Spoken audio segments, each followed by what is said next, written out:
Yeah. Sometimes I get so mad, there's no controlling me. My thoughts get so bad, I'm like, I might grab a bat, I don't know. My wrath, my blood boils over like, oh God, here goes. I lost all feeling from my head to my toes. You said some shit that I can't let go, so just stay tuned for the rest of the show. So have you ever felt betrayed? Switches how you see things, realize something needs change. Cause I know you got me fucked up, let me show you what's up. Cause enough is enough. I'll take a face full of pavement just to make a statement. I know there's no turning back. Oh God, adrenaline wasted, so mad I can taste it. I know there's no turning back. I'll do what it takes, I ain't making mistakes like that. I'll put it on your face to make you go take it. Good morning, everyone. Here we are, day 3, Chad Daybell's jury selection. I hope they start on time. And we get to look at the courthouse. I hope you guys have a fantastic. Thank you for being here watching with me. Please hit that thumbs up button for me. I would really appreciate it, and hopefully they'll get started real soon. I do have videos to watch during break and lunch, so I'm not sitting here trying to think of something to say. Hello, everyone on X. Good morning. Good morning, YouTube. And if anybody pops on Facebook, good morning to you too.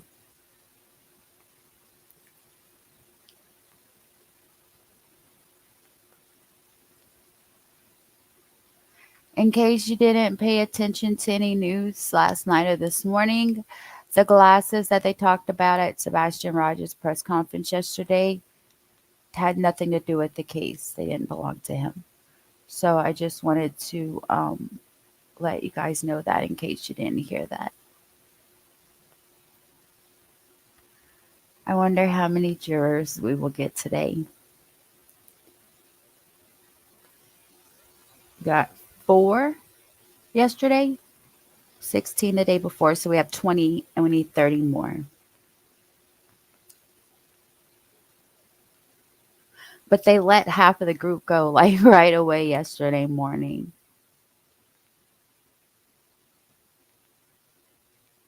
If they wouldn't have gotten dismissed, then I'm sure it would have taken longer for yesterday.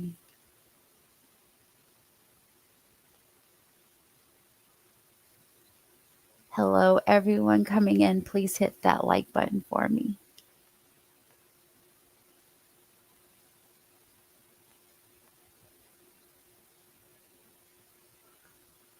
I wonder if any jurors won't show up today. Good morning, Richie.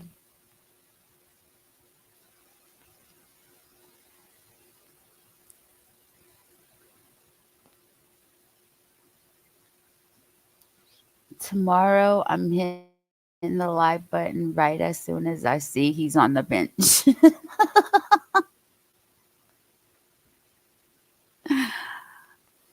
I see that. I was wondering if you were going to wake up.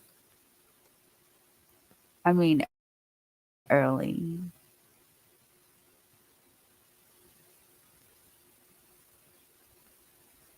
I hope Rock Jim joins us today.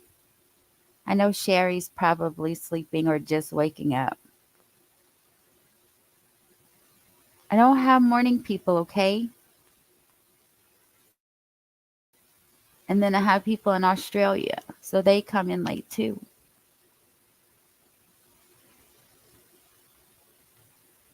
I'm definitely not a morning person, hence why I replay most trials at night. I only played Lori's at night because that's when we got the audio in.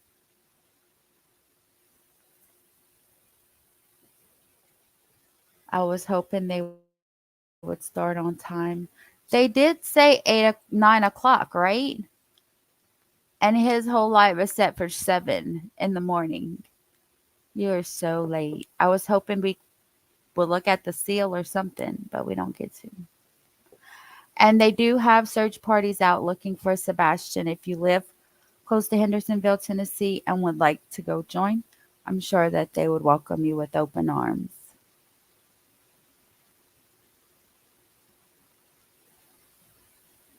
Let's see. Richie, you heard that they weren't his glasses, right?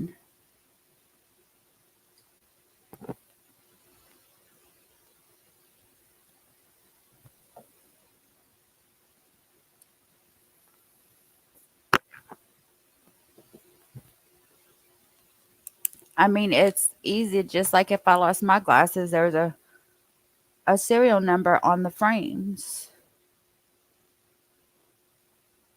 that they could just look up and it'll tell you who they belong to.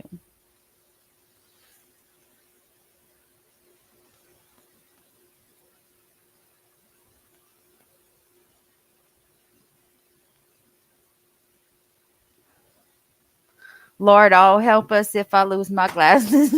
I can't do nothing. If I lose my glasses, I can't even walk and see in front of me. Good Lord Almighty.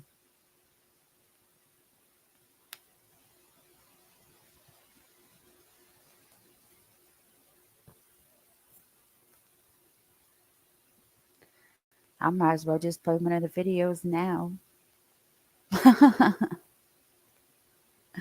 Yeah, they weren't.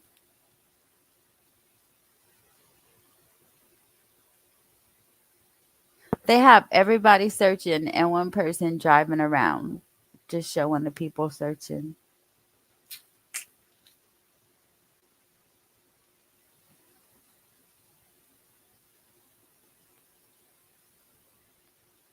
We only have a few more months till Laura, you guys, then I'll be in Phoenix.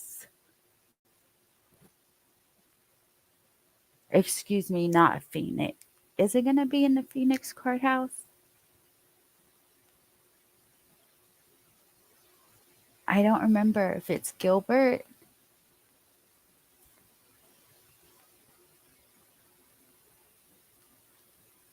I need Sherry to remind me.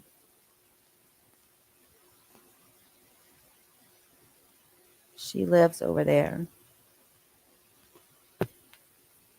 I'm sorry, you guys, that it seems Judge Boyce cannot start on time, or it seems that the jurors cannot make it on time, or someone cannot make it on time. But I have to go get something to drink, so I will leave you by your silence for 2 seconds. I really appreciate it, and I'm sorry, but I thought he would have started by now. Richie, please take control of the chat. They're so noisy and bad. I don't know what you're going to do.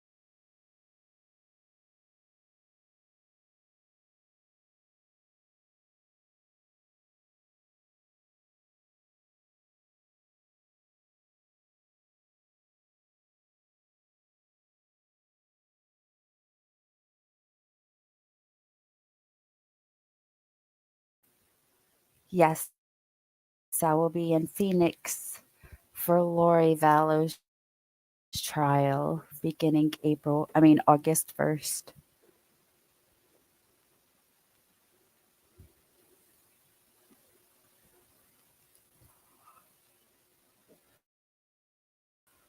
Hello, everyone. Please hit that like button for me. Hello, everyone. We're just waiting for Judge Boyce, you guys.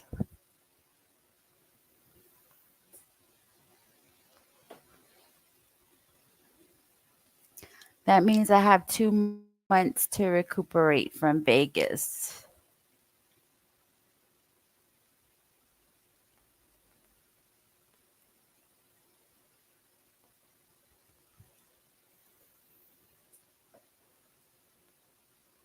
Are you coming to Phoenix too, Richie? I'm trying to get Bullhorn Betty to come with me. I think she's going to try.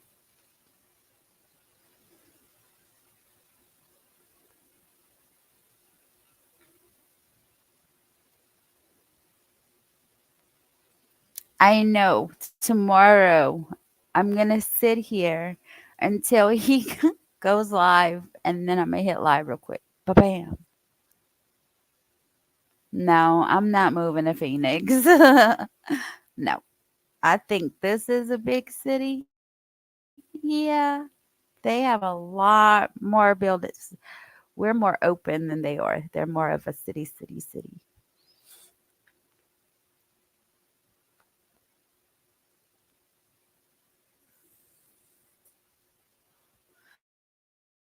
Only because it's 2 hours closer to Vegas. See, one good thing about the people watching the replay is that they can fast forward through all of this nonsense.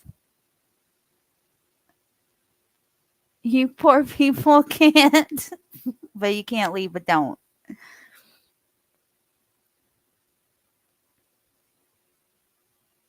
Oh, cool.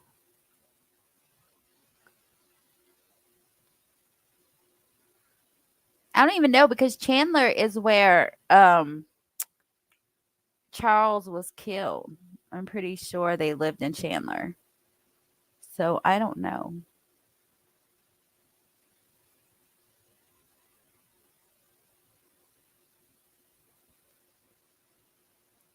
Well, I take bets on when he's gonna start. Judge Boyce, I woke up early for this. Is 8 o'clock here, dude. Let's get with the program.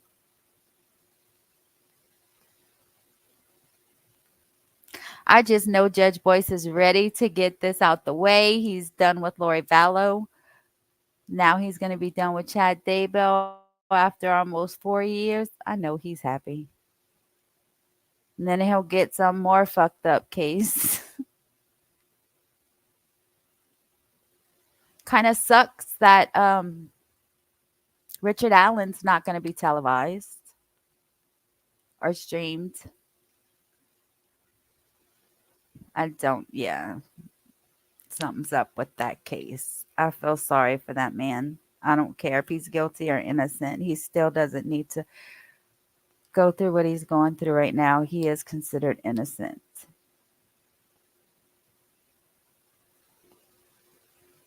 And the very court of law that's abusing him.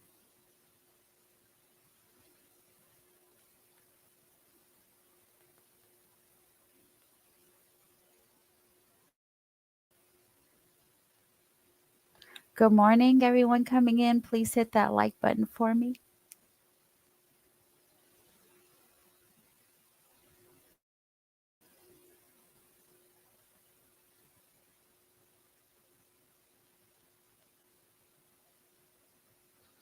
It won't show me. Was that you on Facebook, Richie?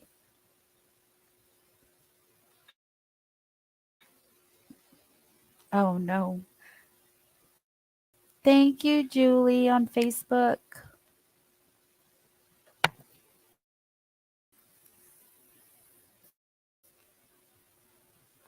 Don't worry, for breaks and lunch, I have videos for us to watch so that it goes by faster.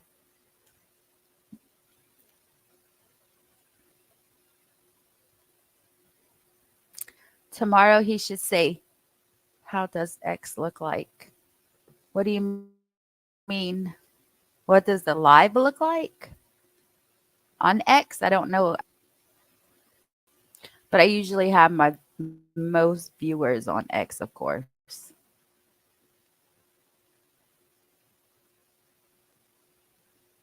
Live viewers.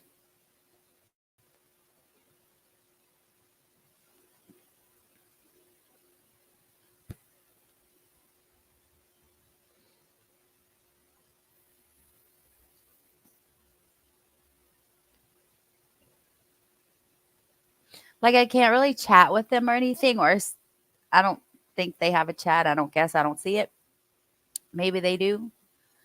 but I can't see what they're saying. So I just like to thank them every now and again whenever I see them in there.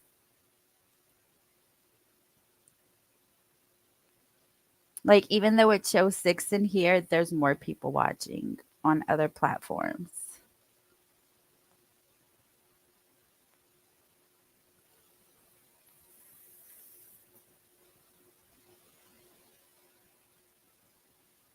And it tells me how many's in each one.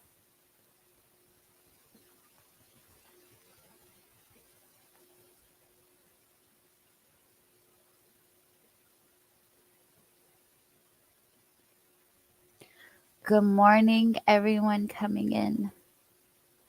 Hit that thumbs up for me, please. I didn't even hit it for myself. Holy moly.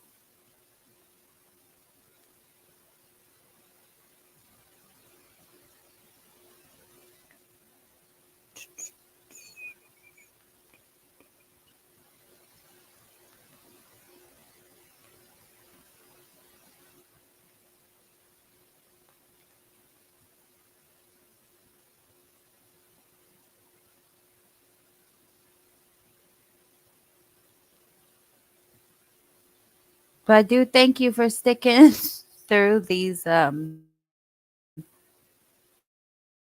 moments with me when I don't know what to say.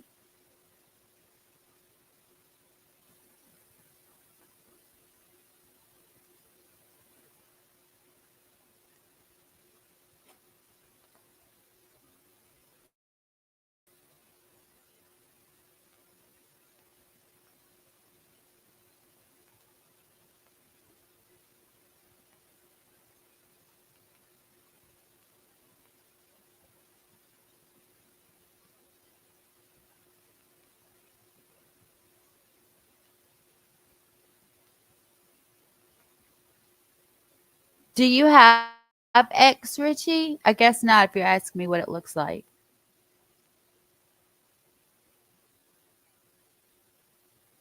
Let me go look while we're waiting.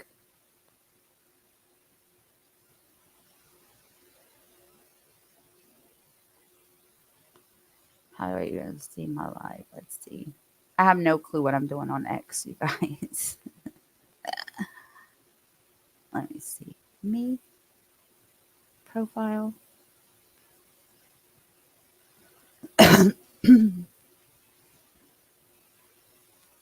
live. I see you guys. They do have a thing, a comment. I don't know where you typed though.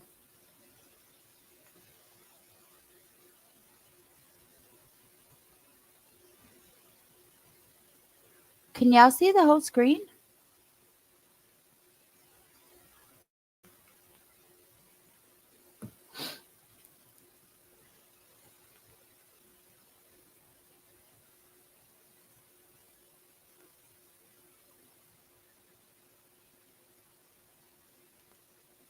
Okay.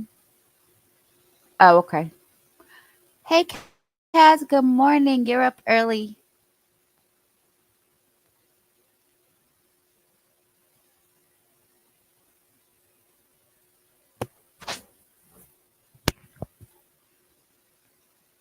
Then now you know what it looks like on X.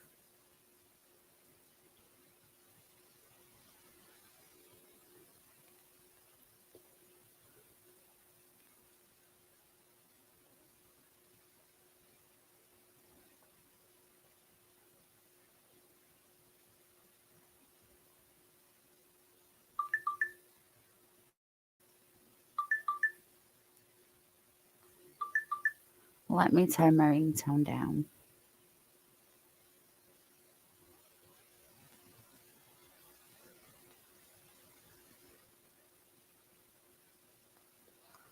All right, let's see.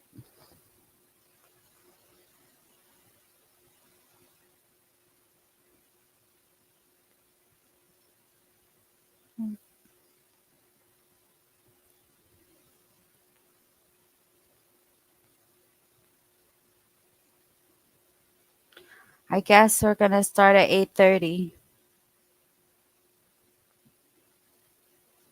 So we got 4 jurors yesterday for a total of 20. We're not even halfway there yet.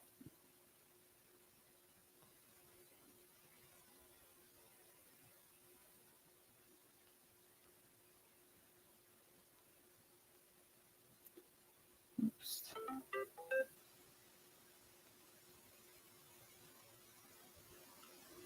I thought I turned my volume down. I guess I didn't. Let me see. Notification.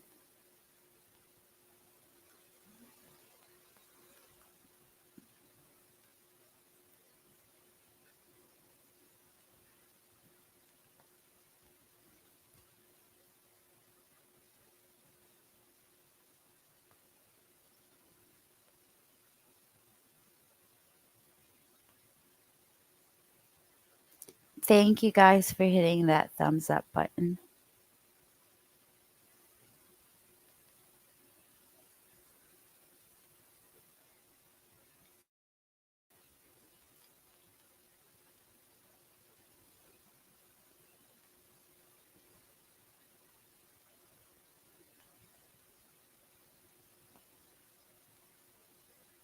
Hmm. Weird.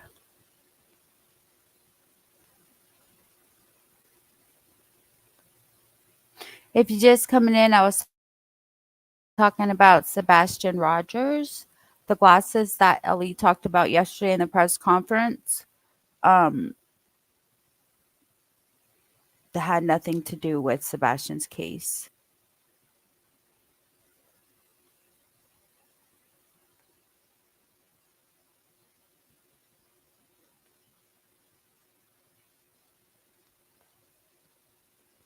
And they have searchers out there today. If you can get out there and search. If I wouldn't be all the way in Arizona, I would definitely go help.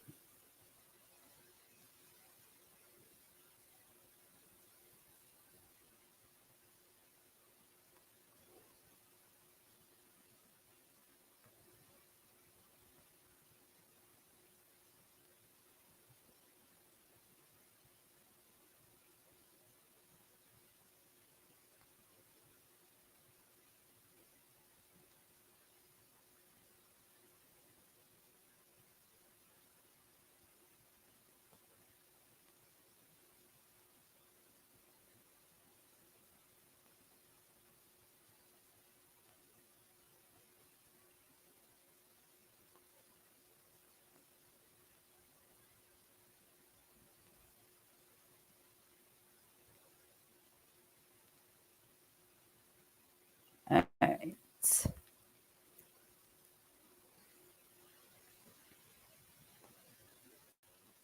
Hello to the people coming in on X. Thank you for being here. We're just waiting. The word of the day, wait. How do you think those jurors feel? They have to sit there, potential jurors.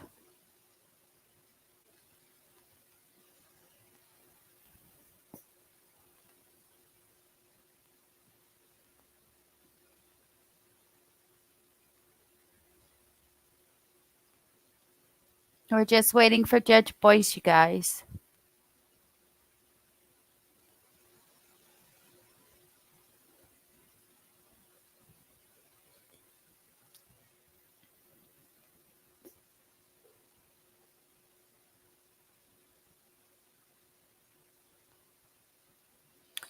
Today for lunch and break, I have videos of Chad, of course. But if you would like to see other videos, like of other cases or just other subjects, then Chad while we're at lunch, then that's fine. I can do that too. I just didn't know how you felt about it.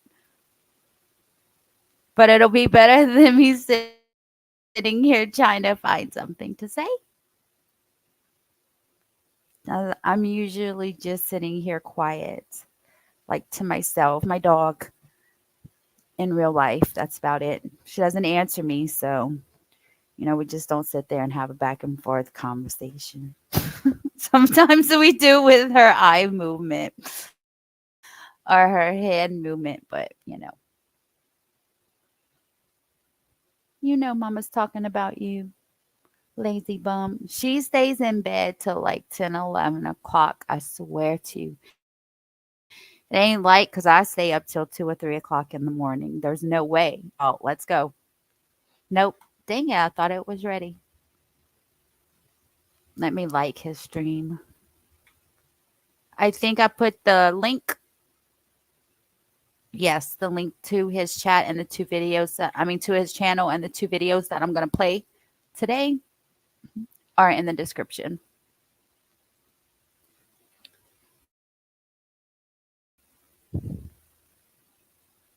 Cartoons. I cannot play cartoons.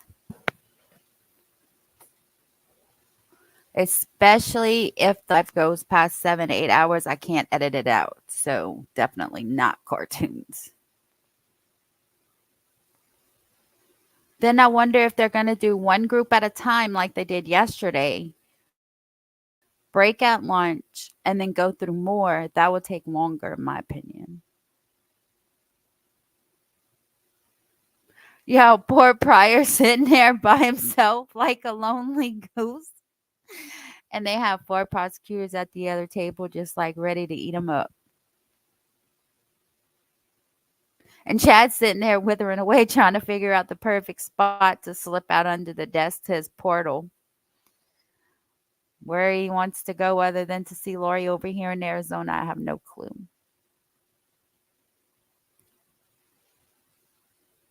I'm telling you, he's going to put a cardboard figure of him. Excuse me. And slip out under his portal from under the desk. And we can't see under the desk, so.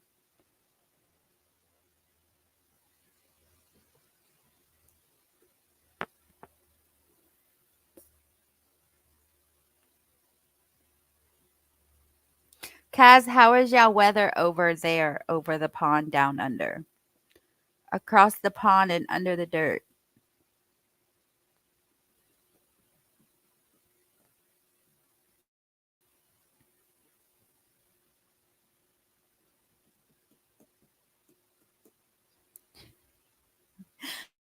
You have 3 more minutes. 3.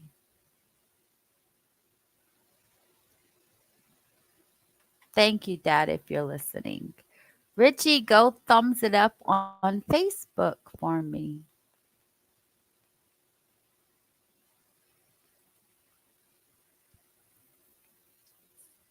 Please.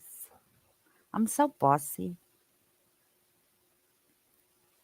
when I do talk. And I don't even talk off of, I don't even talk out of real life. Like, I don't like texting. I don't like none of that stuff. I don't like talking on the phone. Absolutely not.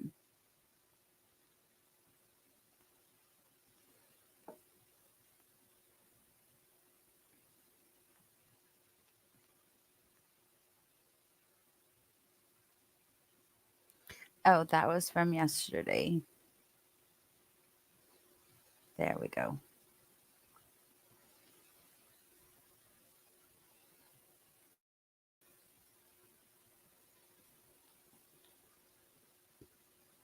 I'm sorry y'all have to listen to me for so long. I really thought he would be on time this morning.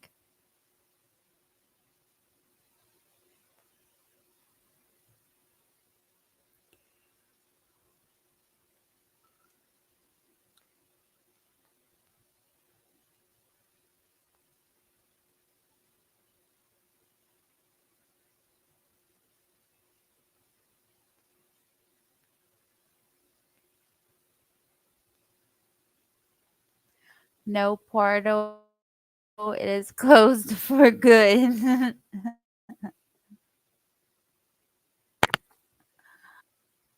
He's about to go meet his good maker he thinks he is.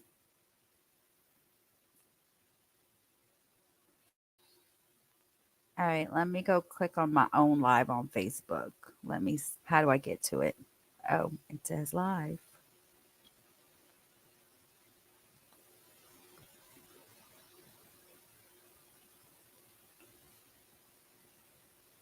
Where's the like button?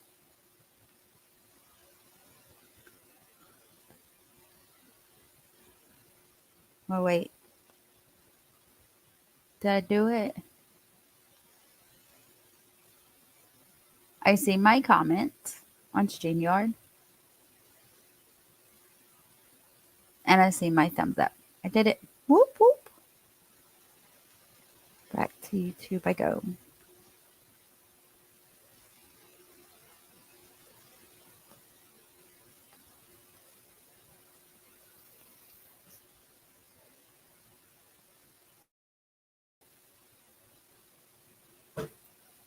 I'm sorry the judge has taken so long, you guys.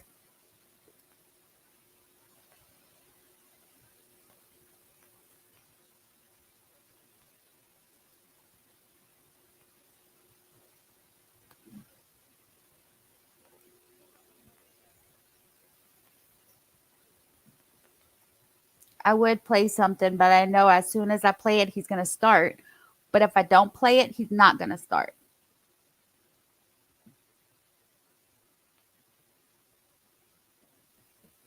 I have a dentist appointment today, but I'm just going to leave the live running while I'm running over there.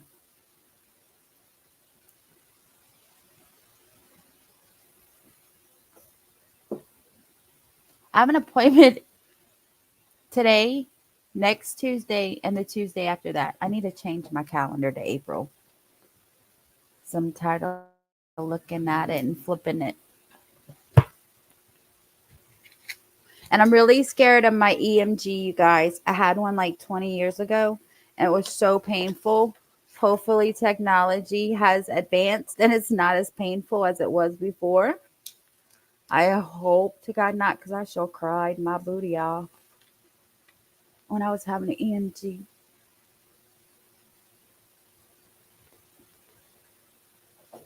It's a nerve conduction study test. If you aren't familiar, conduction velocity. Electrodes are placed on the muscles of the. It's not on the muscles; it's in the muscle. It feels like a small electrical stimulus is applied to the nerve supplying these muscles, and you will feel a mild, moderate shock. Electromyogram by a neurologist. This involves inserting a small needle into certain muscles. There is some discomfort as a result of the needle. Housing maybe.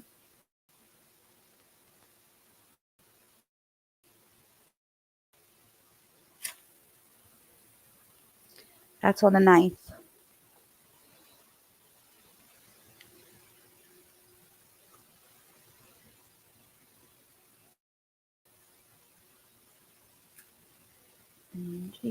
And the brace is the next Tuesday for my foot. Appointments in April. That's how it's been over here, Kaz. Easter was cold and wet, and it's been like that since. Today it's supposed to be like 75, so thank goodness for that. I'll at least be able to walk.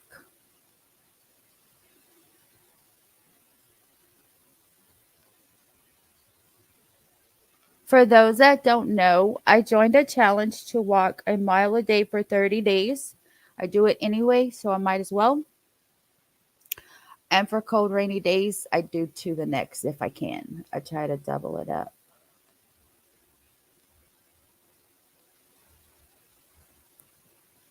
If I can.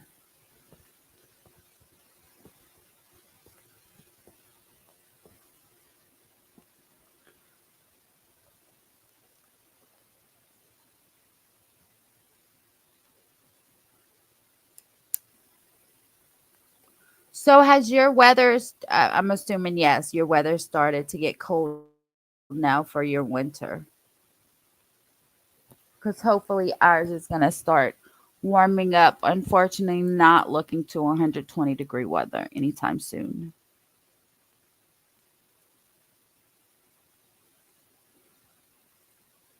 And it's going to be hot in Vegas too when I'm there.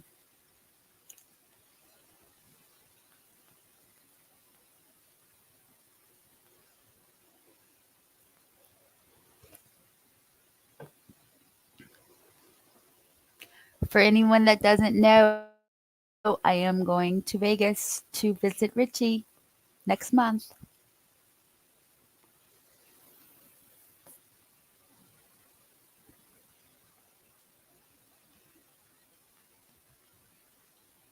Well, the end of next month.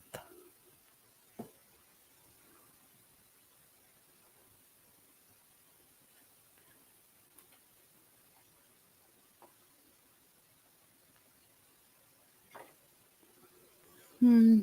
I don't know. I've been getting messages late.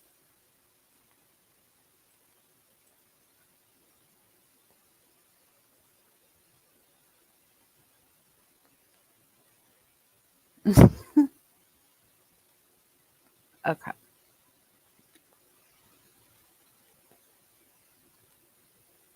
And they say Riley Strain didn't have water in his lungs. The family doesn't want to accept the fact that they closed the case as drowning, possibly dry drowning, since there was lack of water in his lungs. So the family's doing a second autopsy. Nancy did a story on that. Oh,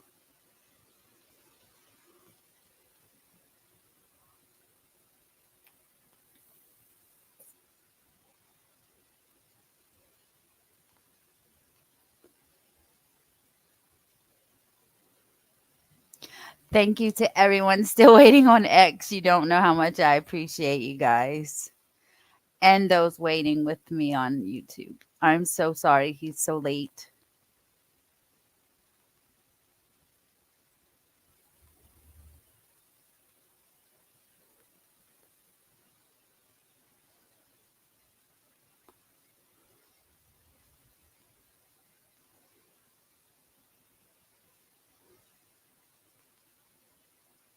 I have some body cam footage that I wanted to show you guys. I can play that during breaks and lives too, if you don't mind something other than Chad Daybell.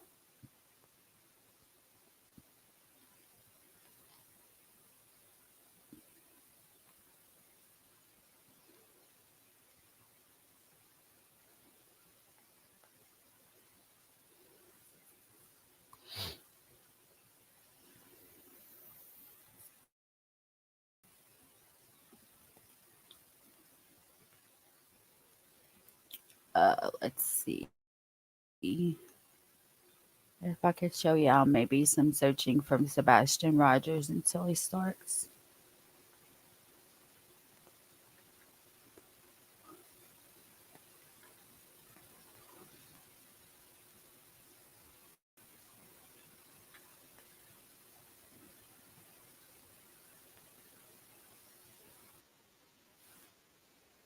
Wait, Cora has started.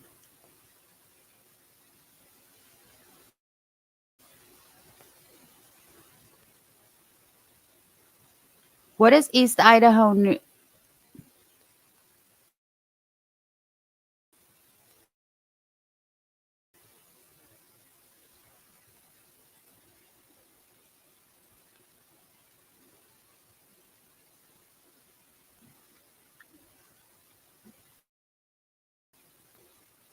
I'm playing this because obviously it didn't start on the judge's page.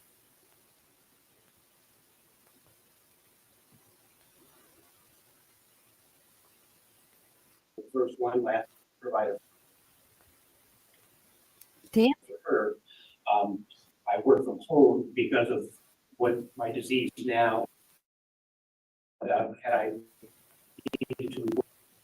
regular office, I would need to go onto disability because I'm just too inconsistent. I approached my doctor, explaining my circumstances, and unfortunately, I was not able to get that. That's when they were not open on my way in. But I would be happy to provide that written doctor's notice to you regarding my disease as well as a hardship of my loss of income. All right, juror 1242, thank you for the explanation. Does the state have any follow-up for Dr.? No, Your Honor, I think given all the information provided, the state would make a motion to have this juror removed for cause based on hardship. All right, response from the defense? I also move for exclusion of cause. All right, thank you. Juror 1242, for the reasons you've explained on the record, the court does find that would constitute a hardship of service for both the medical issue as well as financial. The court will excuse you from service. Thank you for coming in and completing your questionnaire. Thank you, Jim. You're welcome.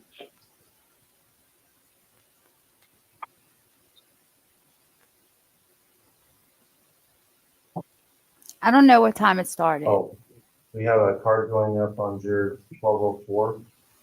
I would like to add my number as possible hardship as I did enter information on question about possible hardship. Okay, we'll come back to you then in a moment. Let's talk to juror 1332 next.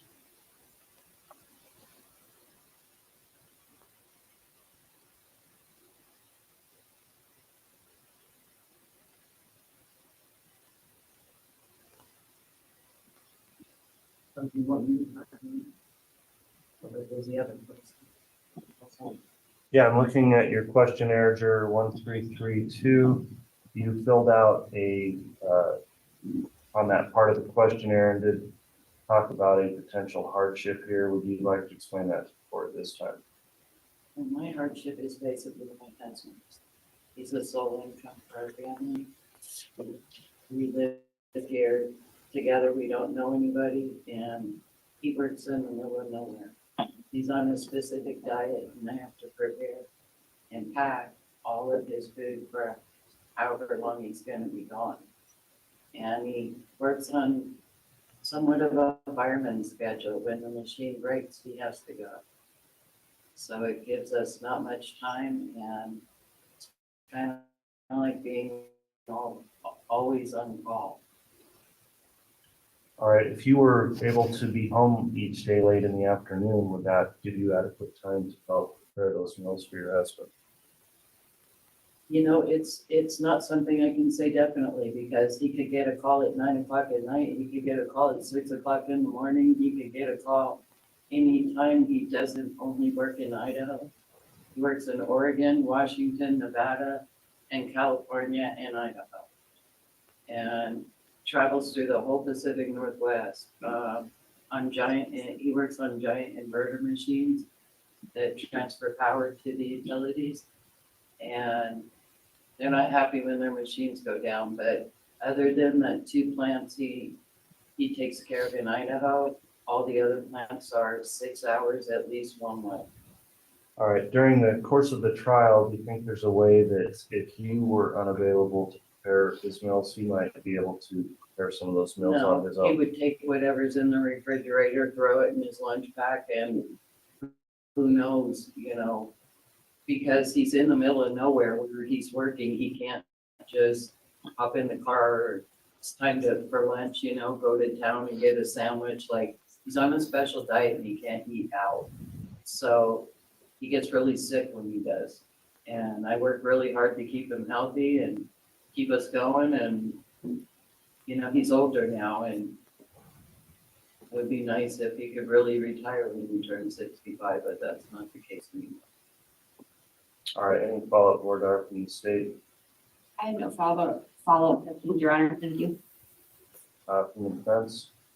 And ma'am, from what I understand, and I'm going off memory, 41 years of marriage. So Coming up on 42, Yeah, we've please- been together almost 45. please So forgive me, we're not disclosing we're about the same age, and this has been a lifelong partner. our whole adult life. And one of the concerns is also in the event that you're sequestered, you understand what that means, locked up and having to consider something. Can handle it. couldn't handle it. You basically have been inseparable for 41 years. Absolutely.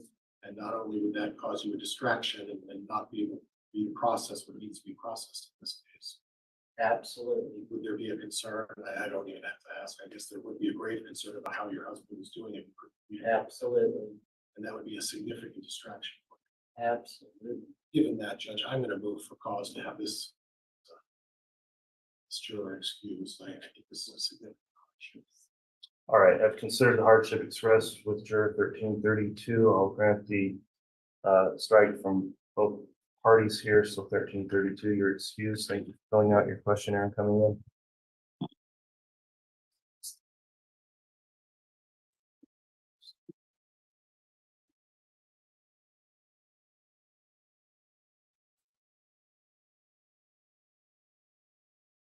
Uh, 1204. I believe you also have something you want to discuss. Is that correct? I just have a family vacation, June 15th, which is like it's thought, I know, depending on when the trial starts. So,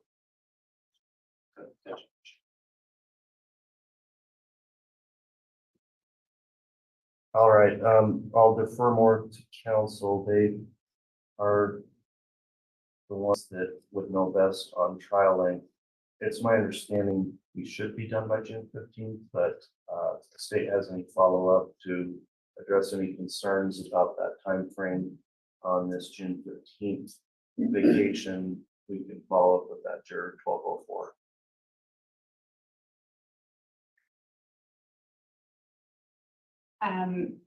Is this trip, if I can ask, is it paid for, pre-planned? Pre-plan, it's paid for.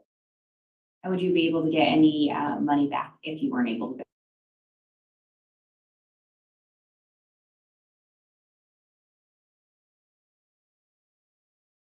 Right now, at least the trial is set to be, I think what was advised is an 8 to 10 week trial. So that shouldn't put you into that time frame. Do you have concerns sitting here today if it is close to that 10-week timeline even? March out. Straight up. Okay, the state has no additional questions at this time. Any further board dire from the defense?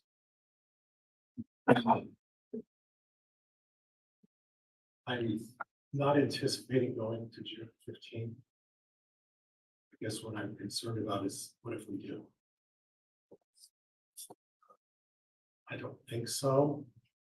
I don't want to speculate, but by the same token, Judge, I'm concerned about the distraction, and that would be a distraction if you were still doing this on the 13th or 14th. That'd be fair. And that's what, then you just answered my question, which is, if, for instance, we stop and then there's deliberations, we start on the 13th, you're going to be highly motivated to be done by the 15th, aren't you? Like, Judge, and please, sir, don't take this personally. We're just all trying to be fair. So, Judge, I think given that, I think I'm going to move for cause with this. All right, response from the state.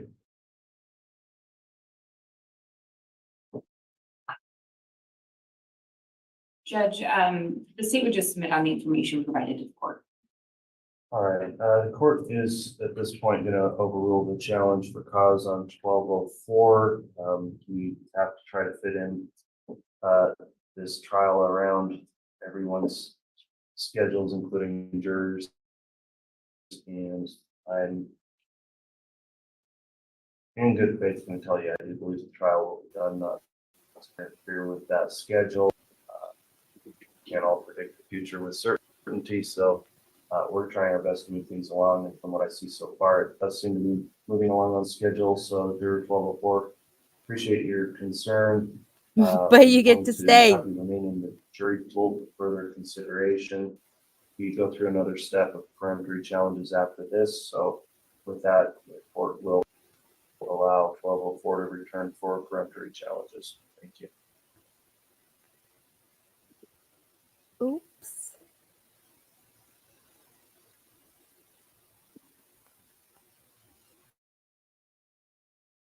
All right, the next question we're going to go through would be on knowledge of the case. And several of you, I'm sure, in reviewing your questionnaires have indicated you do have some information or knowledge about this case. If you do have any information or knowledge other than what you've learned since you've been summoned as jurors in this case, would you please raise your red card? Okay, none of you have heard anything about the case other than what was told to you in court when you got here last week? Okay, thank you. I can't believe the amount of Let me people next that have discuss not the heard subject matter of of the case living there. This case involves charges the state's filed, including charges of murder, conspiracy, and insurance fraud. Is there anything about those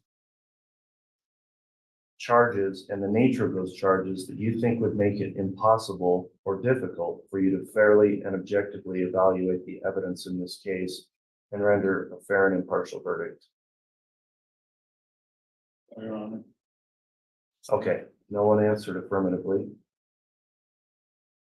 I'll next ask some questions that seem like they might be very obvious, but I'm required to ask them pursuant to some Idaho statutes and law. Are any of you related by blood or marriage to the defendant or know him from any kind of business or social relationship? Okay, no one answered affirmatively. Do any of you have any kind of legal relationship with some of those involved in the court here? So does the relationship of guardian and ward, master and servant, employer and employee, creditor and debtor, landlord and tenant, boarder or lodger exist between any of you and any of the attorneys involved here? Okay, everyone answered no. Are any of you a party in any kind of civil litigation or lawsuit against the defendant, Mr. Daybell? No. All answered no. Have any of you ever brought a criminal complaint against the defendant or been accused by any of the prosecutors here of any crime? All right, everyone answered no. Do any of you have any kind of attorney-client relationship or previous attorney-client relationship with Mr. Pryor or his law firm? Okay, all answers no. Do any of you have any kind of a relationship by blood or marriage to any of the lawyers, or do you know any of the lawyers from any kind of professional, business, or social relationship? No. All right, everyone answered no. Have any of you ever formed or expressed an unqualified opinion that the defendant is guilty or not guilty of any of the charges in this case? And if you do answer yes to that, we'll talk to you individually. Have any of you formed an opinion already about this case? No. All right, all answered no. Do any of you have any bias or prejudice for any reason, either for or against the defendant, Chad Guy Daybell, in this case? No. Everyone answered no. Are there any of you here that would be unwilling to follow the court's instructions to you as the jury? No. Everyone answered no to that. Do you have a religious or moral position that would make it impossible for you to sit in judgment of another or to render a fair and impartial verdict in this case? No. Okay, everyone answered no there. Would any of you be unwilling or unable to render a fair and impartial verdict based upon the evidence presented in this courtroom and the laws instructed by the court? No. Okay, everyone answered no there. One final question I call the catch-all question. Do any of you have any other reason you haven't discussed here already why you could not give this case your undivided attention and render a fair and impartial verdict? All right, everyone answered no to that. With that, that will conclude the court's voir dire examination. I'll next let the state proceed with their voir dire. After that, the defense may. Who's going to be conducting voir dire? I will be, Your Honor. All right, Ms. Blake, you can commence.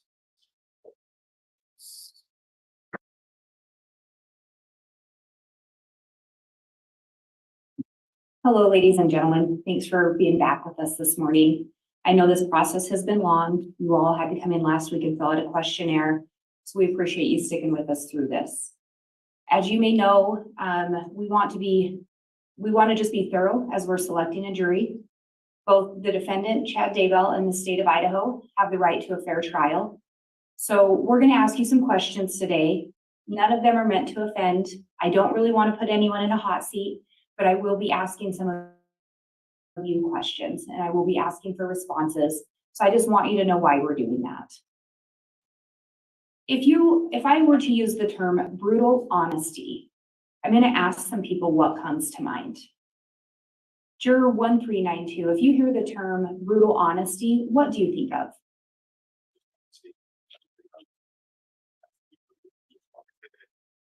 So just telling the truth, saying it how it is that fair? Okay. And juror 1379, same question. I think I would agree, just honesty without that fear of consequence, just being honest regardless of what the consequence might be. And would you all agree that it can also mean not holding back, not trying to spare someone's feelings? Would everyone agree with that? And the reason I bring that up is we're going to ask you to commit to being honest or brutally honest, both today as we go through these questions with you, and also at some point, if you're selected as a juror, you're going to go back once you're instructed by the judge and start deliberating with each other. And we want to ensure that anyone serving on the jury can be brutally honest, both here today and further into the process.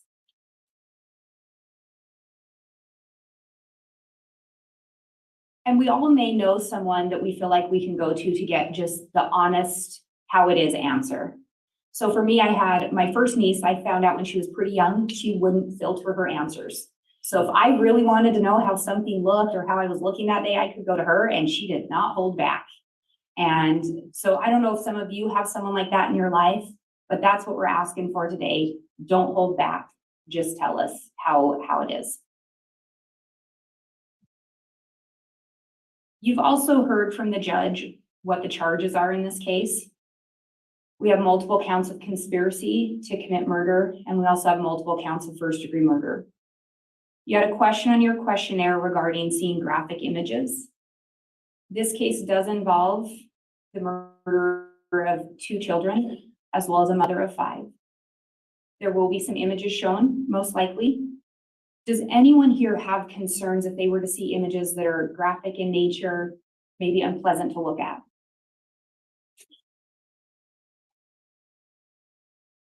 That, and juror 1365. I think you have some children, they're older now.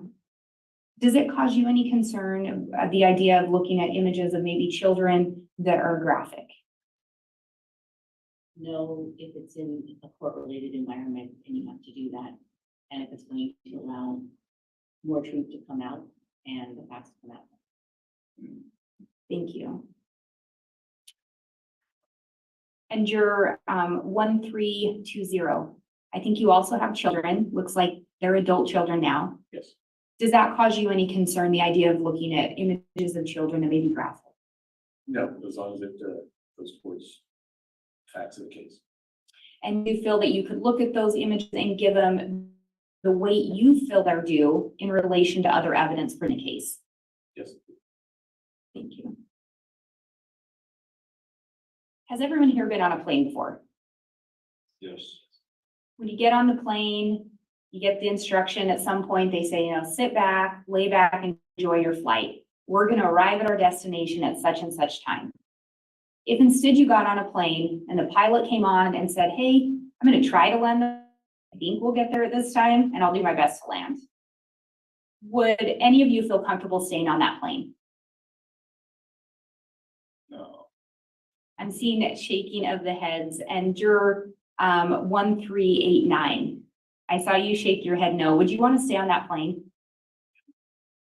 And why wouldn't you want to stay on that plane? Experience a pilot has to have in order to fly an airplane. If he can't even make a guess as to when he's going to get in the air, Put the boat wheels down on the ground again. Sorry. What else is he gonna make a mistake on? Thank you for that. And juror 1358, how about you? Would be my first choice. But as you mentioned, he should have, or she should have some idea of when they will land, how to land. So no, I'm not. And the reason I ask that is because, again, when we talk about the trial and the right to a fair trial, we want to make sure that the jurors selected can land the plane. We want to make sure that the jurors can commit to being impartial, to weighing the evidence and rendering a verdict that they believe is the correct verdict. Does everyone here feel like they could commit to that? Yes. Thank you. So I have a little boy, and in the mornings when he gets up, if I ask him what he wants for breakfast, 9 times out of 10, it's cheesy eggs. But there is a very specific way he wants me to make his cheesy eggs. There's a recipe I'm supposed to follow. So that recipe includes milk and eggs and cheese and salt and pepper. Sometimes he likes them a little extra cheesy too, so we got to throw that in. But he doesn't want me to vary that recipe. Have any of you had that experience, whether with a kid or someone else, that maybe there's a recipe and they like it done just so? Juror 823, have you ever had that experience?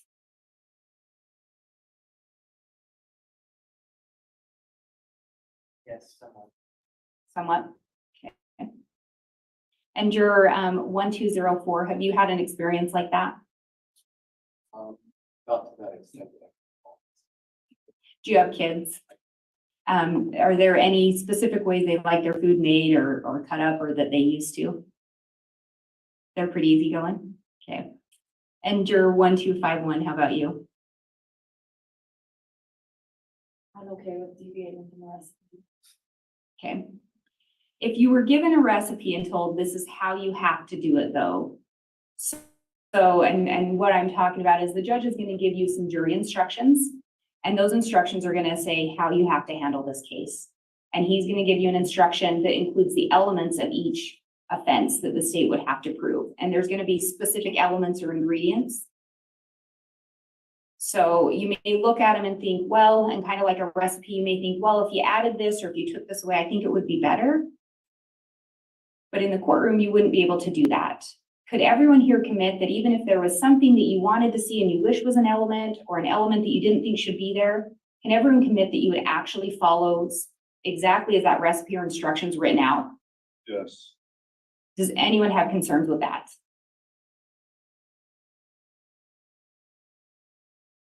And with that, one of the things is when we get to the crime of homicide, does anyone have concerns that if it reads an actor did something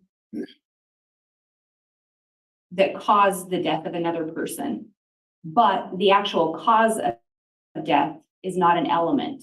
Meaning if it is the state has to prove that a murder occurred, but one of the elements isn't the cause, does anyone have concerns with that, with following that instruction? Thank you.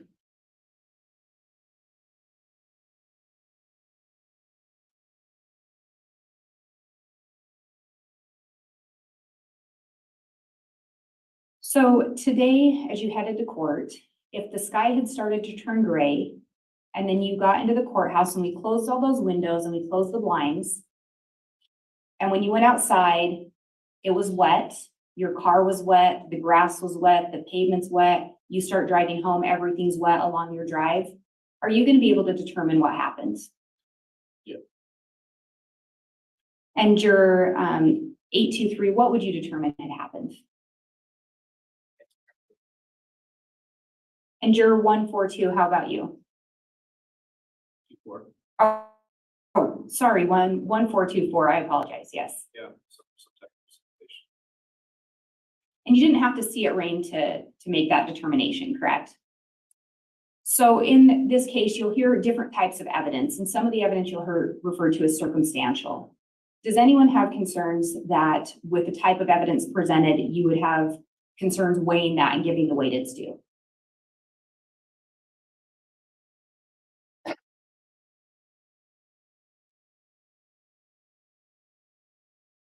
Do we have any football fans? I see some people nodding their heads. Juror 1358. I think Kansas City Chiefs won this year. Does that sound right? And even though it may be unfortunate, would you agree that everyone on that team should get a ring? So even though the quarterback may have played a bigger role, would you agree the punter should still get a ring? And the coach? So all those involved in that victory should get the ring. So you'll get instructions in this case, and again, kind of talking about that recipe that will say what the elements of each crime are. And it may include elements of aiding and abetting, commanding another, being involved that way. Does anyone have any concerns in following those instructions? And the judge gave you a bit of an instruction on, and it involved other co-conspirators or other individuals involved. And he's instructed you, you're not to concern yourselves with anything that's happened to them or cases. But in this trial, you may hear evidence or testimony regarding what those co-conspirators did and actions they took. In a conspiracy, if the state proves to you that there was an agreement to commit a crime, and then an additional element would be, and then one of the persons involved in that agreement took some action to further that plan to commit the crime. Does anyone have concerns if person B is the one that went out and committed an overt act or some act in furtherance, but the crime itself is the agreement to commit that crime? Does anyone have concerns holding person A still accountable if you're following that recipe and that instruction?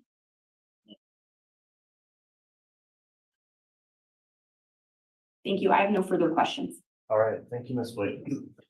Mr. Pryor, Bordier for the defense. Judge, would the court prefer to take a break, or would you rather? Let's go ahead and move forward at this point, given the time.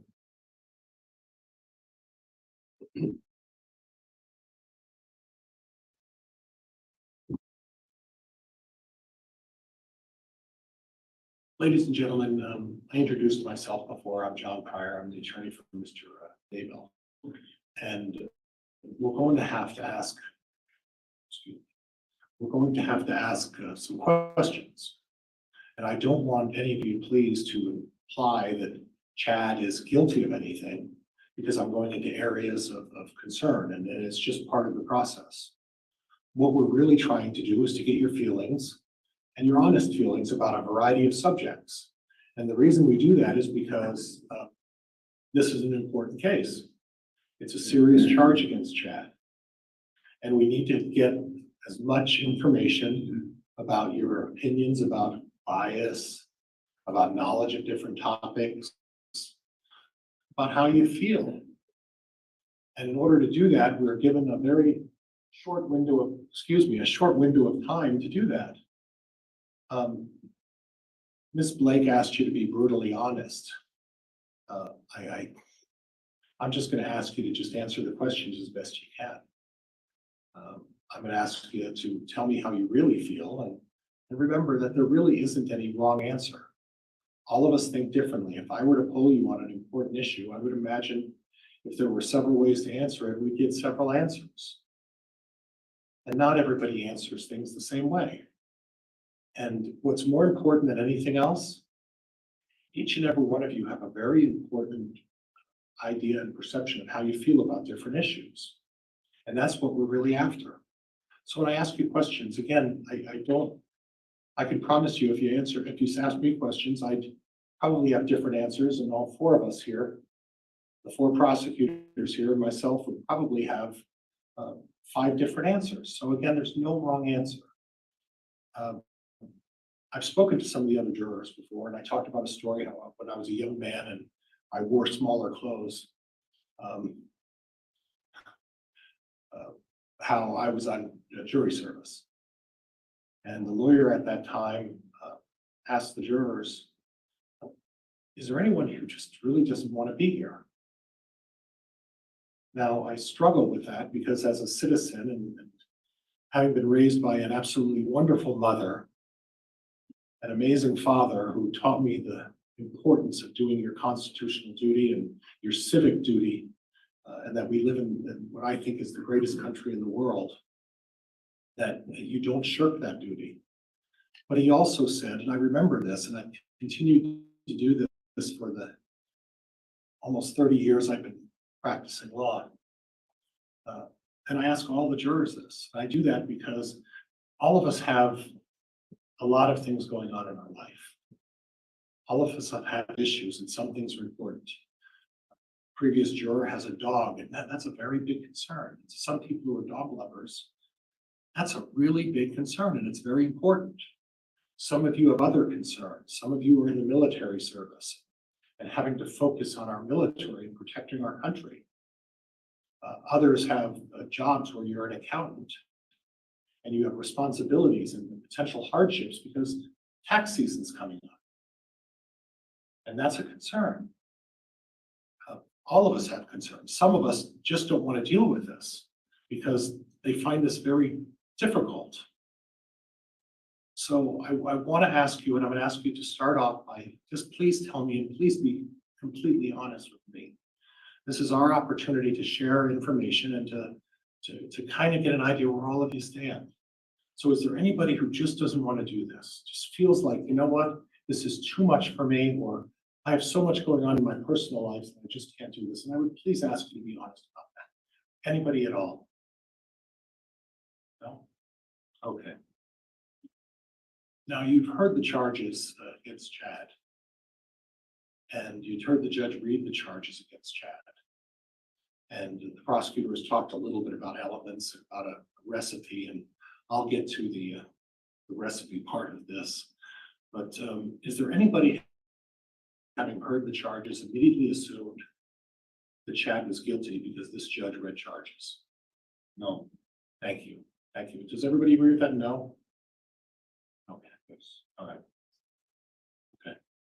Is there anybody here who believes that Chad should have to testify in order to prove that he's innocent? No. Okay.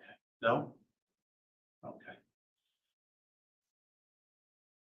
Does everybody understand? And I'm going to ask you to get a little bit of exercise and raise your cards on this one.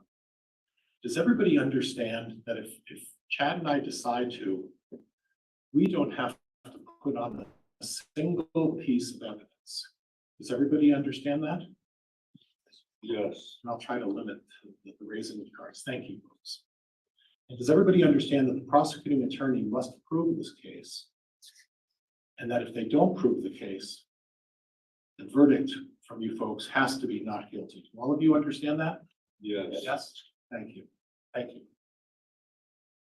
That's okay. Okay. I want to go into a couple of well, before I start that, I guess I'll go back a little bit. Again, if Chad decides not to testify, is there anybody here who's going to think that he's guilty because he chose not to testify? No. All right, thank you. Nobody?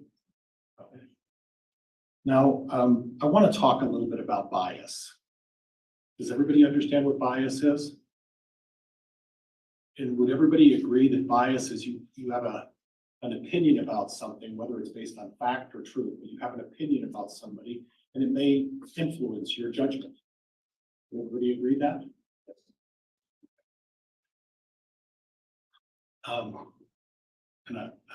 And I brought my mother up a couple of times and I'm going to bring her up again. Just a tremendous influence in my life. When I was a very young man, and please don't hold this against me, anybody, please, but I'm a transplant to the state of Idaho. I'm not quite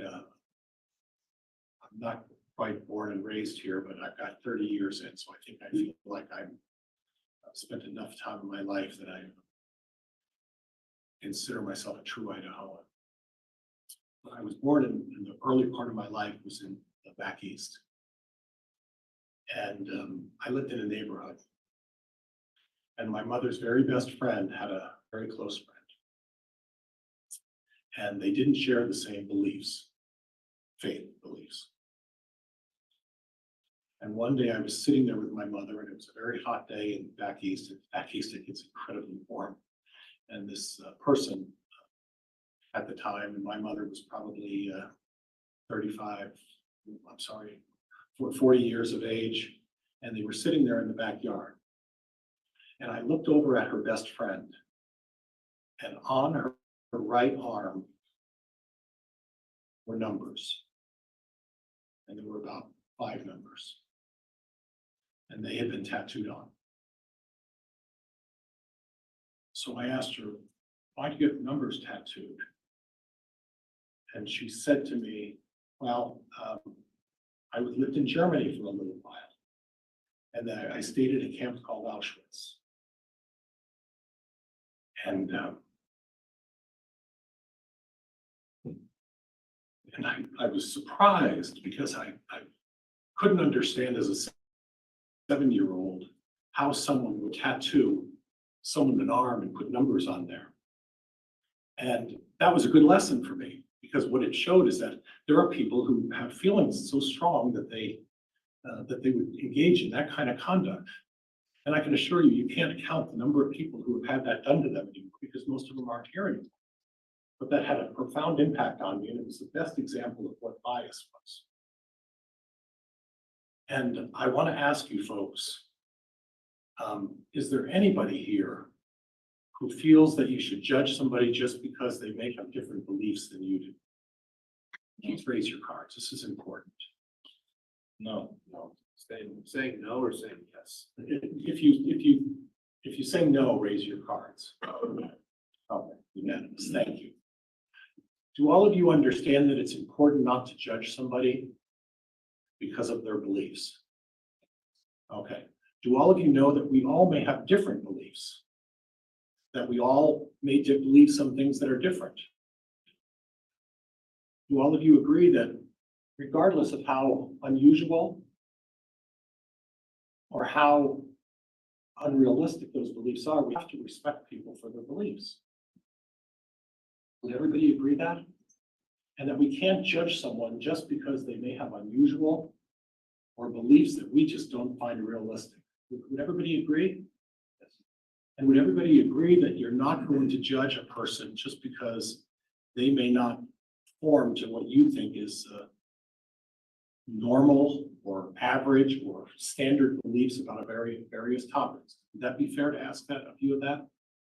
Yes. Thank you. I'm going to move on a little bit.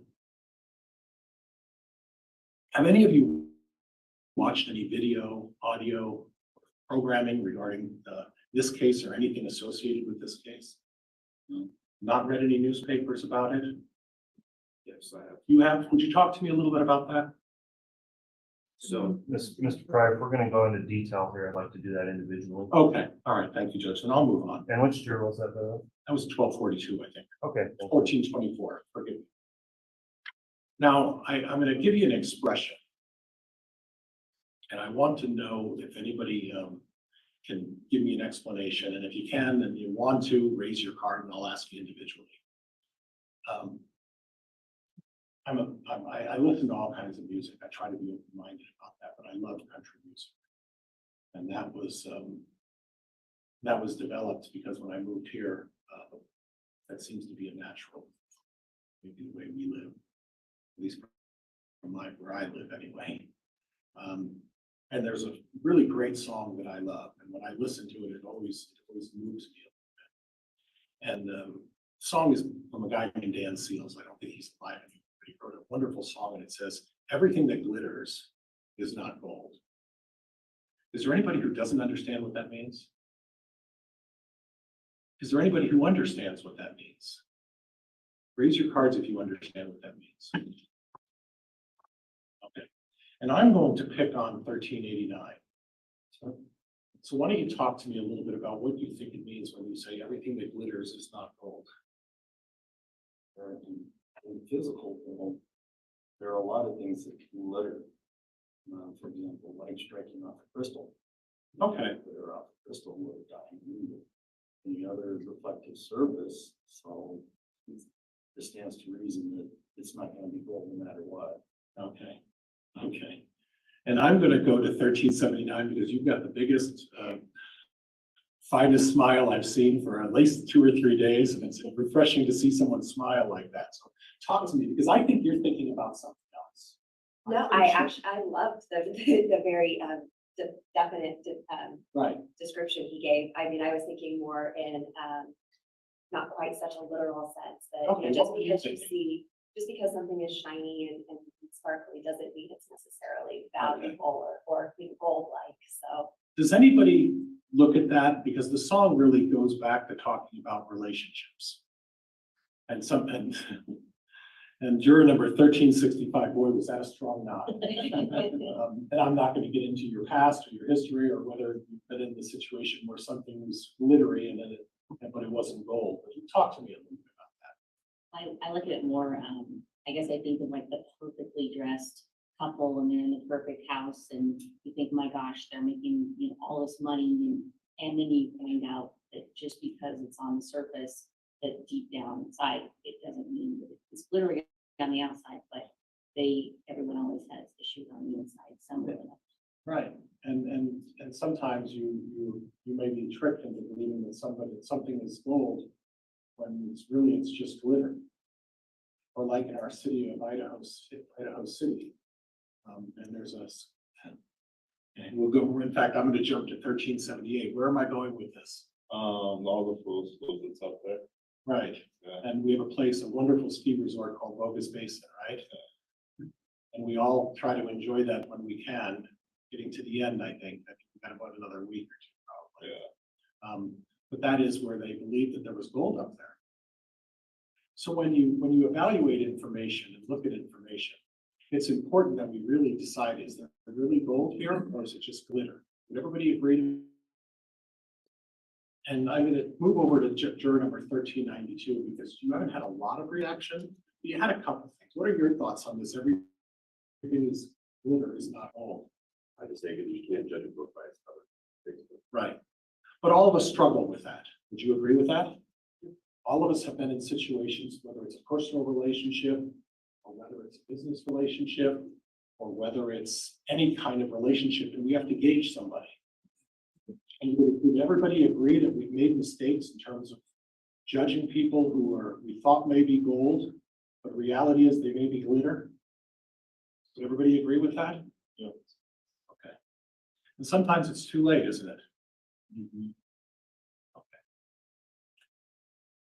Now, we're here today and you know that you're supposed to, part of your job as jurors, if you're selected, is to evaluate evidence and make a determination. And with respect to Ms. Blake, she talked about a recipe and trying to make a decision. In the important decisions in your life, is there always a recipe to follow? And that's 1358.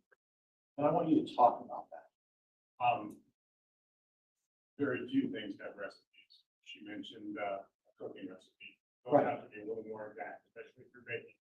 But I'm an accountant by trade. I have rules I have to follow. I have yet to find the situation that falls with those rules. Everything is in the gray area. So yes, recipes are black and white, but I do believe there's a lot of gray. Right, and then I am dumbfounded how we got two accountants next to each other. With all the people here, we have two accountants. Are you folks going to be okay sitting next to each other? I'm trying to be a little, probably not much. But you're right, there's a lot of gray area in major decisions that we make, right? And we just don't check off boxes before we make a major decision about something that's extremely important to us too. Does anybody do that? Raise your hands if you check off boxes and follow a recipe before you make a major decision. None of you. Okay. Do all of you take some time and balance things and look at things before you really make a major decision in your life? Is that what most of you do? Raise your hand if that's what most of you do. All of you do that. Okay. Now, Ms. Blake also talked about, she talked about the plane situation. And one of the jurors, and I think it was 1392, where are you, 1392? Oh, back there again, I'm gonna pick on you again. All right, are you okay with that? And I think I'm gonna move to 1424 in a minute, because he's sitting there very quietly. We'll get to you in a minute, but 1392. Ms. Blake talked about a plane, and that you were gonna make a think really twice before you get on a plane if you're not sure it's going to land, right? But if you're thinking about whether a plane is going to land or not, it's kind of a guess, right? And another word for guess is a word called speculation. Do you understand what that word means? I try not to use big words because I'm not that bright. Okay? And I try to use simple words and talk very simply, because a lot of times, would everybody agree that a guess and speculation are pretty much the same thing? Raise your hand if that's what you believe. Not everybody, oh, looks like it, except for number 12. Oh, you did. Okay, thank you. So when you're making a major decision in your life and you're trying to determine which direction you're going to go, is it a good idea to speculate about things? Ever? Raise your hand if you think it's a good idea to speculate when you're making a major decision in your life. You do? All right, and again, there's no, thank you, 1251. There's no wrong answer. So talk to me a little bit about when you speculated making a major decision. Had to make major decisions without having all the information. Okay, So, thinking through how to go. okay. So you've done that. So if you've been given all of the information and you're told this is the information that you have, and that you have to make the decision based on all the information that you have, and that's the information you have to use to make your decision. Do you think it's a good idea to speculate about other things that, well, may affect it or may not affect it? Or you make that decision if you've been told you're only allowed to follow what's provided to you? Is that fair to speculate in that situation? Anybody? If you think yes, please raise your hands. Thank you.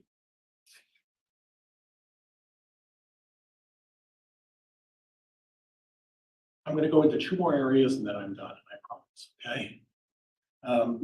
And I'm going to go to 1424 this time. The prosecuting attorney, it was Ms. Blake today, talked about graphic pictures and seeing graphic pictures. And in the context of the media and these folks who, put things out on the media, would you agree with me that sometimes the media portrays images to get a reaction? Does anybody disagree with that? Does everybody agree that the media tries to sensationalize things to try to get you to get a reaction and to think something in a certain way? Is there anybody who disagrees? Raise your hand if you disagree with that. Nobody. So when you're showing these sensationalized pictures, the instinct is to react to them. And the instinct is to feel affected and to move in a certain way to do that, like in the media. Would everybody agree with that? You don't have to raise your cards, just nod your hand if everybody would agree with that. It's trying to elicit a reaction. So you're going to see very graphic pictures. And I told the folks yesterday that these pictures are going to hurt your heart. They're going to hurt your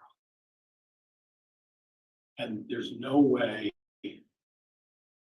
you're not going to have a reaction to these pictures. It's not possible if you have a heart. But what I'm asking for you folks to do is to look at the pictures and view the evidence, but don't allow it to sensationalize. Take the evidence as it is. But does anybody think it's fair that because these pictures are graphic, that you should automatically presume that Chad is guilty because of these pictures? Does anybody believe that by looking at graphic pictures, you should automatically presume that Chad is guilty? Does anybody believe that? No. Okay. And all of you can promise me, if there's anybody who can, please raise your hand. Please raise your hand. Can all of you agree that when you look at these graphic pictures, that you're not going to immediately presume that Chad is guilty because of these pictures are just so heart-wrenchingly graphic. Could everybody agree with that, please? Yes. Thank you. And this is the last topic, and I promise it's the last topic. I want to talk about people and honesty and how you judge honesty. I'd like to see if there's anybody here, and I'm going to put my hand down because I don't apply to this. Is there anybody here who's been honest 100% of the time in their entire life? Raise your hand if you've been honest 100% of the time in your entire life. I'm gonna hold my hand up. I'm sorry, you had a reaction. I'm gonna get to you now. You just prompted somebody back there too. I'm gonna start with 1320 because you had a big smile and I haven't had a chance to talk. We haven't had a chance to talk yet. Right, so what kind of instances do you run into? You find that someone has not been honest. What are the scenarios when you find people are dishonest? Business relationships, have you run into that? Yes. Where you're dealing with someone in business and they don't necessarily are honest. Personal relationships. Yes. Anybody been in personal relationships where people have not been necessarily honest? All of us, maybe most of us. Okay, and we're going to go back to juror number 823 because you had a reaction. I think it's from the gentleman behind. Talk to me about your views on honesty. I think most people try to be as honest as they can be. But sometimes people are a little more dishonest with their feelings or to get away with Get away with something. yes. Or if they're trying to stop you from finding something out about them.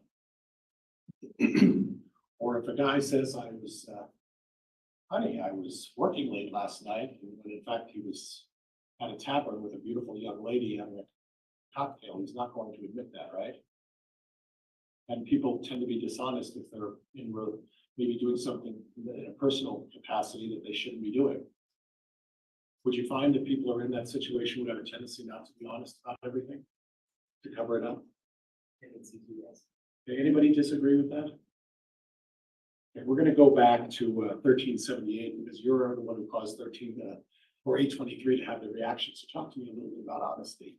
So I recently bought a car and it was a used car from a dealership. Okay. And someone, before they traded in the car, figured out some codes in the system, get a better trade value. Luckily, the dealership was working with me and taking care of those issues. They were not cheap issues. And I just think it's awesome that the dealership's being good to me. But I'm not very grateful I don't have my car, but I have a good loaner, so I'm happy. But you think that people maybe, or instances, whether it's a business or people, if they're trying to protect something, and it could be something very simple, they'll be dishonest, right? We talk about people who have financial hardships. Juror number 1365.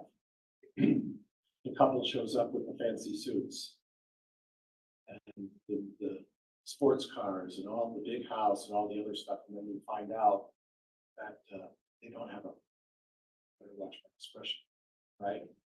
They don't have a do you know what in. And that's in a sense is dishonesty as well, right?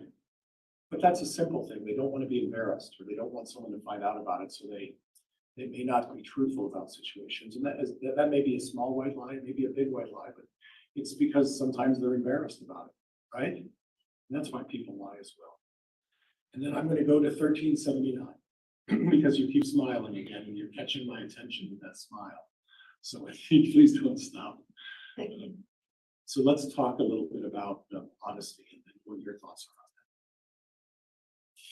Well, it's a big topic. I think I agree with what's been said, though. I think most people do tend to try to be honest, but there are situations where maybe, budging the truth, maybe there's very feelings or that type of thing. So Not being discovered about something they may be doing that they shouldn't be doing. Right, or, through codes, so we get that deal, or, maybe they're motivated by that, but I think generally people are motivated. Okay, and lastly, I just want to thank, I understand how difficult all this is. And I understand how hard it is to sit there and have me pick you out and answer questions. I really appreciate it. I hope you understand the magnitude of how important it is that I've been given this opportunity. The folks here, the prosecuting attorneys are getting reported at the same time in court, because we need to be able to talk to you folks to get your feelings on a variety of subjects. So once again, thank you for bearing with me. Thank you for your time. All right, that will conclude the defense voir dire at this time. We're going to move on to some individual voir dire with this group of jurors. This will be a logical point to take a mid-morning break. So we'll allow the jurors to be excused, and then we'll take a break for about 20 minutes or so. Come back in with our first juror for individual voir dire question. I'll please rise for the jurors.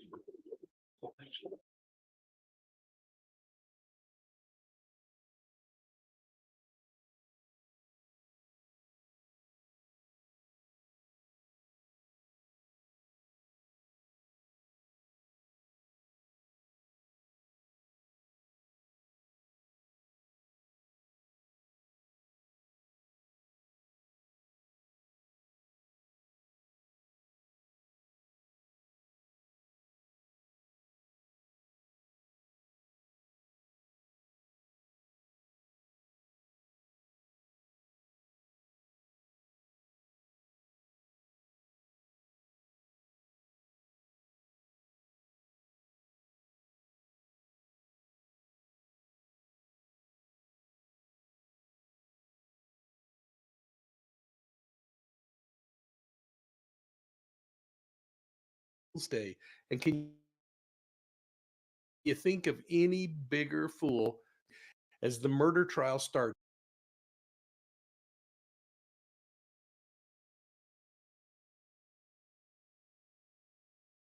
As the murder trial starts for the murder of Tammy Daybell, his wife, and then his secret lovers, children, JJ Vallow. You remember Joshua and Tylee Ryan. Stick around and I'll show you 3 things that I think are worth looking into, preparing for as this case gets underway.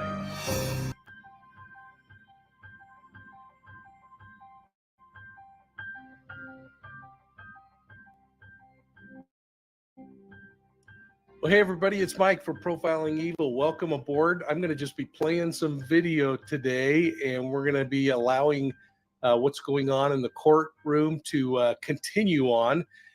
We're just getting underway in the Chad Daybell murder trial. This will be a period of jury selection, and we're going to just follow this thing once the court comes in. Trying to get there. We go. A little background, if you'd like it. His link is in the description. It's Profiling Evil, and we're going to watch this while they're on break.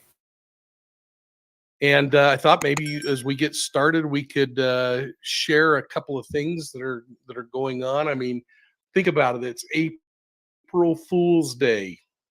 And has there ever been a bigger fool than Chad Daybell? I mean, how fitting is it that this guy is going to trial on April Fool's Day? It'll be interesting to see how this thing unfolds. Again, we'll go live once this thing starts. But in the meantime, I wanted to share a couple of things that I've been thinking about, most particularly about this trial in preparation for it. And thought maybe we could share a couple of little video clips, and I'm just getting those prepared. I've been spending some time on Court TV. But last night on Court TV, I chatted with Vinny about a couple of things, 3 things that in particular I wanted to share with you. The first question had to do with everybody keeps going back to the concept of the religion. And these, both Tammy and Chad were former members of the Church of Jesus Christ of Latter-day Saints. They were excommunicated, although I don't know exactly at what point they were excommunicated. There's no question that they were influenced by the religious teachings they had growing up. And my experience has been, and what I tried to get across on Court TV last night, was that we can really get wrapped around the axles on these kinds of things, where we focus in on the religion, and it has to be focused in on what the guise of power was that these individuals use to control their victims. But I wanted to share this comment I had on Court TV. Mike King, how do you see this issue where, you know, he starts at, they're members of the LDS and then they get excommunicated at some point, but the beliefs, the zombies, seem to be off the rails. That the thing that's always troubled me about this is sometimes we want to put them into a real easy to define bucket, because this is such bizarre behavior for us to try to wrap our minds around. And so I go back to kind of the things I learned early on when we ran the Ritual Crime Task Force for the Attorney General. And the main thing that we learned, Vinny, was that usually it's more important to focus on the predatory behaviors that are exhibited and try to figure out that based on what someone's ideology is, what someone's background is, if they're using those kinds of things that they might have learned in attending some worship service somewhere as a youth or throughout their life, or the way in which they pray, that they use that and they start to twist it and they mingle it with philosophy and everything else to come up with something that seems pretty believable. Because for the people that are coming in and looking at these cult leaders, they're looking and listening to people that are kind of talking about scripture that sounds familiar, but then they're coming up with these wacky ideas like zombies and other kinds of things that are just so far out there. But the individual who's coming in and trying to mature into the group or the cult, thinking that they themselves are going to end up with some kind of special dispensation in life, they don't have the courage to stand up and say, that's a goofy belief system you've got there. And so they get sucked into it. Let's just see what your responses are to that. Again, it absolutely is a piece of this investigation. But as I always taught when I went around the country and the world teaching profiling and teaching investigating and prosecuting cult cases, I cautioned against getting too wrapped around the axles on the religious side and focusing on the side that deals with the crime itself and how they used whatever that religious motivation is that they had to control people. These are just such difficult situations. It really is hard. But we then went on, and the other question that came up that I thought was quite interesting that Vinny posed to me was the fact that the children are supporting their dad and continuing to support their father, Chad Daybell, that he wouldn't have done this. They're married in 1990, and then Tammy dies October 19th, 2019. And then 17 days later, November 5th, 2019, this happens. This happens. Everything was picked out for the wedding beforehand, by the way. They've got receipts. And then a month after this wedding, Tammy's body is exhumed in December. And one of the children of that marriage, Chad and Tammy, Emma Murray, spoke with Court TV about her mom being exhumed and the autopsy results. Take a listen.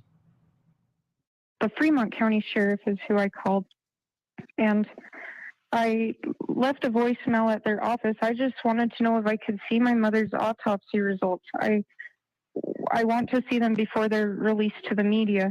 And Sheriff Humphreys returned my call, and he told me that if I work with Fremont County's head detective, I would be able to discuss it with them. But I was also told that he would not even be able to call me back until later the next week. And my brothers and sisters and I have been on pins and needles for over a year waiting to know what this report says. But I was told that the sheriff himself cannot let my mother's own children see an autopsy report until we all meet together with a detective and answer all of their questions.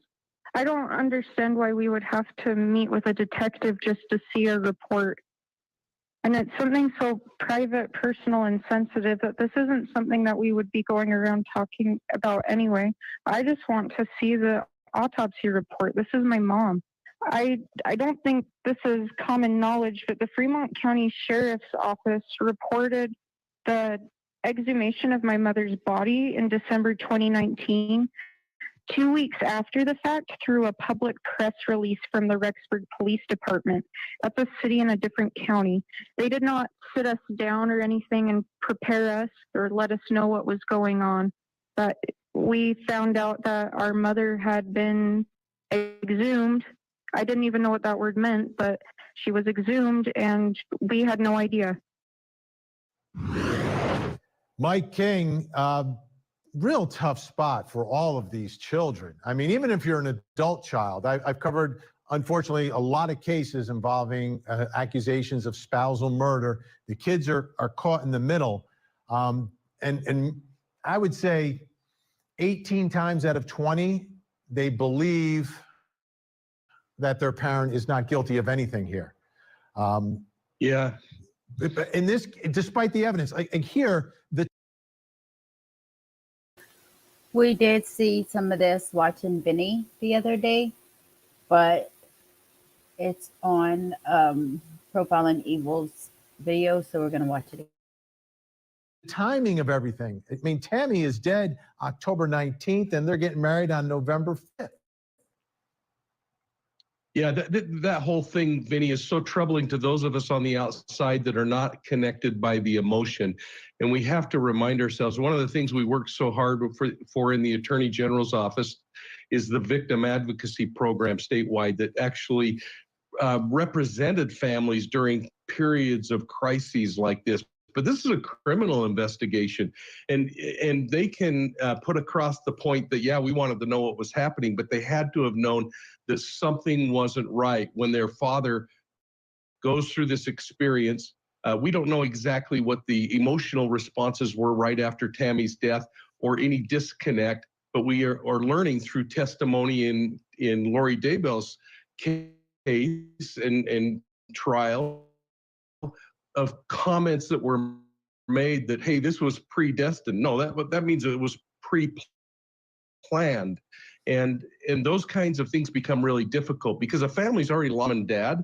They love their dad right now, whether he is right now as an accused killer or if he ends up being convicted and is known as a killer. They love their dad, and we got to be kind of sympathetic to that, but we can't be sympathetic to the point that it jeopardizes a criminal investigation. I wonder how you're feeling about that.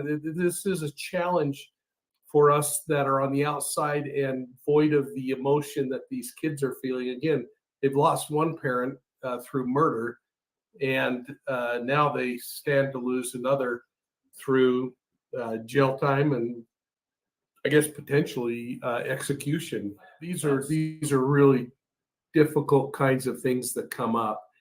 The last thing that we spent a lot of time talking about in preparation for this trial was this difference, again, kind of going back to the religious aspects, but what's really important in this criminal case.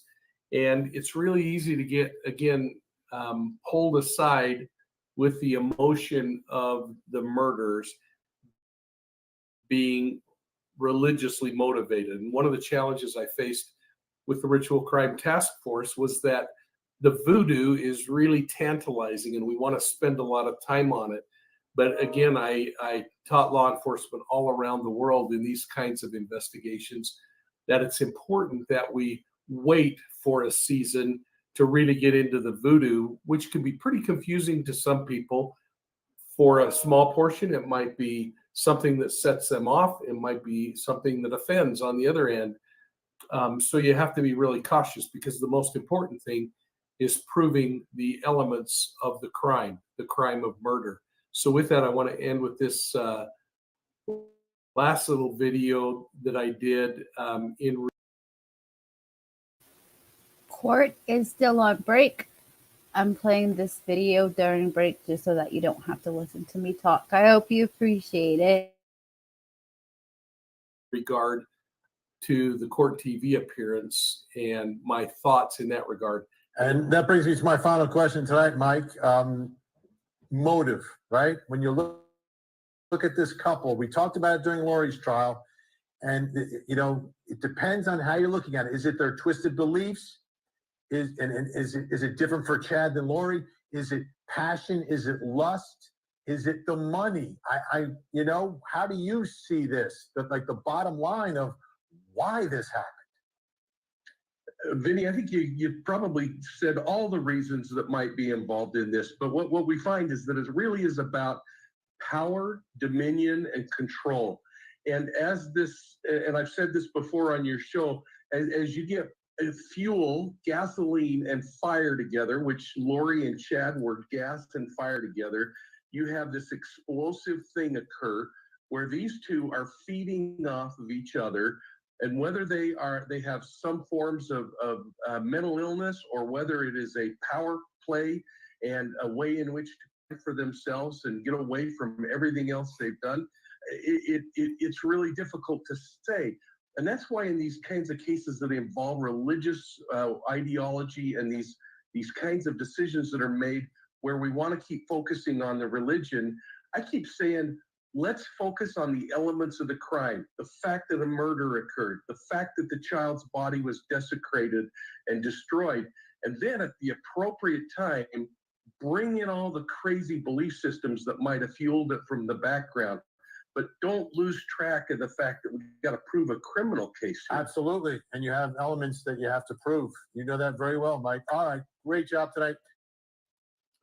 Okay, so you got all my thoughts. You've heard my ramblings, and you heard the opening of Vordaer and there are other ways to say that, but this is the only way I'm really comfortable saying it. And it gives you a chance now to start to figure out what is going to happen next. If this is going to be kind of a laborious process as they go through this, I think what we're going to do is say enough is enough and let you watch it all. I'll be on Court TV tonight, so please join me there at 8 p.m. Eastern, and then at 10 o'clock Eastern, I'll be doing choir practice, so I hope you'll join choir practice tonight. I'm pretty excited. I got 3 really cool guests coming on. I have a police sergeant from the New York City Police Department who worked in the homicide division, is now a professor at John Jay College. We'll be talking about how academics plays a role in investigations and in policing overall. I've invited a longtime friend, Dennis Cotto, a chief from the Los Angeles Police Department, to come on, and we're going to be talking about a bunch of things in that regard. And then we're going to bring on David Robinson, the father of Daniel Robinson, the young man who's been missing down in Buckeye, Arizona, just west of Phoenix. Talking about Daniel Robertson, his dad in North Carolina is running for, I think, Senate. Might be House, one of them in his state of North Carolina. That is how you make a difference. Not sitting here complaining about it, getting up and doing something about it. And I commend him so much for that. Phoenix, Arizona. His father is probably the greatest example of love that I have ever seen, as he has spent the last couple of years looking for his missing son. So folks, thanks for taking time today to share the opening portions of this murder trial. I think it is going to be really interesting once the sparks start to fly. So from all of us at Profiling Evil, thanks for supporting us. Check us out on Facebook, Instagram, YouTube, and Twitter. Make sure you're signing up for the BOLO. If you feel like you want to donate, go to PayPal and get at Profiling Evil, and we'd love to have anything that you can provide to help us out. So we'll see you tonight. Thanks so much. So his link is in the description. I'm sure he has all of his links to his other social media on there. Go support him, please. He's always a guest on Court TV. And we're still waiting for court.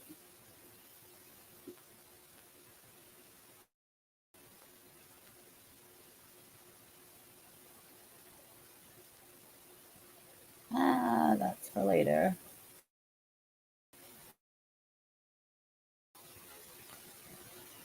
It shouldn't be too much longer. Thank you, Jeff, for coming in. I need to play my thing for Elizabeth joining the membership. One moment. Never answer to no, man, I still go, go, go, go, go, go, go, go, go, go, go, go, go, go, go. Thank you, Elizabeth, for joining. I really appreciate that.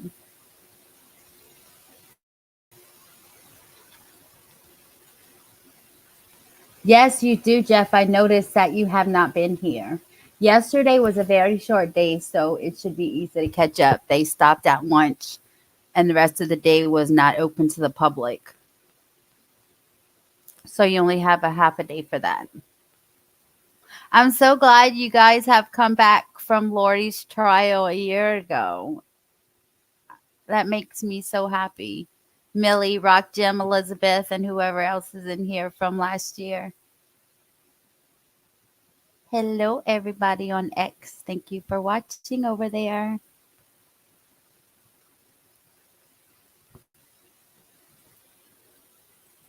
Jeff, are you going live today? You can drop your link.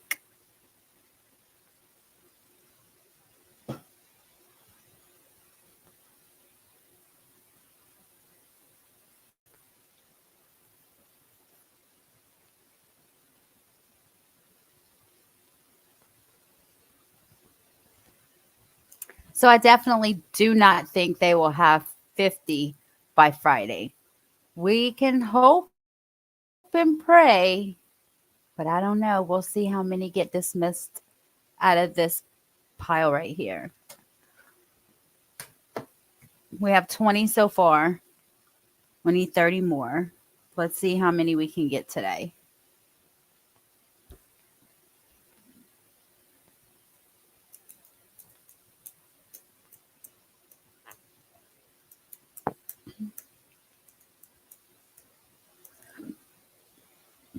Jeff, are you going to drop your link? I'll do it for you.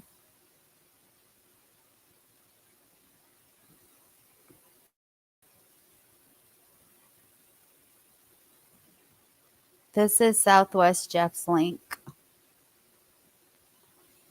If you would like to step up to him, he's a pretty chill guy. He has a cool panel. They're all nice. Variety of different people for sure.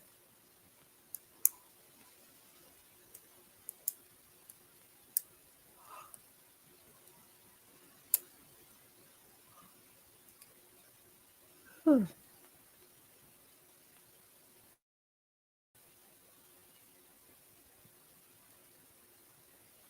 I've been trying to go to bed early so I could wake up early and come live. It doesn't seem to work that way for me.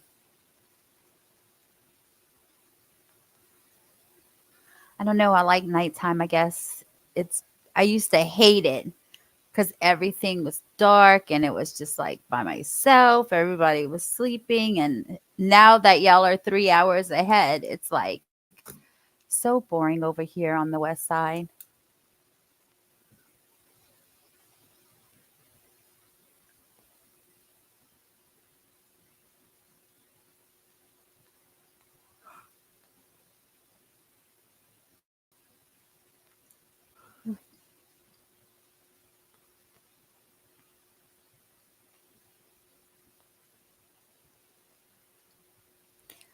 Kaz got some kind of gator alarm, y'all. She did this for Lori's trial. No matter what time I go live, like she said, it's 4 a.m. over there right now in Australia, where she's at in north southwest Australia. You like the nighttime? But now it's like peaceful, like you say, Elizabeth, and I can just like, it's just sad that you just can't go out and like go for a night walk or something like that because they always got some kind of criminal activity going on around here in the city.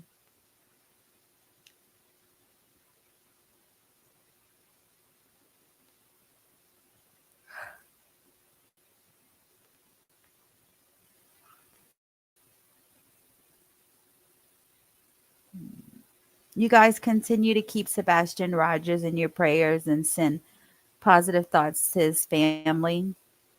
The glasses that law enforcement talked about finding yesterday turned out to not be his glasses. Also, keep Riley Strain's family in your prayers as they go through a second autopsy, not accepting the first autopsy done by the county. And Nashville's closed the case as an accidental drowning. So anyway, back to Kaz. It's 10 o'clock in the morning here, and it's 4 o'clock in the morning where she is. So 2 hours ago when it started, it was 2 a.m. where she is. Have you been to sleep yet, Kaz? No matter what time I go live in the morning, our time, she wakes up. She has like this gator alarm or something. I don't know.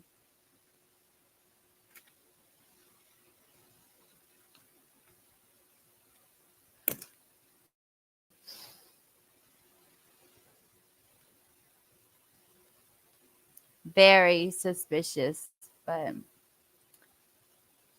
all we can go by now is what we know.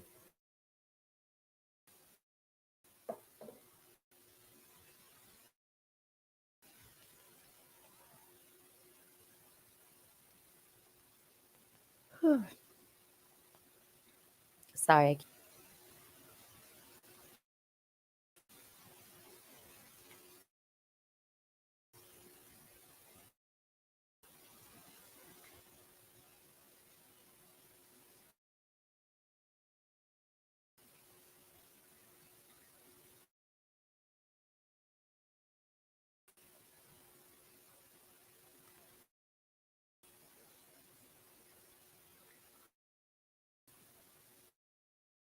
All right.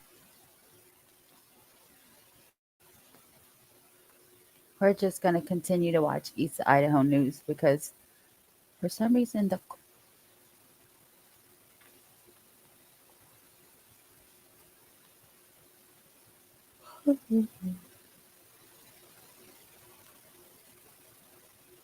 Chad's the only one at the table.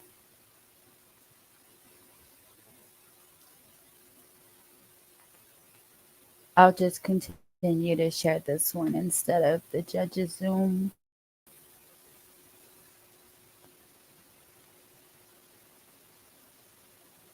There we go.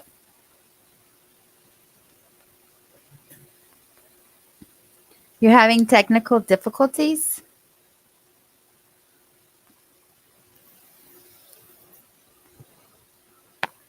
Do yours, Kaz?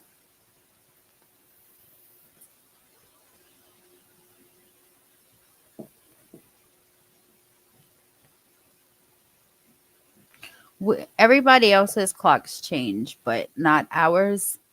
I think it's ours and it's Alaska or Hawaii. I don't remember which one. Other one doesn't change time. So like now I'm the same time as California. And I'm 3 hours from the East Coast, 2 hours from Central. When time changes again, I'll be an hour ahead of California, 1 hour behind Central, and 2 hours behind Eastern. It's autumn in Australia. Yes, and our summer will be her winter. I remember last winter, oh my gosh, you guys, Kaz was having her roof fixed and it was like freezing cold in Australia. Here they come. I felt so bad for her. Are you getting any sleep? Here we go, guys.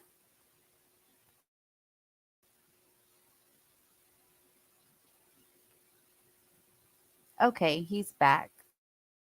I'll go ahead and do this one. The judge's Zoom.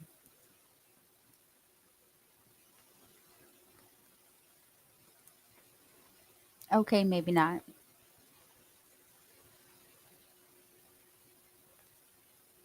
Parts of Indiana? I never even heard that. It's Hawaii, not Alaska. Thank you. I never heard parts of Indiana ever.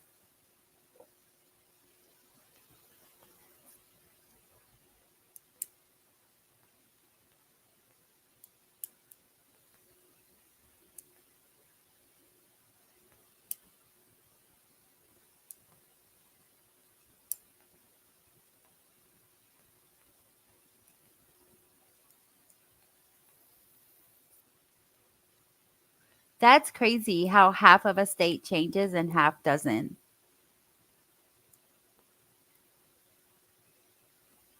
That's insane. Did that just start or something?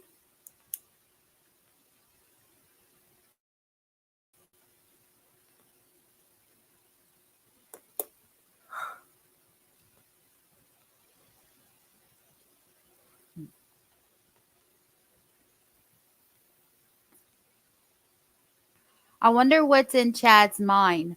I wonder if he sits there and he grades the juror light or dark.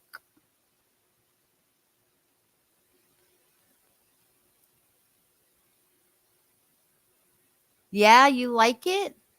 You like being that far behind everybody? Dang, that is insane. You learn something new every day.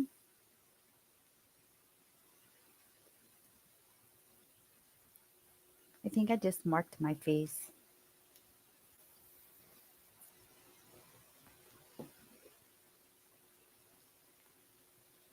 Time zone, yes, but the whole state changes their time, right?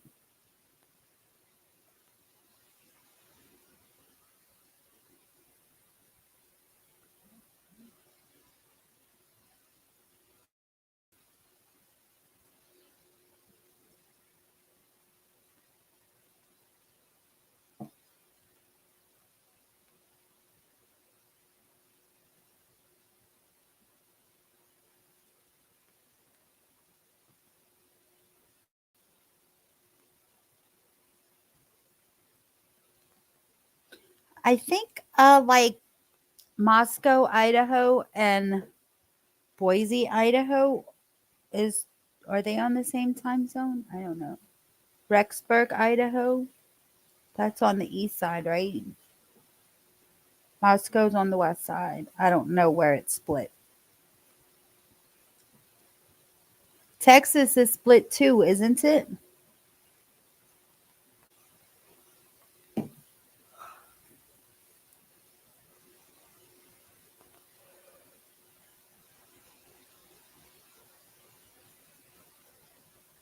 So is it gonna always be spring forward time? What's it called? Daylight savings? So we'll forever be 3 hours behind the East Coast?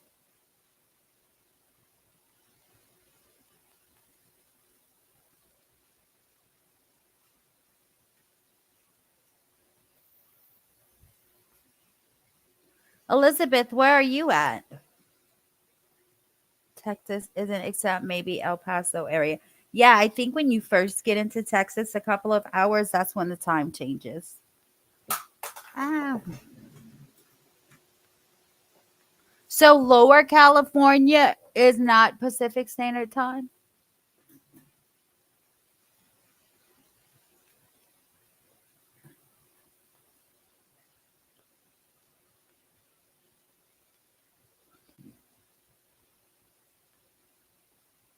Pennsylvania.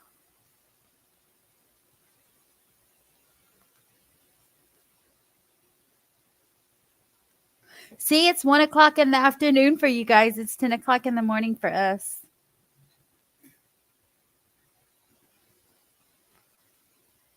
Jeff, me, and Richie for sure. I know. I don't know if Sherry's in here, but she's on the same time zone also.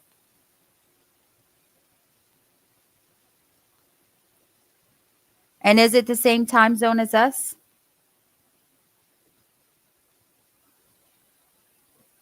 Watching you soap opera. Here we go.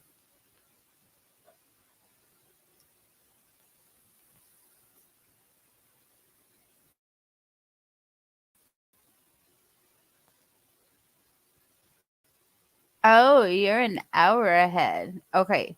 So it changes to an hour ahead in New Mexico and then it changes to Central in Texas somewhere. That's weird. Well, I guess it's, excuse me, 11:09 or 11:10 now in Colorado too. I don't know. Y'all should all be the same time as me.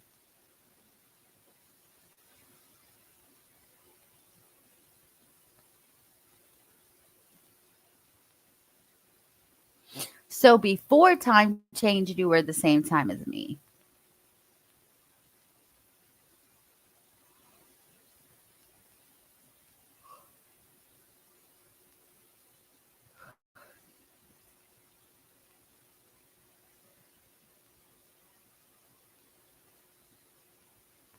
So they're the same time as me then. I am so confused with not changing time here because I'm so used to changing time in Louisiana.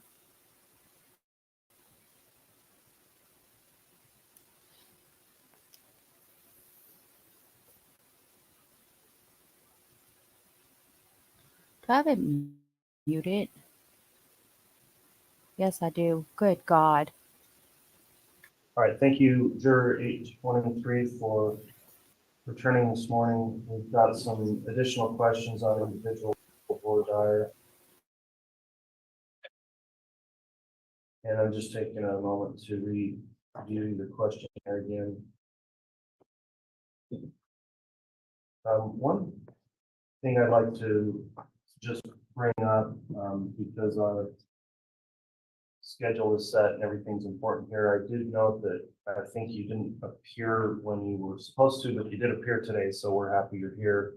And not to necessarily call you out on the spot, but I do think it's important we have jurors that are able to follow the schedule and be here dependably. And I would like to know if there was some explanation as to why you weren't able to appear when summoned. Was there some confusion there? Did something happen preventing you from appearing before? No, Your Honor, no confusion. It was just a honest mistake. I used my phone as my alarm clock and it came unplugged or something. I mean, regardless, my phone died overnight. Woke up already too late. Okay, I understand. We had a couple of relative peers and I guess just a bit of a follow-up on that. You generally consider yourself to be dependable enough that if you move forward in this, you'd be able to make it here when you're supposed to each day? Yes, very. I'm in the military and it's we're on time. Okay, that's all I needed to follow up on that. I just wanted to make sure we had some answer there. The other issues we would look at this time is whether or not there was any kind of a hardship or bias issue. And with this particular juror, I didn't see anything of concern as it relates to bias and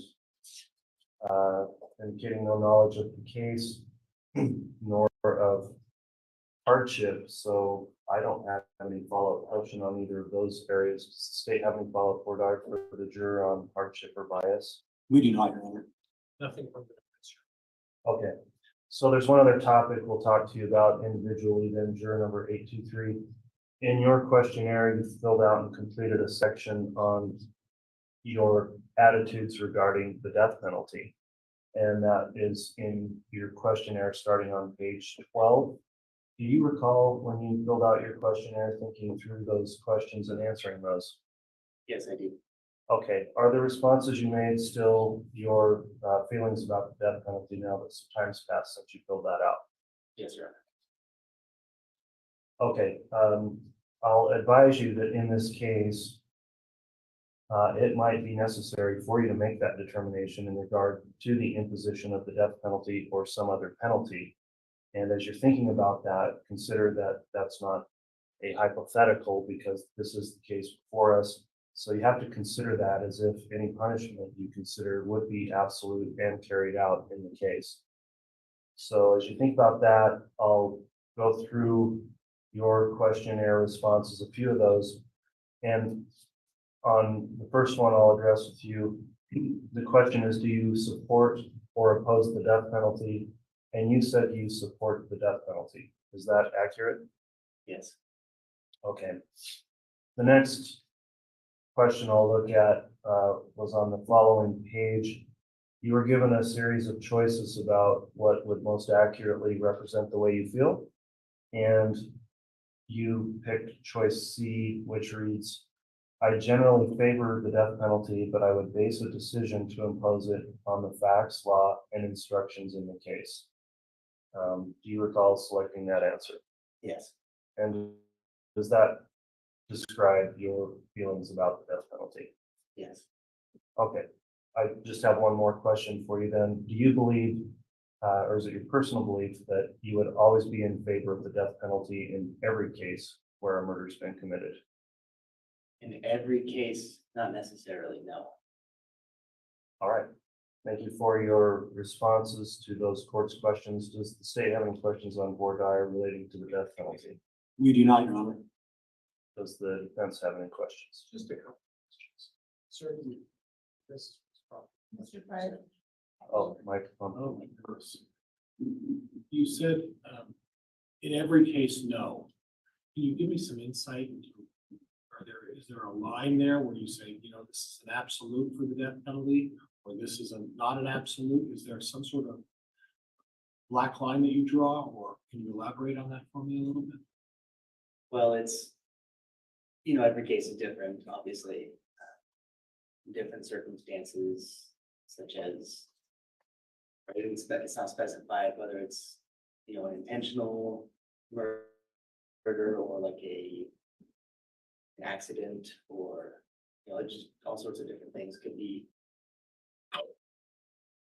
You'd have to weigh in on, I think. Okay.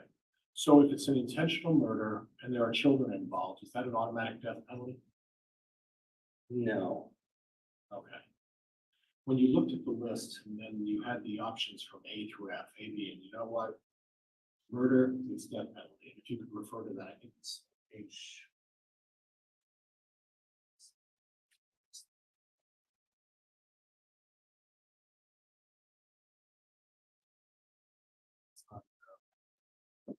Bottom of page 13. Let me know when you're there. I'm there. Okay. So when you read that, was there any hesitation to choose between C and D? If there was and I'll ask you to answer that first.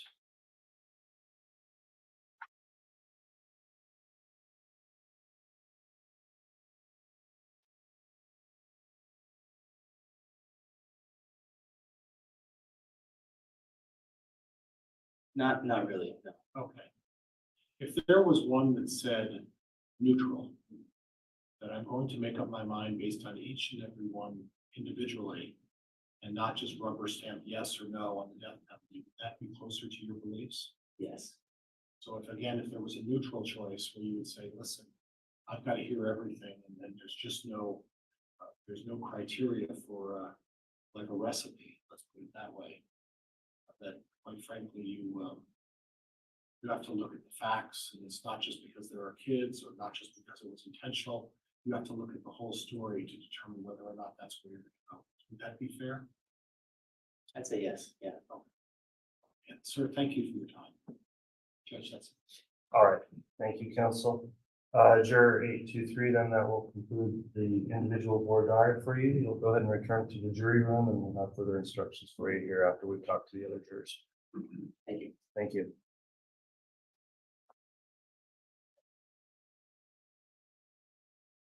Next juror we'll have brought in, please, 1204.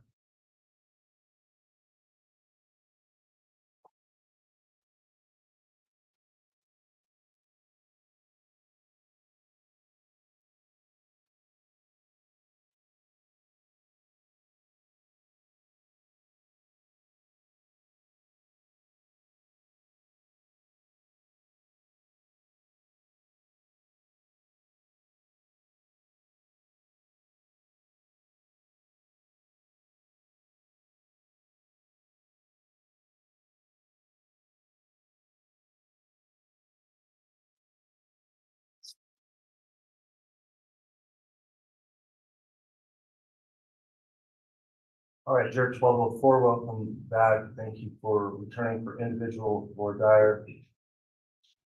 At this stage, we're going to have a few questions beginning with questions about bias. We've already talked, I think, probably sufficiently about the fact that this juror also has a vacation partially paid for or paid for. They don't want to miss starting June 15th, but I think we're through that issue. So counsel, there is some indication this juror has previous knowledge of the case, and I'd like to have any questioning counsel requests relating to potential bias from media exposure. So I'll start with the state asking any questions and then allow the defense to board our individually this juror. Thank you, Your Honor. Good morning, sir. I just wanted to briefly discuss with you the media attention in this case. And you indicated in your questionnaire that you had heard a little bit about this case from Basic News. Is that correct? That's correct. And that you had heard from the news that Mr. Daybell was involved and that he would be going to trial at some point. Correct. During this trial, you're going to be instructed that Mr. Daybell is innocent until the state meets its burden of proof, and that is proof beyond a reasonable doubt. And that means that as Mr. Daybell sits here today, he's innocent.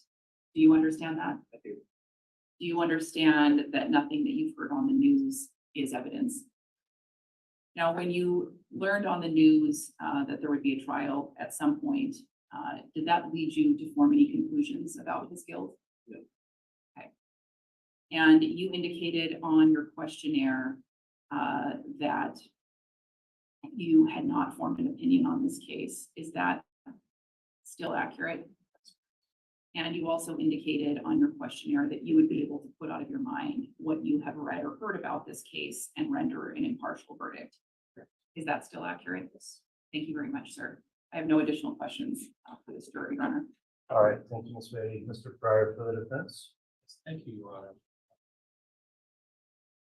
Which I have done as far as hardship. Okay.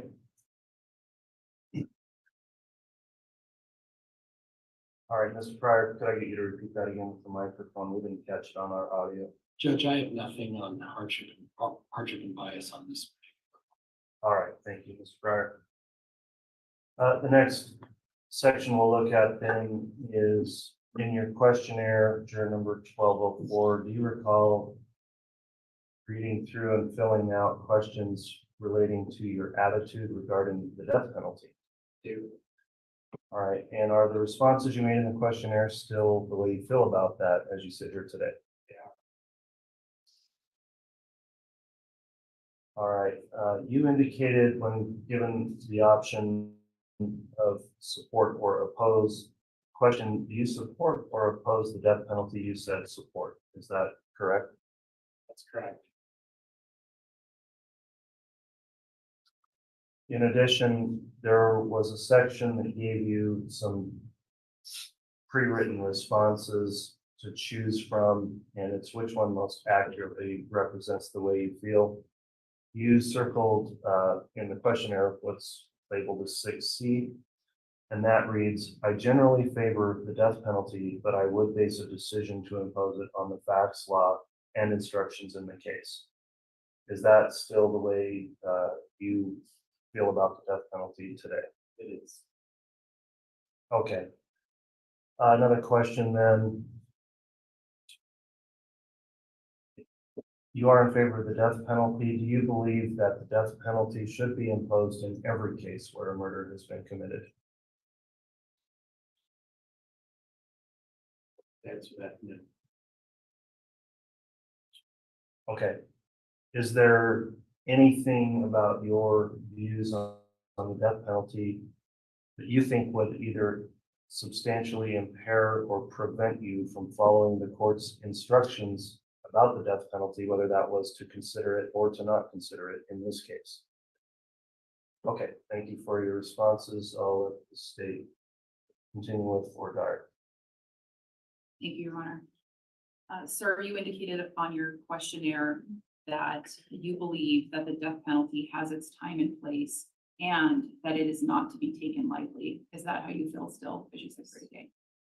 And so you would be able to consider the state's presentation and anything presented by the defense during the death penalty phase and give that fair consideration before you make up your mind whether or not the death penalty is appropriate if the case should proceed to that point. Is that correct? Thank you, sir. I have no additional questions for this jury, Your Honor. All right, thank you for the defense. Juror number 1204, could I have you turn to page 13 of your questionnaire?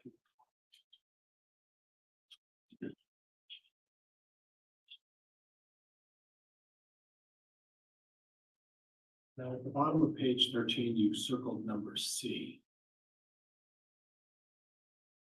Correct. All right.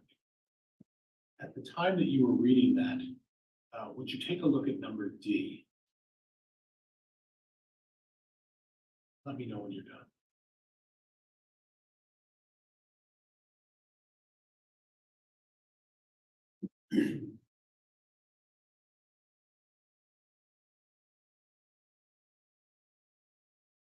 Just number D. Okay.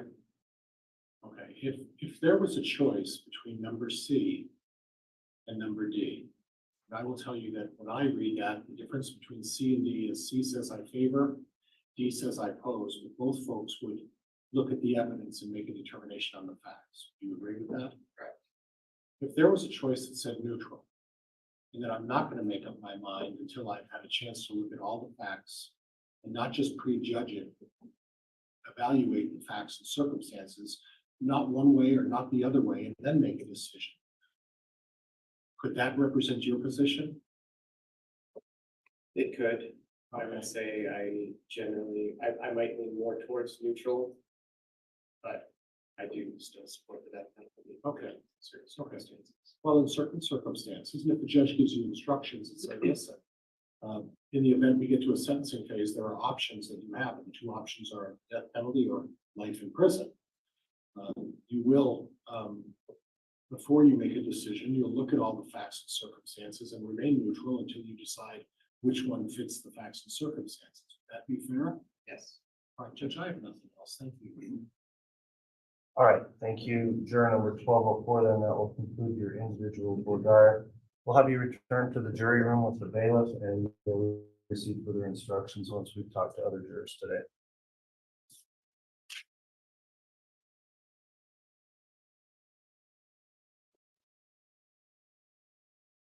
Next, talk to juror number 1251, 1251.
All right, thank you for returning. Juror number 1251. Court is going to allow for some individual voir dire at this time. We've got a little bit of case knowledge, not much, and there wasn't anything in the way of hardship. If the state would like to inquire as to any potential bias, I'll allow that as well as the defense, and then we'll move on to our next topic after that. Thank you, Your Honor. Juror 1251, just a reminder, there's no right or wrong answers. I just want you to tell us how you feel. So it sounds like you don't know much about Chad Daybell. Is that accurate? Yes. So you haven't followed this case in the news at all? No. There There is one thing on your questionnaire. You say you don't have a hardship. You do say, I wish I could say yes. Tell me about that. Like, why did you write that on your questionnaire? I think anytime you're involved in a difficult case like this, that takes a lot of time and emotional energy. And just, for me, I try not to even involve myself in dramas or news or things like that. And as I was thinking about that question, I realized that because of all those things, it probably makes me a good candidate.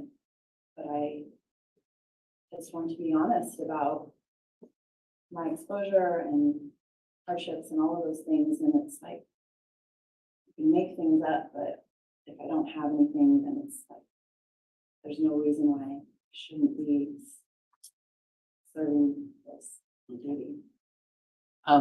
You just used the word energy, and in your questionnaire, you said, I have 0% energy for this process.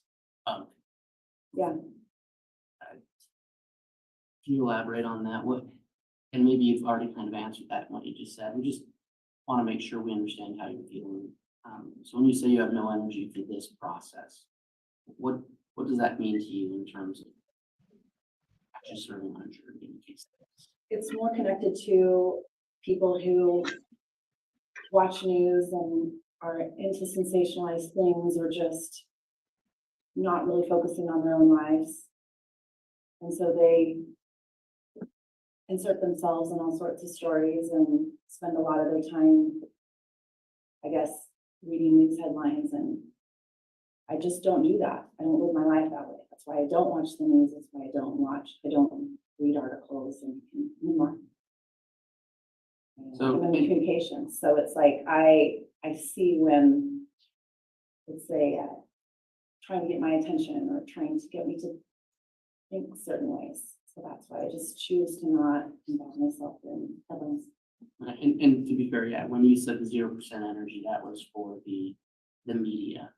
And so, but going back to this idea that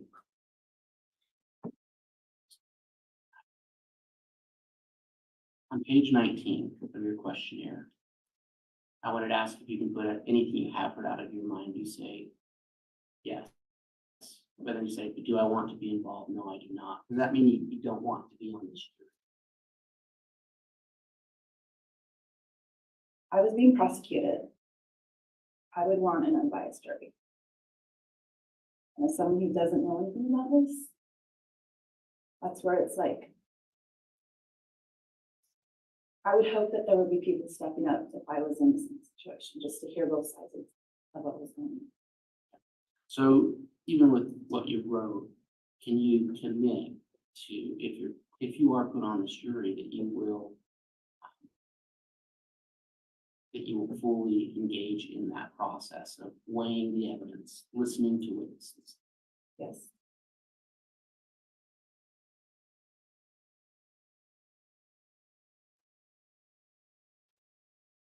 You did have one other thing that I would need to check in with my work days on the trial schedule. Have you done that? Do you know if this trial schedule, you'd be able to accommodate your work with this trial schedule? Okay. Sure. I have no further questions at this time. Okay, on that topic then of a potential hardship or bias, Mr. Fryer, you can inquire. And ma'am, the reason I asked initially, and we made eye contact initially, is there anybody who doesn't want to be here? That's what I took from your questionnaire. And after you explained, I thought your honesty, straightforward answers. If I'm understanding what you're saying, listen, I don't have time for gossip. I don't have time for all of this sensationalized, and I'm going to look at this thing in a fair and balanced, neutral way. Is that fair? Yes, and I would just say that it's more about if you're wanting to be here in a way that's kind of sick. So it's like, I don't know that any of us really want to be here, but are we here? And are we answering questions honestly? And yes, And you could find that there are people that just don't, you could understand why I would ask that. Because there are people that are just saying, you know, we run across this all the time. They make comments about and make up things to avoid having jury duty. There are people that do that. And what I'd rather do is just say, you know, folks, just tell me the truth and just tell me you don't want to do it. Because if you don't want to do it, there's no sense in putting anybody who doesn't want to do it on a jury for it, considering it's going to be 8 or 10 weeks. But I applaud the fact that you say, listen, I don't necessarily want to be involved, but I will do what I'm instructed to do, and I will follow the rules and listen to the court and do all the things that are expected of me. Is that fair? yes, I trust that by answering honestly and letting the chips fall, that that's what is supposed to happen. And secure my integrity, that I wasn't trying to get out of something just because of my own uncomfortableness. But You weren't trying to skirt your responsibility. You're being forthright about things, right? Correct. I want to thank you for that, Judge. All right, thank you. All right, juror 1251, there's another topic we're going to discuss here individually with you, and that relates to the questionnaire and your responses on your attitudes regarding the death penalty. Do you recall reading through that section of the questionnaire and answering those questions? I do. And are the responses you gave in the questionnaire still accurate in terms of the way you feel about it today? Yes. Okay, you indicated when given a choice of whether or not you support or oppose the death penalty, you checked the box that said you support it. Is that correct? Yes.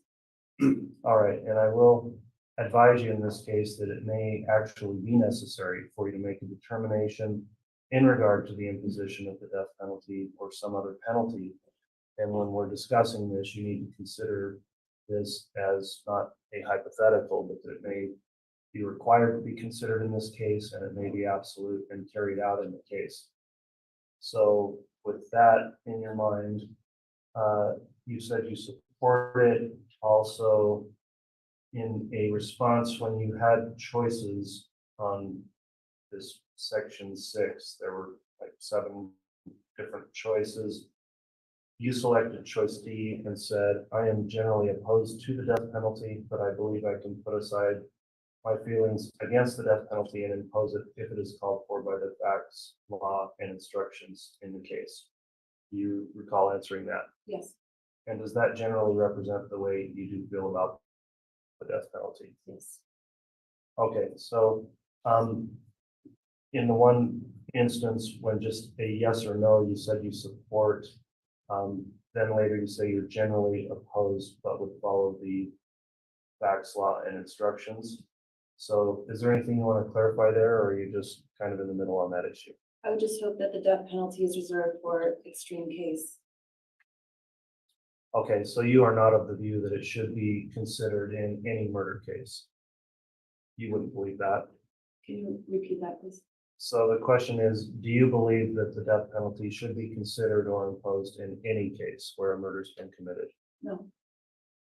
All right. Is there anything about your views at all on the death penalty that you think could prevent or impair your ability to follow court's instructions if you had to consider that in this case? No. Okay, that concludes the court's inquiry to the state like required. Just briefly. Juror 1251, so as I read your questionnaire and listen to your answers, just to make sure I completely understand where you're coming from. It sounds like you believe there are times when it is necessary, the death penalty. Yes. And,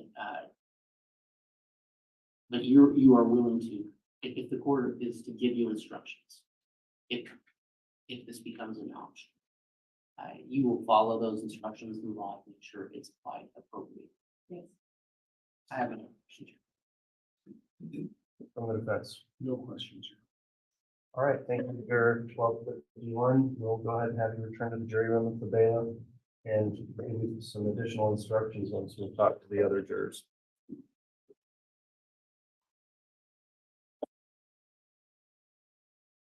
We'll next talk to juror 1320.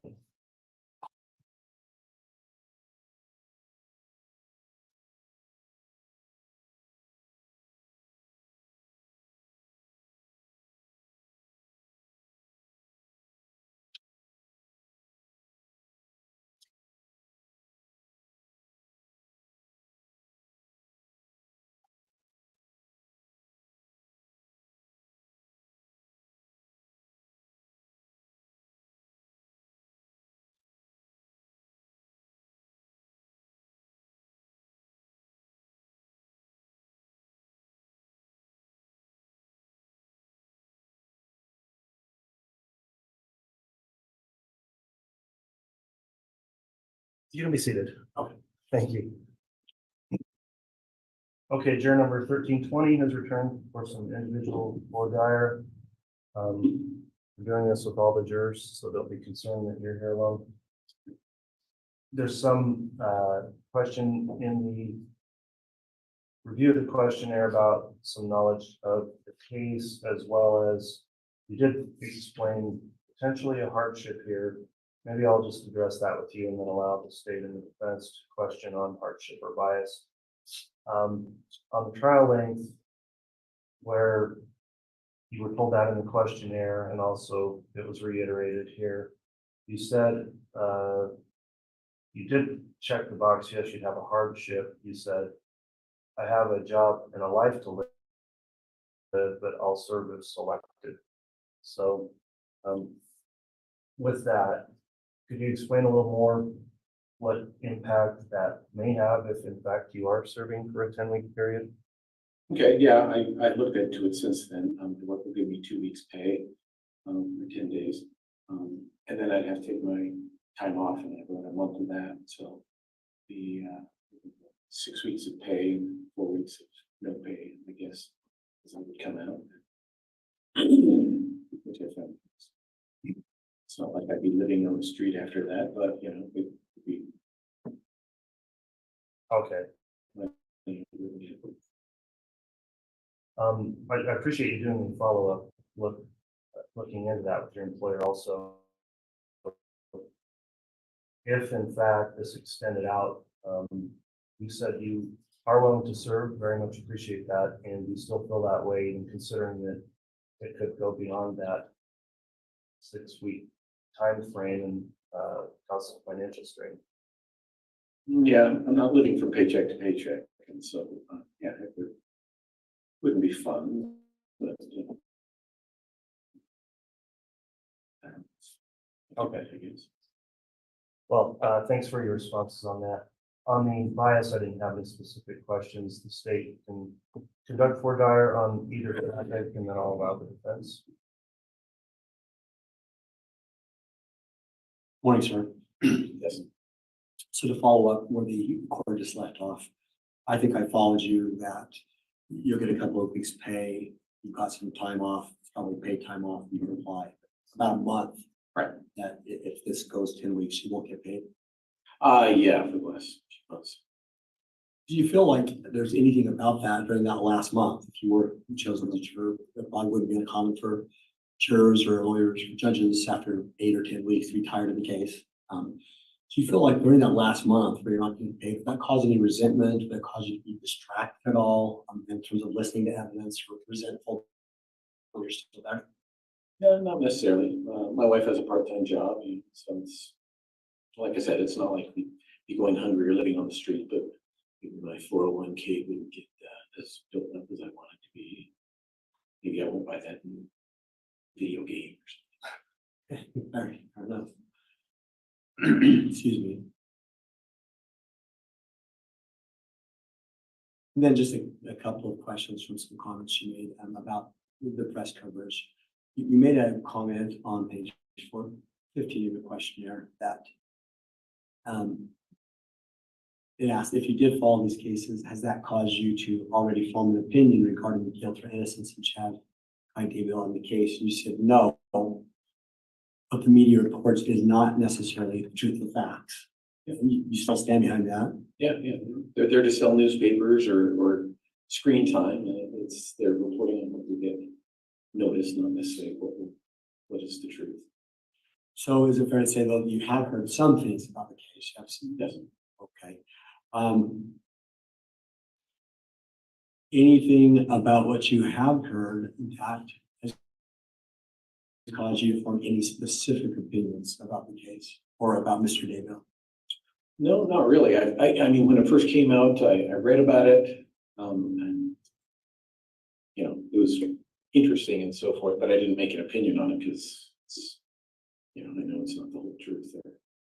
So, So as you sit there, you feel like you can hear the facts and deliberate and be objective about everything? yes, I do.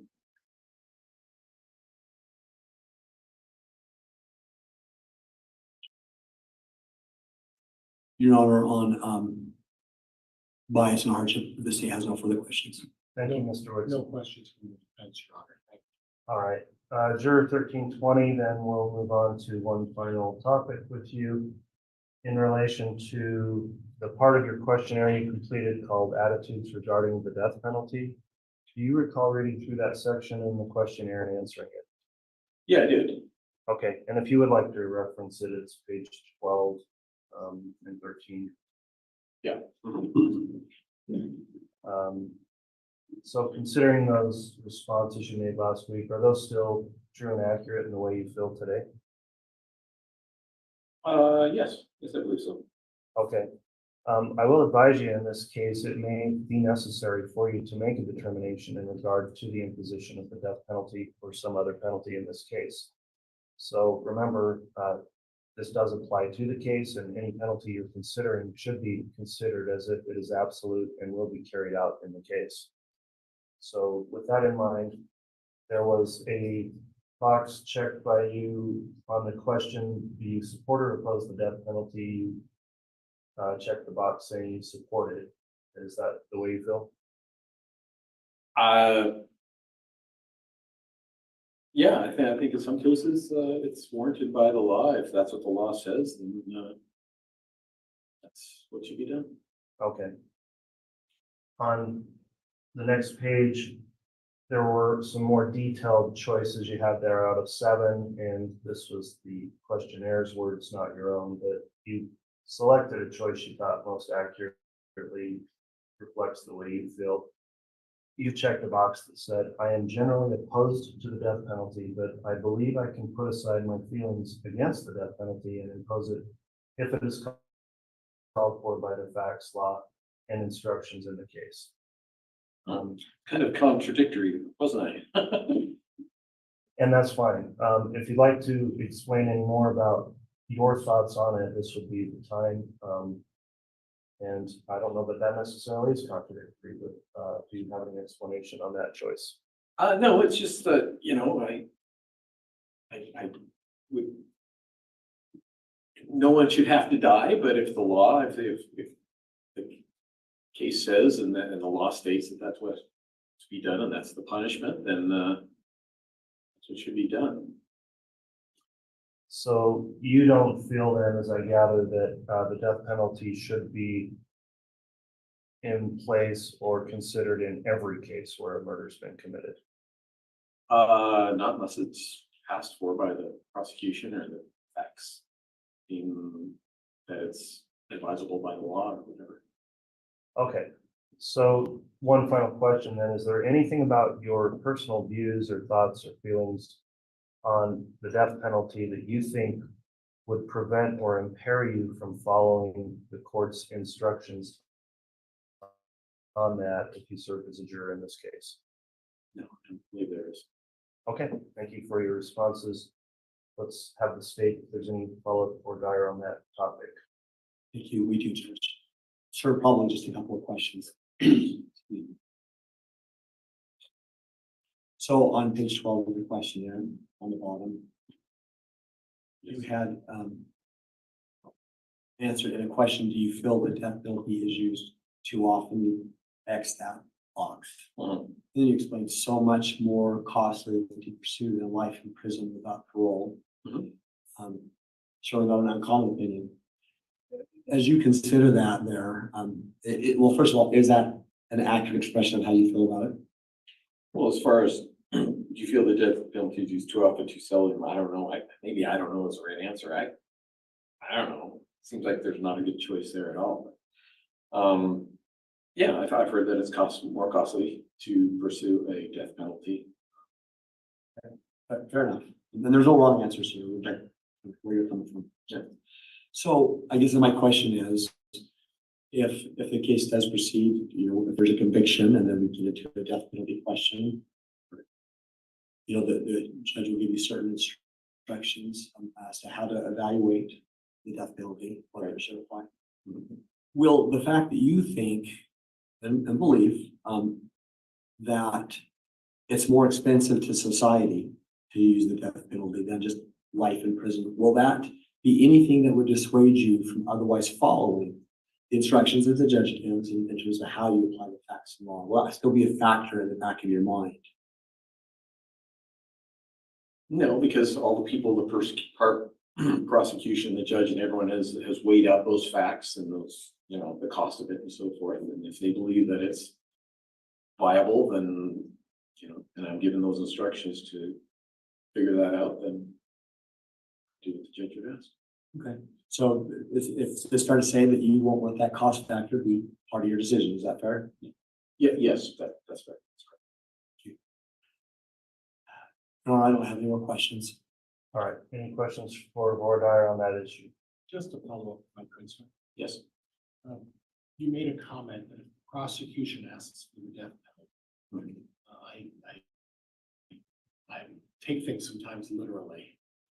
And in that situation, I was wondering, does that mean that if the prosecutor, and I don't want to imply under any circumstances that Chad is going to get convicted, but if that happened and the prosecutor asks for the death penalty, does that mean you're absolutely going to follow the prosecutor's recommendation and impose the death penalty?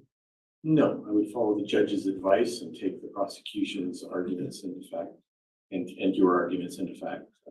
So if the court were to instruct you that upon a conviction, you have a choice between the death penalty and life in prison, you would equally balance those considerations based on the facts and circumstances surrounding the case. Would that be fair?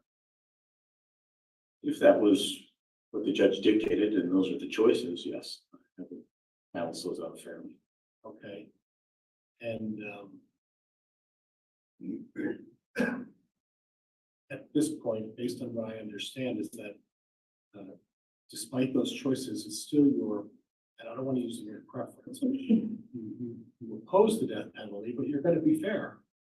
And you're going to look at both of the options before you make a decision based on your understanding of the facts, based on what the prosecutor tells you, based on what the defense tells you, and based on what this judge instructs you on the rules to follow. Would that be fair? I'd like to think that's where I stand, yes. Okay, is there any reason to suggest that you wouldn't stand anywhere else? Not that I know. Thank you for your time, sir. I greatly appreciate your time. All right, that'll conclude the Vordire individually, juror 1320. We'll have you return to the jury room with the bailiff, waiting for their instructions as we talk to our remaining jurors.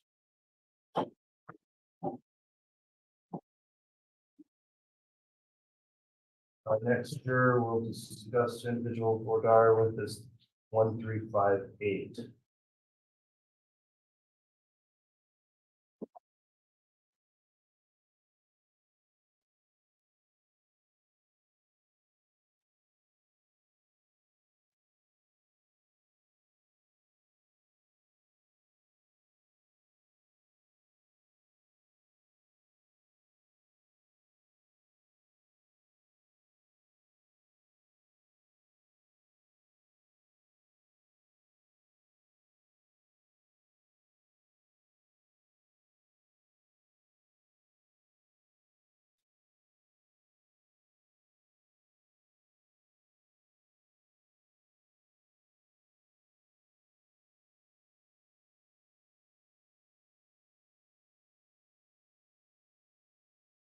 All right, thank you for returning.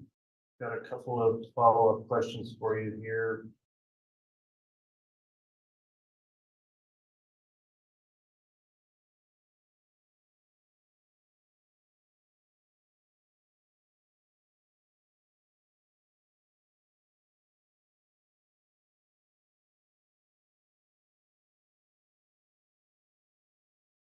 All right, this court doesn't have at this point any individual questions for this juror in relations to bias or hardship.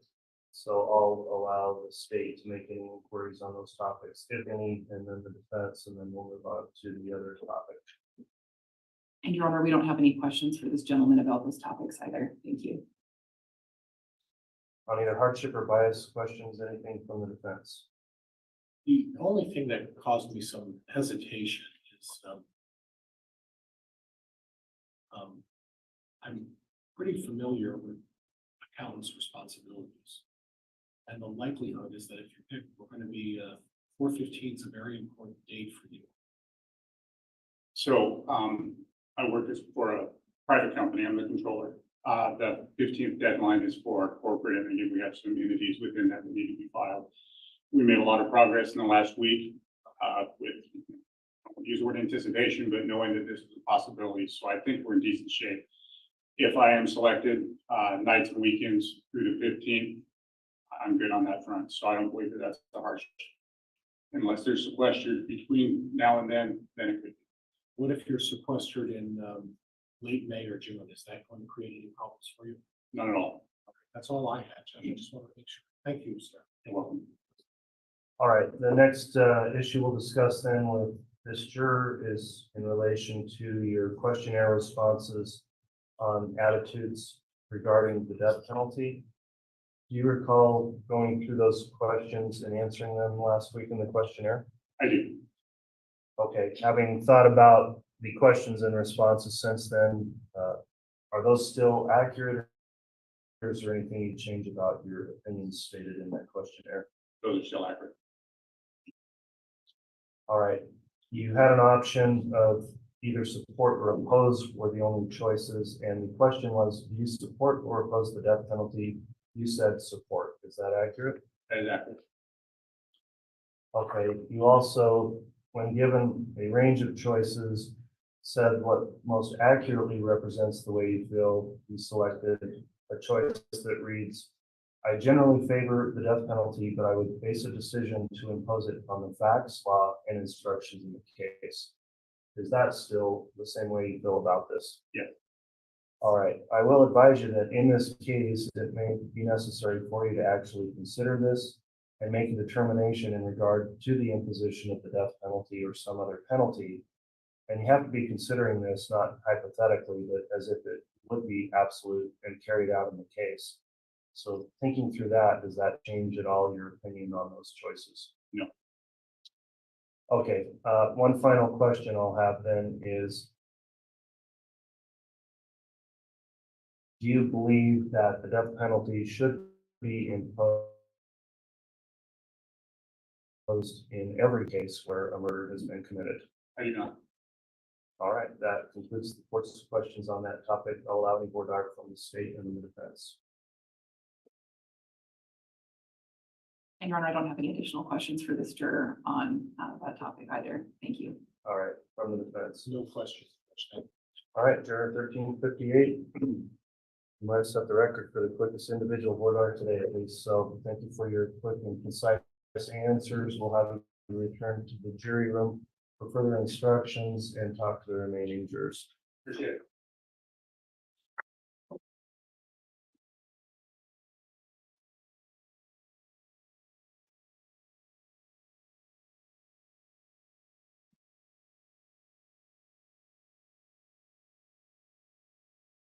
Juror number 1365 will be next.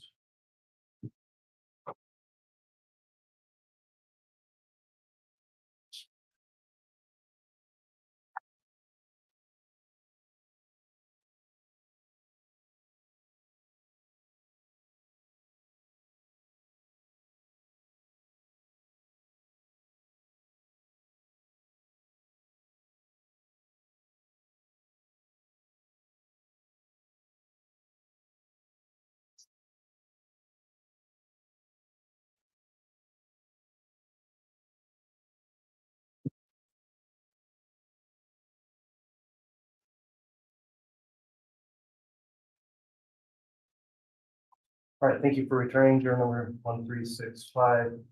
The court's going to permit Dyer from the state and the defense on issues. First, talking about any potential bias or hardship. I'll note this juror has indicated some knowledge and detail of potential facts relating to this case or the case itself.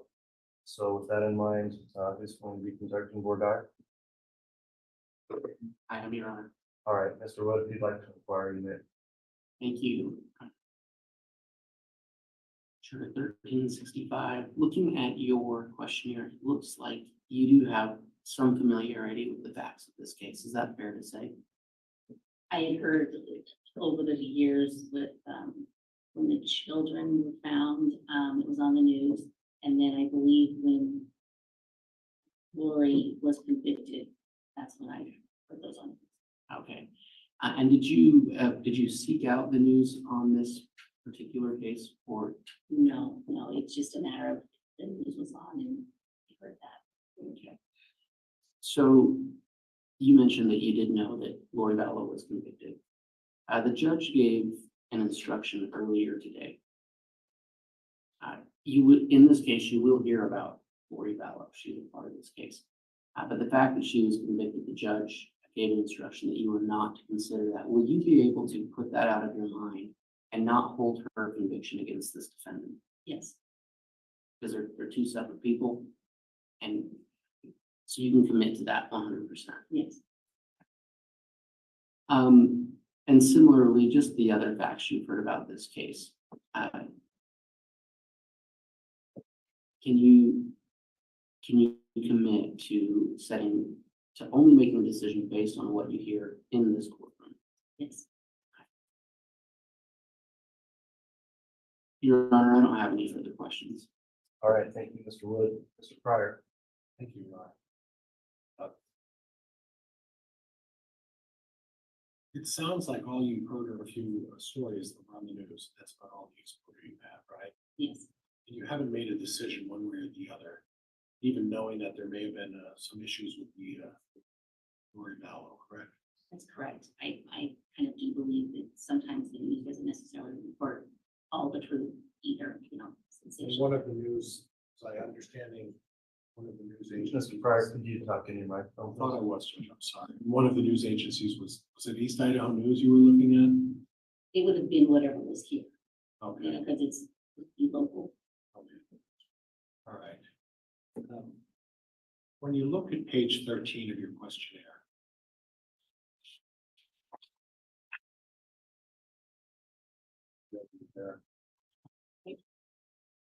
there are A through F as the choices, right? At the bottom. I think at the bottom, yes. Yes. And you marked number C. Mhm. And I don't want to put words in your mouth. But what it sounds like is you're saying that I have not made a decision yet, one way or the other. Is that fair? It's fair. That I'm going to look at all the facts and circumstances. Is that fair? Yes. I'm not going to take into consideration some of these media outlets that may or may not sensationalize things and give us an accurate picture. Is that fair? Right. Okay. And that in weighing all of the facts, I'm not committed one way or the other towards the death penalty. Is that fair? And if the judge gives you an instruction that says, yes, I will, you have two choices if there's a conviction for murder. Before I start, I want to make sure you understand Mr. Daybell's here today, and I don't want to imply that he's guilty of this in any way, but we have to talk about this so we get an idea where you stand. You do kind of understand that, don't you? Yes. Okay, so if I understand correctly, that if you look at item number C, and then you go down to item number D, And Mrs. Pryor, we're going to get into the death penalty qualifications here momentarily. but in any event, you're going to base your decision just on the facts as you see them if you were chosen at the time of the trial. Is that fair? That's fair. Any reductions? Oh, thank you very much. Nothing else. All right, thank you.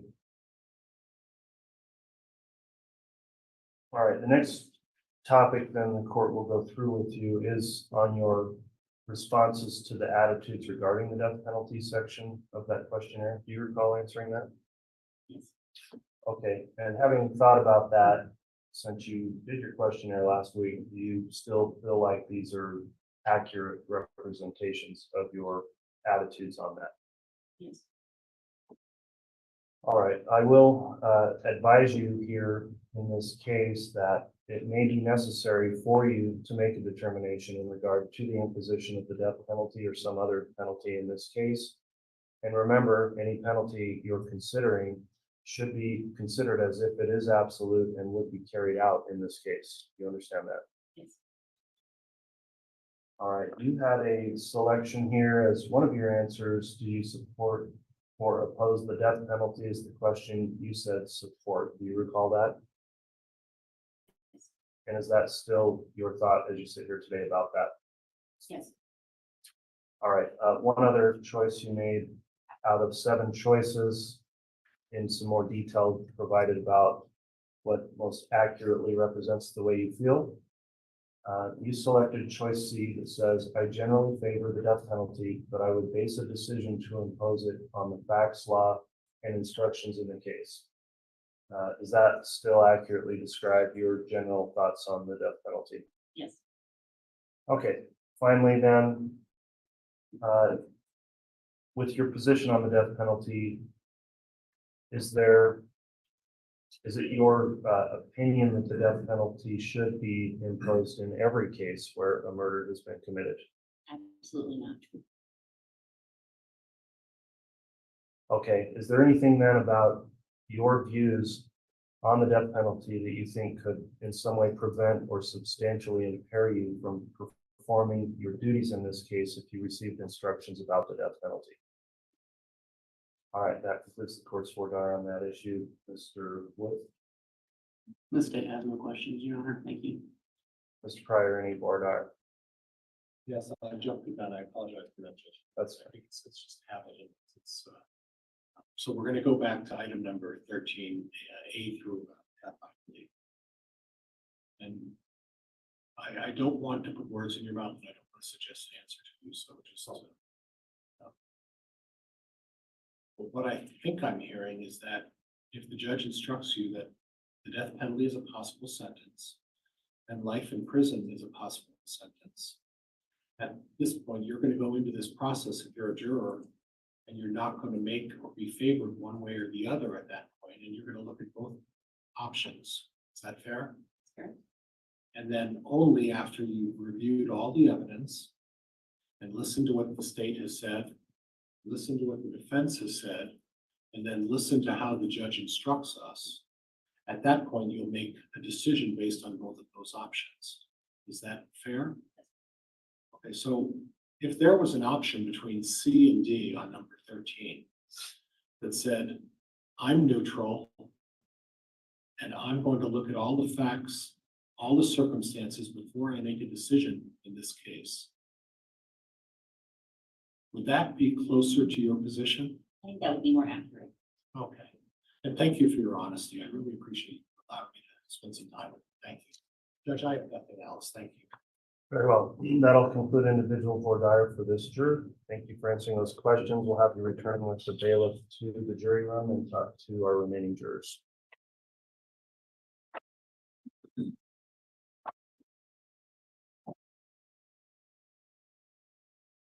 Next up will be juror 1378.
All right, thank you for returning juror 1378 for individual for Dyer. This time, I'll inquire as to whether the state has any for Dyer in relation to hardship or bias issues. I don't think there was much at all in the way of bias here on media exposure, but potentially hardship. We got into that before. Once the state's concluded for Dyer, I'll let the defense as well have questions for the juror. Who's going to be conducting voir dire for the state? I will, Your Honor. All right, go ahead, Mr. Rooks. Thank you. Wait, sir. I really just have one question for you. On your questionnaire on page 20, you just made a notation under the hardship section. I'm only worried about my job because I started on January 2nd, 2024. Is that right? Yes. This is a pretty new job. Yeah, and they are willing to work with me. I talked to HR about it. Okay. So whatever worry you had when you Yeah, I no longer have that worry. So whatever worry you had, no longer have that worry. No, I do not. So then, is it safe to say this, as far as you're concerned, if selected, you don't believe that being a juror would be a financial hardship or impairment to your job? Is that fair? Yes, that is fair. Your Honor, no other questions on this. All right, thank you. Mr. Pryor? There are no questions, Judge. Okay, we'll next move on then. So juror 1378, when you filled out your questionnaire last week, there was a section in there called attitudes regarding the death penalty. Do you recall that section of the questionnaire? You can remind me, but I do not. I mean, I remember answering, but I don't remember what I answered. Okay, if you'd like to just refer to it, I think we provided you a copy. You could turn to page 12 is where that begins.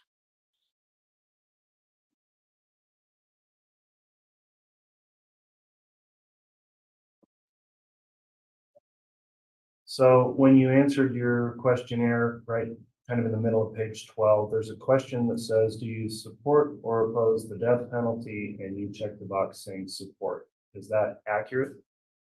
Yes, Your Honor. Okay, and that's the way you would feel about that today as well? Yes. All right, and as we go through these questions, I'd like you to consider that in this case, it may be necessary for you to make a determination about the imposition of the death penalty or some other penalty. And when we're discussing this here, remember, you need to consider that as if it would be done and be absolute and carried out in the case, if that's what the jury determined. You understand that? Yes. Okay. On your questionnaire, you also on page 13, you'll turn there about 2/3 down. There were choices you had about what most accurately represents the way you would feel about it. You selected a choice C, which reads, I generally favor the death penalty, but I would base a decision to impose it on the facts, law, and instructions in the case. Do you recall looking at all those options and checking that one? Yes, I do. Okay, does that still then represent the way you think about and feel about the death penalty here today? Yes. Okay, final question I have then. Do you believe that the death penalty should be considered or imposed in every case where a murder has been committed? I do not know. Okay, so if there were instructions to either consider or not consider it, would you be willing to follow those instructions regardless? Yes. Okay, then is there anything about your views on that issue of the death penalty that you think prevent or impair you from performing your duties and following the instructions here in this case? No. Okay, thank you for your responses there. That concludes the court's voir dire. I'll allow the state to conduct voir dire and the defense. Thank you. Sir, for my question, it's based off a response you gave on page 12 of the questionnaire.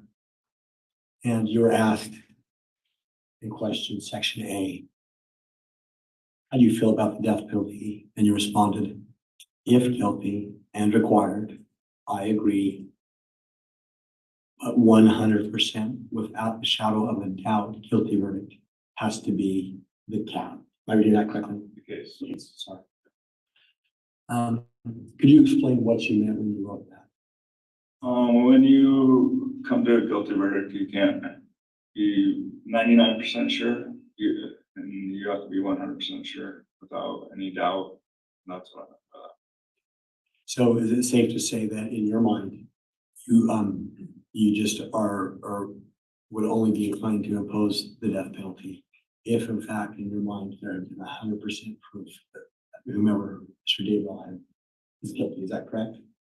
If he was guilty, yes, and I did not know without facts.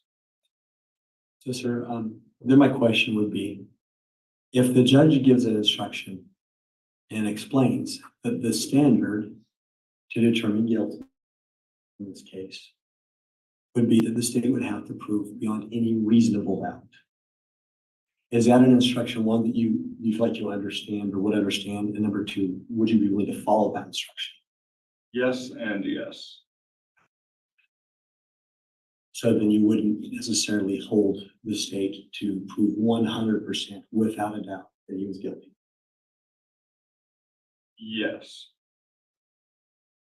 But he doesn't have to be like, he has to be guilty to the law. To what the law states. So you'll follow the judge's instructions on what the law is. Yeah. Okay.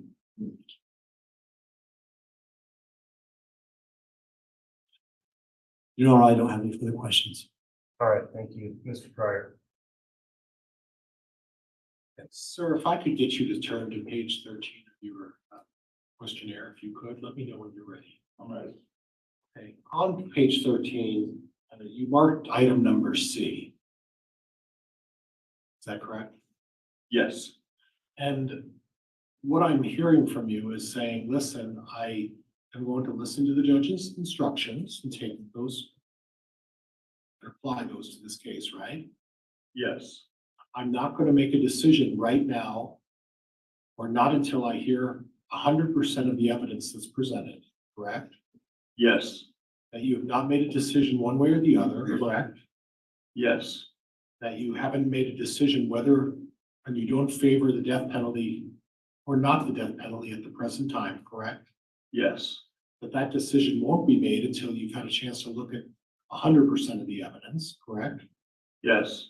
And only if you feel that Mr. Daybell did something and all of the other jurors agree with you that there's a conviction, at that point, you will balance whether or not to impose the death penalty or not. Is that fair? Yes. And you won't prejudge or favor one position or the other before that time. No, I will not. So if there was a choice between item number C on page 13 and item number D that included a box that would say, I am neutral on this issue and I will only make a decision until I have heard 100% of the evidence and I am convinced that Mr. Daybell may be guilty, would that be closer to your position? That would be 100% my position. All right. And thank you, sir. I appreciate your time. Thank you. Okay, juror number 1378, that concludes the individual board hour. Your Honor, I'm sorry to interrupt you. Yes. I know this is unusual to your course, but there is another issue on this questionnaire that I'm wondering if we ought to, that I had overlooked initially, and it might. Judge, could we approach on this first? Let's approach.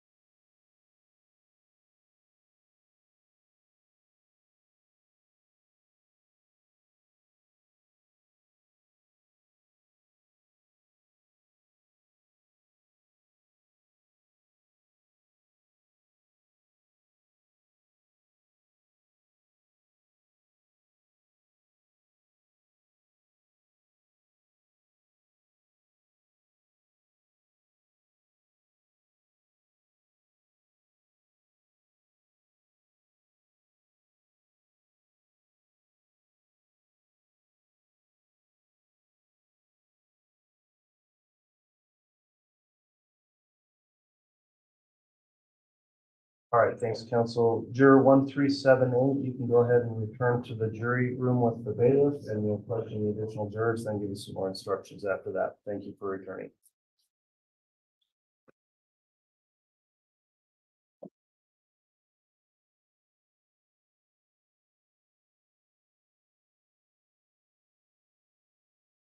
We're going to next talk to juror number 1379.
Thank you for returning.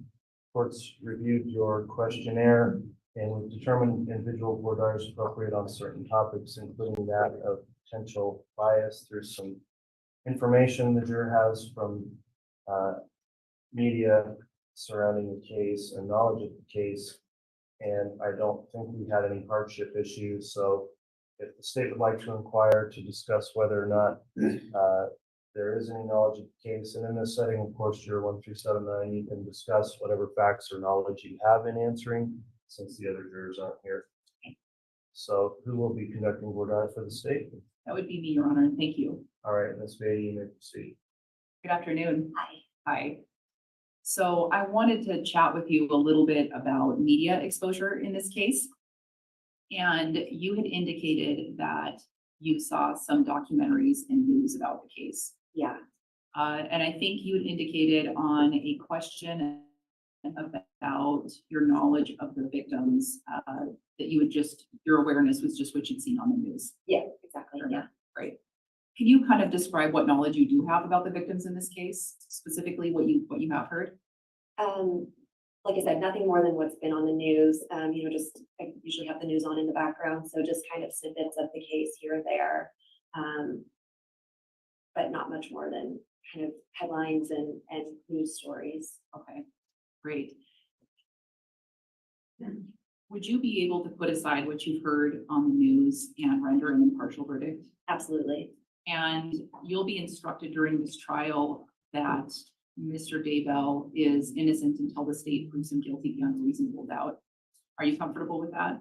Yes, I am comfortable with that. Yeah. Sorry. You would be able to follow that instruction? Yes, I would be. Sorry. And then you also understand that nothing that you've heard on the news is evidence? Yes. And that the evidence is what will be introduced at trial? Yes. Thank you very much. I have no additional questions for this jury, Your Honor. Thank you. All right, as to potential bias, Mr. Pryor, you can inquire. And I appreciate you being forthright about the articles, the news, and all of that stuff. And based on what you've seen on the news articles, and everything else, you haven't made a decision one way or the other at this point, have you? No, I know that the news is just a very brief skim of, what's known. I understand that that's not. And something that you put in your questionnaire really drew my attention. Okay. Let's go to page 19. Okay. Down at the bottom, you have a sentence that starts with "I believe." Yes. Would you read that to me? I just said that I believe strongly in the due process of law. And in the due process of law, that means that you listen to all the evidence, right? Yes, exactly. And that you don't take into consideration or anything regarding the stuff that some of these media outlets or these podcast people who are making a living on something unfortunate And we don't take any of that stuff into consideration. We just base it on what you hear in terms of what's been presented. You'll be able to do that, right? Yes, I will. Okay, thank you, Judge. Nothing further. All right, thank you, Mr. Pryor. There's another topic we'll discuss next then. So juror 1379, in filling out the questionnaire, there was a section in there called attitudes regarding the death penalty. And that was a section beginning on page 12. Do you recall thinking about the questions thoroughly and answering those last week? Yes, I do. Yeah. And are the responses you provided still the way you feel about that today? Yes. All right, in going through these questions about it then, I would like to advise you that it may be necessary for you to actually make a determination in regard to the imposition of the death penalty or some other penalty in this case. And remember, when you're considering that, you need to consider that as if it would be done in absolute and carried out in the case. So as you consider that, I'll note that when given a choice, you selected that you support the death penalty when asked if you support or oppose it. Is that correct? Yeah, that is correct. Okay. You've also selected a choice when you had a variety of choices about what accurately represents the way you feel. You picked the choice that says, I generally favor the death penalty, but I would base a decision to impose it on the facts, law, and instructions in the case. Is that still the way you feel about the death penalty? Yeah, I'd say that's accurate. I'd actually, I kind of struggled between C and D. I remember it felt like I had to have an absolute, but either way, if it is instructive, then I believe in following the instructions that the court provides. So.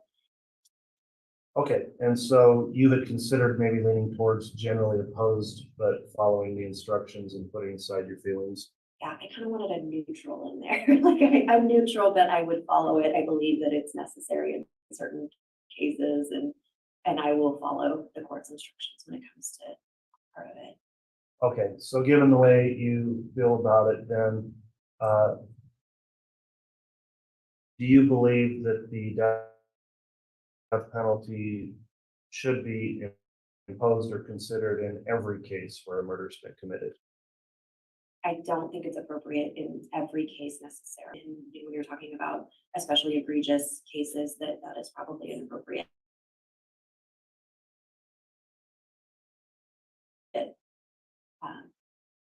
Option. Okay. Final question from me then, to prevent or substantially impair you from serving as a juror in this case and following whatever instructions the court gives you on the death penalty, whether it's to consider it or not. No, I don't think that I'd have any problem with that. Okay, that concludes the court's voir dire for this juror. Any voir dire from the state? I have no additional questions for this juror, Your Honor. Thank you. Mr. Pryor. And just briefly, Yeah. I appreciate you bringing that up between C and D. I've spoken about that before. And what I gleaned from your questionnaire, especially the comment on page 19 where you said, listen, I'm a strong believer in the due process of law. I saw some of your hobbies with the Ducks Unlimited and the other stuff. I think that you probably have a very patriotic sense to you. Would that be fair? Yeah, and I think the first day that we were here, Judge Boyce likened this to serving in the military. If you hadn't served in the military, this might be the most patriotic thing you can do, and that really struck me because my husband did serve in the military, so I'd say we are very patriotic, and yeah. And it is all of our civic responsibility, and I appreciate the fact that you struggled with the choice between C and D. So I'm going to ask you again, just to reiterate, you haven't made up a decision at this point. No, I don't. You haven't, and as far as guilt or innocence, you understand that we have to ask you about these questions, even if we believe that belief from the defense is that Mr. Daybell is not guilty. We have to talk about this because it's important. It's a potential issue. The judge is going to give you a choice of the death penalty or not to impose the death penalty. And at this point, you're neutral on either of those. Right, yeah, I don't have a preconceived notion about what the end is gonna look like. And at this point, before you make that decision and make that important decision, you're gonna balance what the prosecutor tells you, Yes, what the defense attorney in my office and what I'm gonna present to you, and then you're going to follow this judge's instructions. And you're gonna remain neutral until you've had a chance to make your own decision, and you're not gonna follow a recipe. You're gonna do it based on your view of the facts and circumstances, correct? that is correct, yes. Thank you, Judge. I have nothing else. All right, thank you for returning for the individual questioning. 1379, we'll have you return to the jury room and we'll talk to our remaining jurors and then give you further instructions.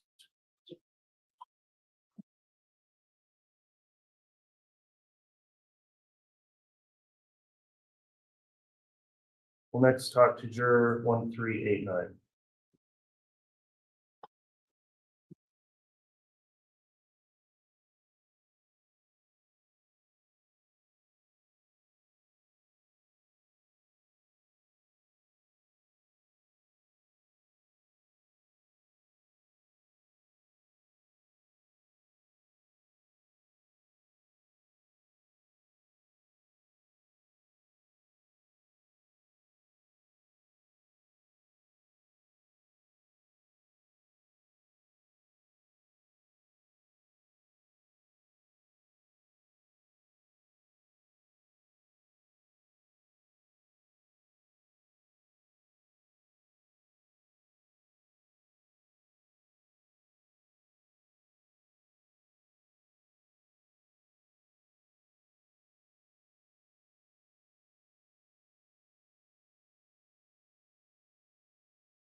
All right, juror 1389, thank you for returning. We've got some additional questions for you here on board Dyer.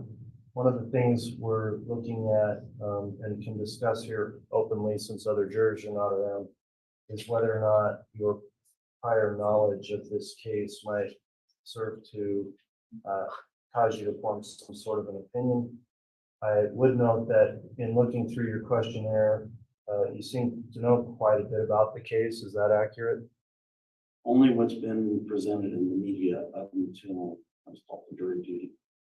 Okay, and let me just try to clarify that. Did you just sort of watch in passing what was reported, or have you actively gone out to, for example, watch any documentaries or look this case up on any commentators on YouTube or anything like that?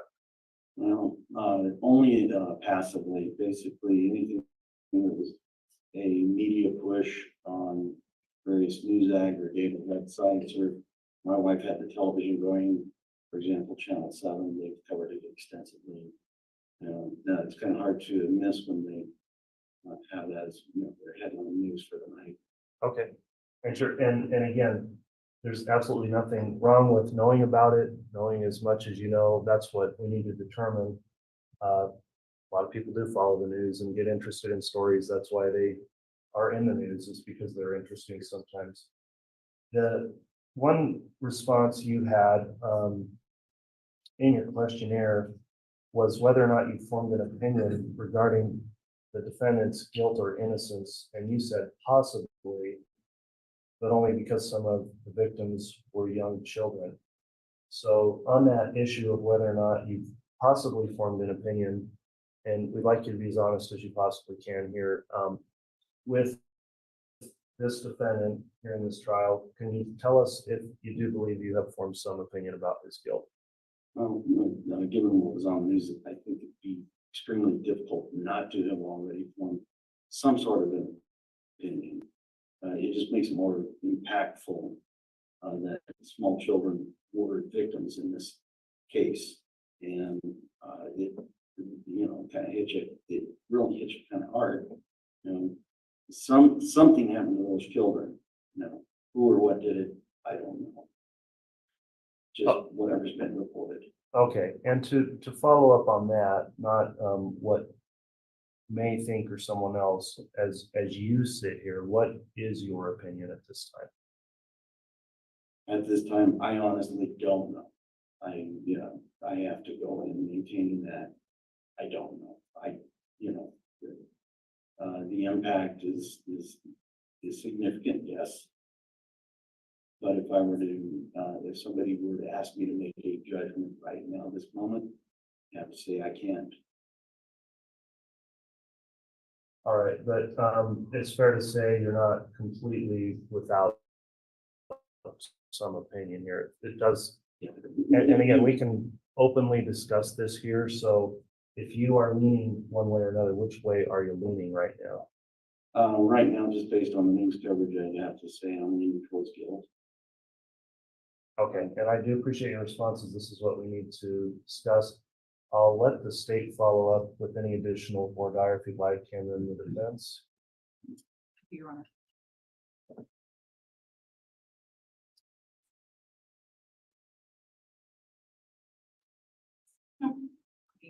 Sorry. Thank you, Your Honor. Juror 1389, on your questionnaire, and again, there's no right or wrong answers here. And so please feel free to just tell us exactly what you're thinking. On page 19 of your questionnaire, your question 10D, it asks if any of your exposure to the media has caused you to form an opinion about Mr. Daybell's guilt or innocence, and you said possibly, which is pretty similar to what you just said. And the question I want to look at is that 10E. Would you be able to put out of your mind what you've read or heard about this case and render an impartial verdict based solely upon the evidence in this courtroom? And you did mark yes, and you said possibly. So what do you mean by possibly?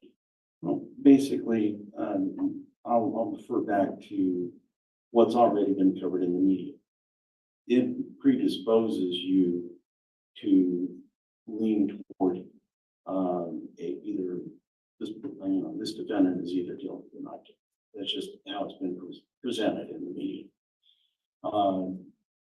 If it were to come to trial, and I'm sitting here, I would have to set that aside and bring your A game, bring everything you've got to show me that whatever you heard in the media is either wrong or it's correct.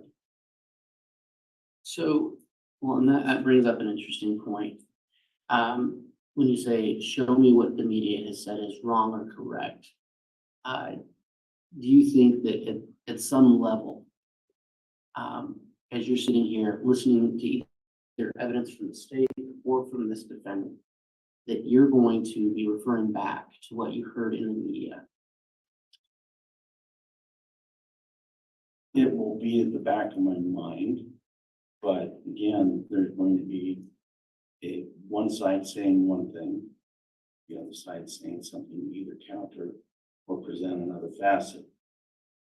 Those are the two most important sides to look at right now. It's only if there's some sort of nebulous gray area, and I don't think there will be. But let's say there were, at that point, then I would go back and look at, hey, this is what I heard. This is what I saw. This is what I was told. Okay. And thank you so much for your honesty. We really appreciate it. Your Honor, based on Juror 1389's responses, I would move to excuse this jury for cause. Okay, so you're moving to strike for cause based on bias. Thank you, Ms. Wood. Mr. Pryor, do you wish to conduct any further or dire or simply advise the court whether or not there's a stipulation on the motion? Well, Judge, I served, there is no right or wrong answer. Judge, I concur in that opinion, but to avoid the court wanting its own analysis, the court's going to accept the stipulation. Otherwise, I can go through some analysis and further want you to support that. My belief, there should be, maybe some consideration of the cause. All right, and I'm inclined to agree with the strike. So based on that, so Juror 1389, first, thank you so much for coming back today and taking the time to fill out your questionnaire. We appreciate your honesty today. We're trying to get the best, most impartial jury we can through this process. And with your knowledge of the case, I would find that perhaps the burden's been shifted improperly towards a presumption of guilt instead of innocence. And despite best efforts, I'd be concerned that juror 1389 may have that preconceived notion. So we are going to excuse you as a juror. And again, thank you so much for your service coming in today. Thank you. You're welcome.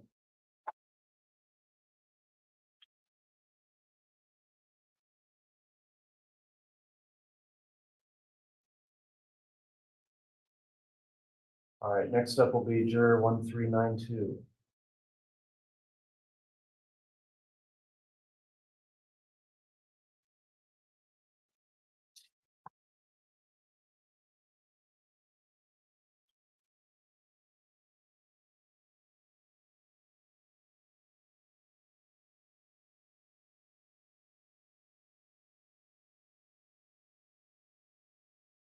While they're on their way in, counsel, maybe I'll just inquire.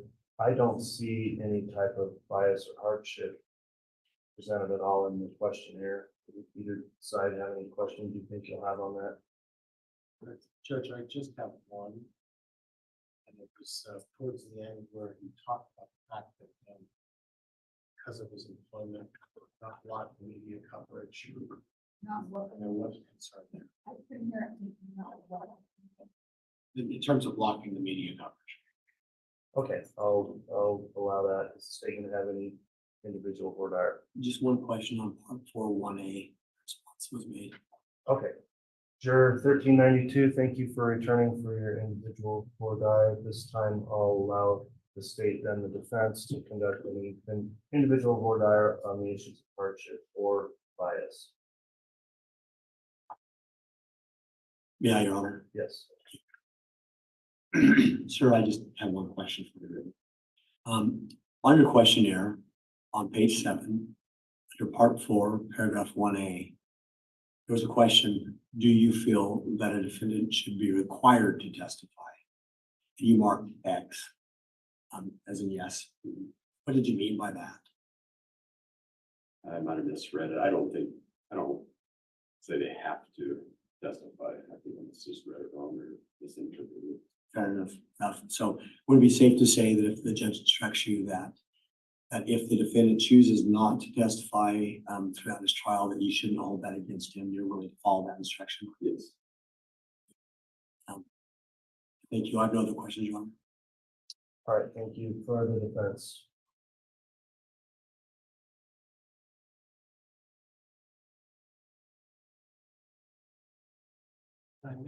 I may have been mistaken, sir, but I thought in your questionnaire, there was some reference that you would not be able to block out the media because of your job position. Is there an issue with that? I don't watch any media or do social media. Maybe I made a mistake. Judge, if I could just. Go ahead.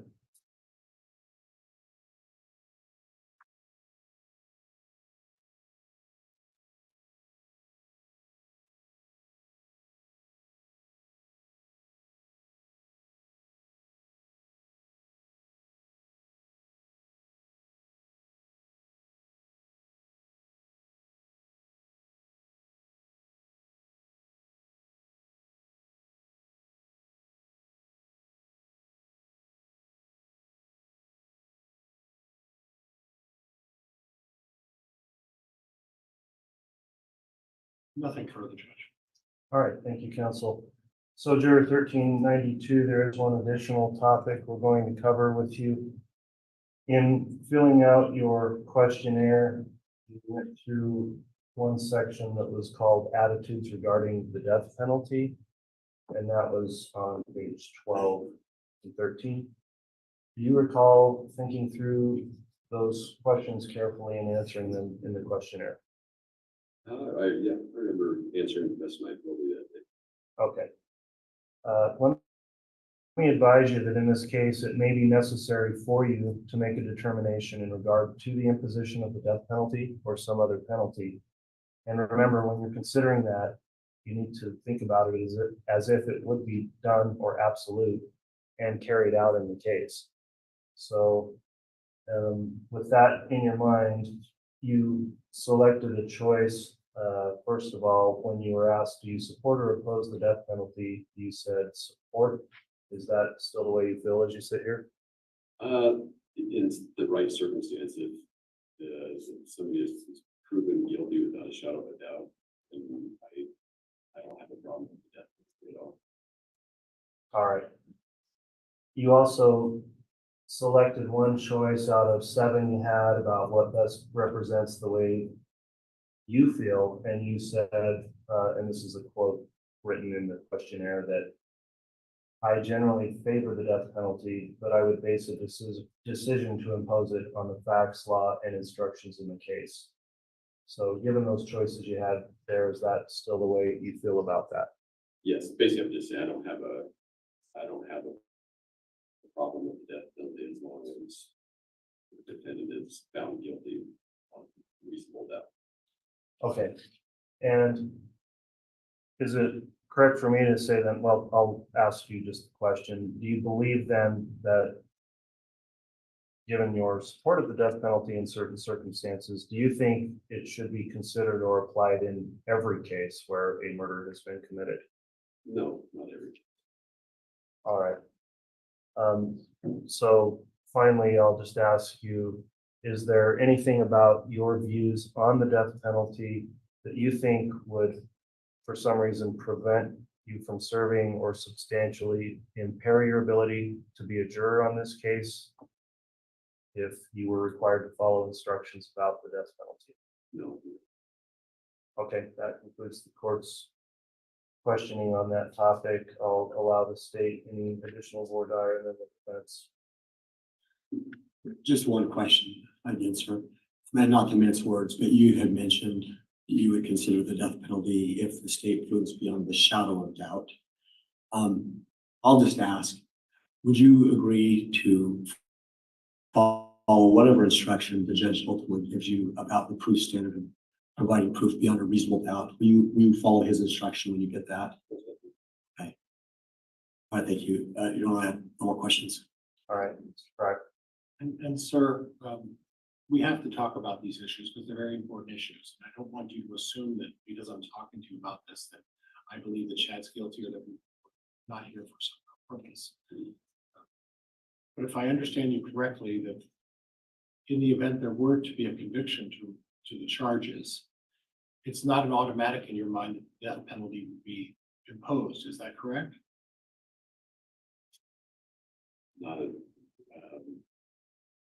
Not necessarily, I guess. It'd have to be without a shadow of a doubt that he was guilty, and if the death penalty was handed down, I have no problem with that. Okay. So when you say without a shadow of a doubt, we're talking about two different things. You understand that the judge will give you instructions that in order to convict him, the evidence has to prove that he's guilty beyond a reasonable doubt. You understand that, right? And then we would go to a sentencing phase.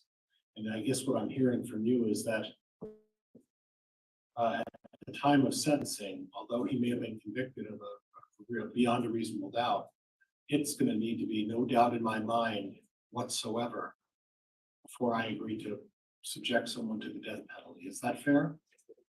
Okay, so could I have you turn to number 13?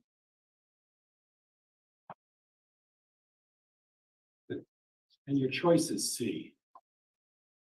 Is that correct? At the bottom? That's what I circled, yes. Right. And in reading C, what I'm hearing is that, I don't have any problem with the death penalty as a penalty if it's supported by the facts and circumstances. Is that really what you're saying? That's how I understood it. But if you look down to D, the only difference is you're saying, listen, I generally oppose it, but if it's supported by the facts and circumstances, I'll reserve judgment.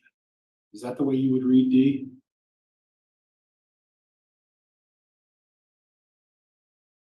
Yes. Okay.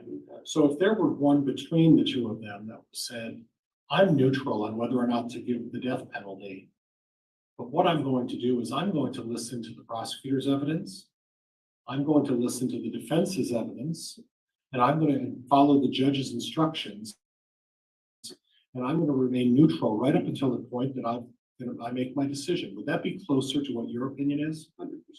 All right, Judge, I have nothing else. Thank you, Your Honor.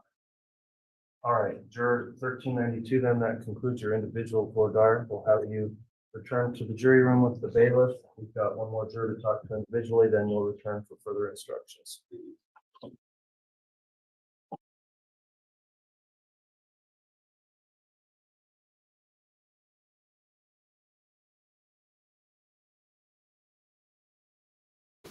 All right, our last juror will talk.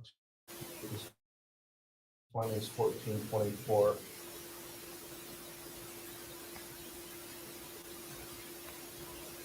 I wonder if I muted myself. 9. I wonder if they're going to stop at lunch like they did yesterday, because I think they only have one group. We'll see after this one.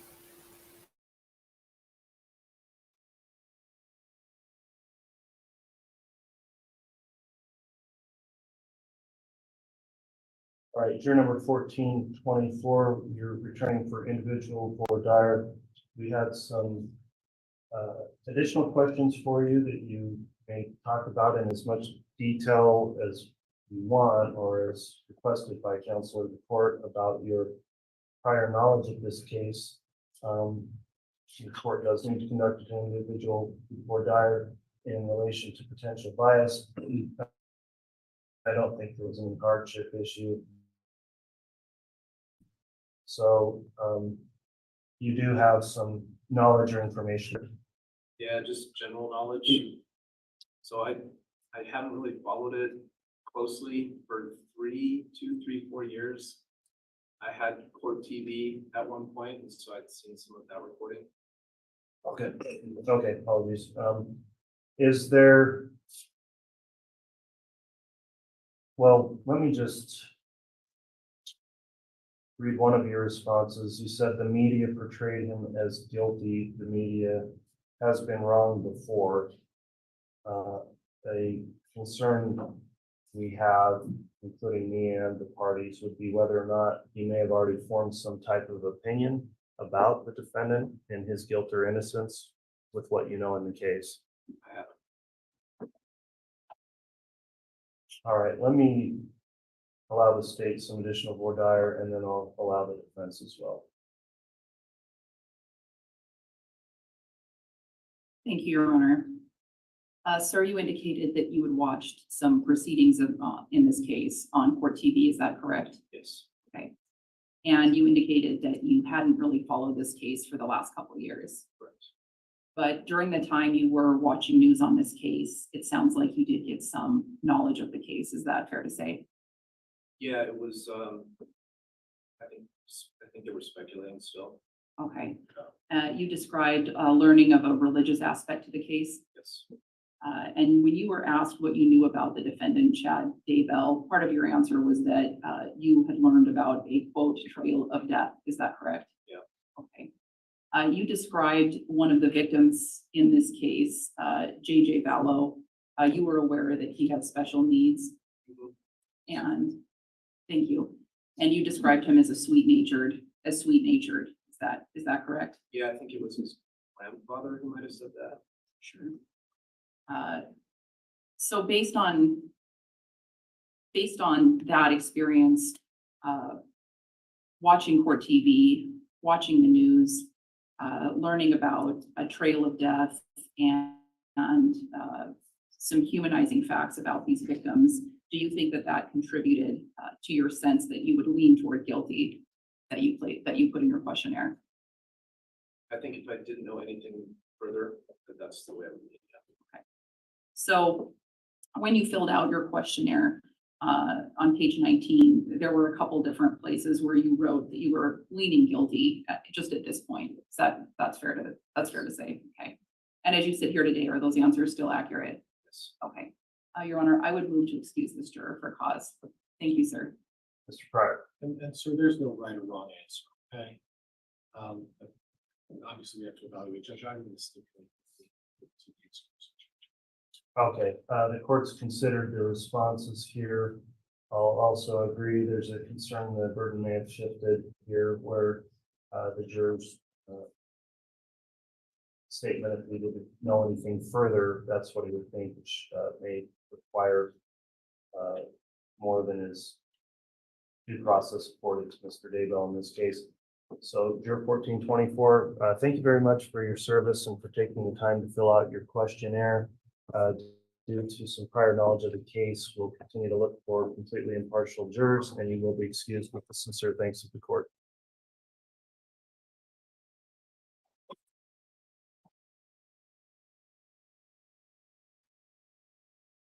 All right, if we could have the remaining jurors who were passed for cause brought back in, then we'll conclude with this group.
All right, wait.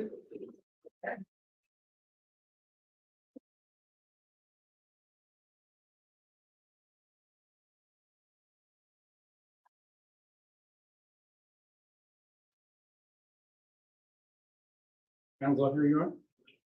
Thank you. Please be seated.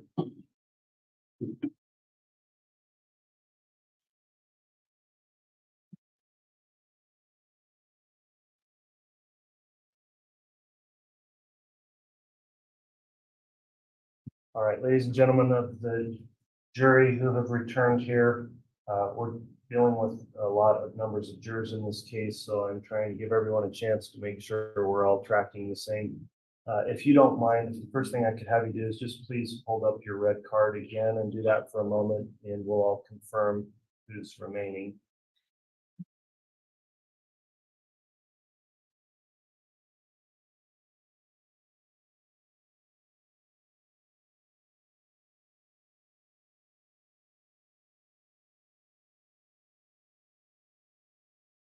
Okay, thank you. You can put those down. Having considered this remaining group, then, does the state pass this small group for cause? Yes, Your Honor. Does the defense pass this small group for cause? Yes, Your Honor, thank you. Thank you. Ladies and gentlemen of the jury, you've now been passed for cause. We are continuing to question additional groups of jurors until we reach the necessary number to have the attorneys exercise their peremptory challenges. At this time, then, you are going to be released for the day. You'll be instructed to contact the jury commissioner on the way out, Randy Rutland, who will give you further instructions on when you're going to return. While you are waiting, and some days may pass, please follow the court's previous instruction to not do anything to look up this case, research the case, find out about the case. If you see the case reported in the news, etc., please try to avoid any exposure to that. Don't discuss any of the facts of this case or your jury service with anyone else. However, you may talk to friends, family, or employees, employers, etc., about the possibility of your service and when that may occur. Just avoid talking about the details of the case. That way we can maintain your impartiality and have you return for the next step of the proceedings. So thank you for the time you've committed so far. That will conclude your service for today. And again, you'll be instructed on when to return. With that in mind, is this small group allowed to be released today from the state? Yes, Your Honor, thank you. From the defense? Yes, Your Honor, thank you. All right, followed, please rise. This way, please.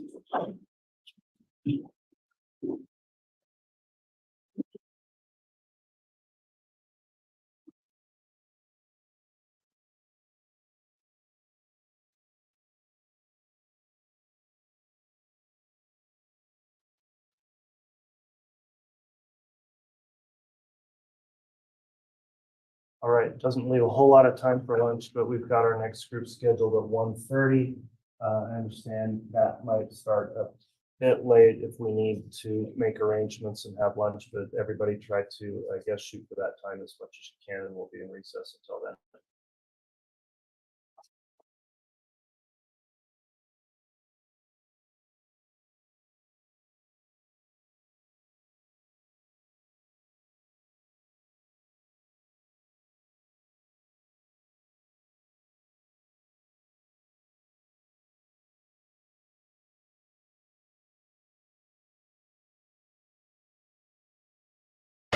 They are accused of and stolen Social Security payments. Lori and Chad Daybell are married. Their spouse is dead. And it's a crime.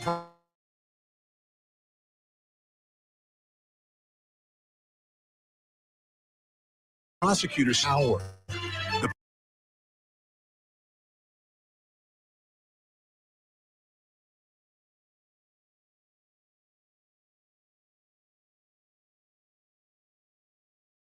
They are accused of leading. They are accused of conspiring to murder 3 people. They are accused of funding their love affair with insurance money and stolen Social Security payments. Lori and Chad Daybell are married. Their spouse is dead and her children murdered and buried in the yard. It's a crime prosecutors say was fueled by sex, money, and power. The power coming from their ability to convince their followers that the world was ending and dark spirits were taking over people's bodies which needed to be killed. But where did these beliefs come from? What was Chad Daybell like before he met Lori and before people started dying? Tonight, we take an in-depth look at Chad Daybell's belief system as his trial begins today. His wife, Lori, has already been convicted of murdering her children and conspiring to murder Chad's first wife, Tammy. What will Chad's trial look like? How different will it be from Lori's trial? We are live from Boise, Idaho with answers as we continue our investigation of the doomsday couple, Chad and Lori Daybell. I'm Vinny Politan. Thank you for joining us tonight here on Closing Arguments, Day 1. Get ready. It is starting again. Another case involving half of the doomsday couple. Now, let's begin with JJ, little JJ. This guy loved his grandma and grandpa. Oh, yeah. This was a special, special relationship. And they loved him. And they wanted what was best for him. And in their heart of hearts, they absolutely believed the best place for him was to be raised by Lori. Obviously, we know how that turned out. But he loved grandma and grandpa, and they just wanted to make sure he would have the best and have the care and the love that he needed. They were in Louisiana. He was living on the other side of the country, first in Arizona, or Texas, Arizona, and then ultimately Idaho. And they looked forward to these little phone calls, FaceTime calls, where they could see and hear and talk to him. And he just loved talking to grandpa and grandma. This is the reason that this entire investigation began, because of this bond and this love. Because all of a sudden, they couldn't get in contact with JJ. And that's what started this whole investigation. The investigation started here. Now, he called his mom. Lori, of course he did. Loved her and trusted her. The way children love and trust their parents. There is this look they have in their eyes when they see moms, just different. It's the innocence of a child. How you look to mom for all those little things like, love, nurturing, caring. Because no one is going to be, should have your back like you're, like there's no one like mom. No, the moms tonight, no.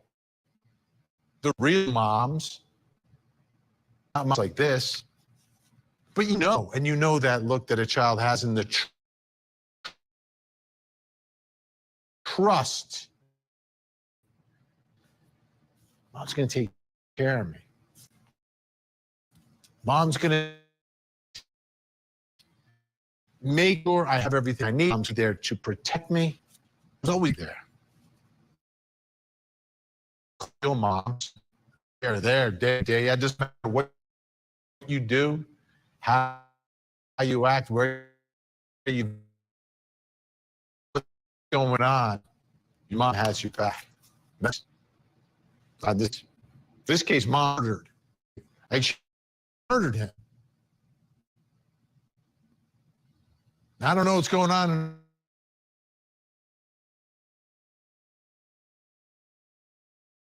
Evidence. We know what happened to JJ was a result of what she did. Now, she didn't act alone. At a minimum, she had her brother, JJ's uncle Alex. Now the question was Daybell also involved? And not only in this case, but in the case of JJ, the case of his sister Tylee, his wife Tammy. That's what this trial is all about. His involvement in all of this. What did he do? What was his role? And how much are his beliefs and his prophecies, everything he was saying, and all these things he was telling his followers, like how much of that had to do with what happened to JJ, Tylee, and Tam? Does it all add up to murder? What is happening? They went to a new venue, just like Lori, a new venue in Boise, other side of the state. And Don Nelson from Scripps News Boise has a look at what's happening. Is Lori Daybell more guilty of murder than Vallow? It seems as if we were just reporting that convicted Lori Daybell and sentenced her to life in prison for the murders of her two youngest children and the ex-wife of her husband, Chad. I know for a fact that my children are happy and busy in the spirit world. Because of my connections with my friend Tammy Daybell, I know that she is also happy, born with all of you. We are back at the county courthouse for the trial of Chad Daybell. Chad Daybell charged murder in connection with J.J. Vallow and charged with one count of murder with the death of his late wife Tammy Daybell. Jury selection is expected to last at least a week, maybe longer, and then opening arguments will begin. This is a capital punishment case. Daybell's attorney is constitutional for the death penalty, while his co-defendant, Lori, Judge Stephen Boyce, writes, the court is unpersuaded that the death penalty in this instance is sought in manner that is arbitrary or capricious, despite Vallow not facing the same consequence. In June 2020, Rex Police confirmed the human remains found on Chad Daybell were those of Tylee and Jake. At a pre-trial conference in February of this year in Fremont County, John Pryor told Judge Stephen Boyce he played 7 experts in, but did not say they were. Madison County Prosecutor Rob Wood will lead the prosecution team. It is happening. Day one of jury selection. Again, you've got to find folks who, even if they're exposed to this story and know a little bit about it, may know a lot about it, can sit there, put everything they know aside and be factual. Every other case on Court TV. All we do is cover high-profile cases, whether it's in a local jurisdiction or high-profile across the nation and around the world like this one. Let's bring in Court TV crime and justice correspondent Matt Johnson, who's at the courthouse, joining us live from Boise, Idaho. Matt, great to see you tonight. So why don't you bring us up to speed with the latest from day one of this trial, which begins, as all trials do, with jury selection. Vinny, nice to see you. Yes, we're in Boise, Idaho, and this is the state capital, and this is now the second biggest trial that this state has ever seen in the history of this community.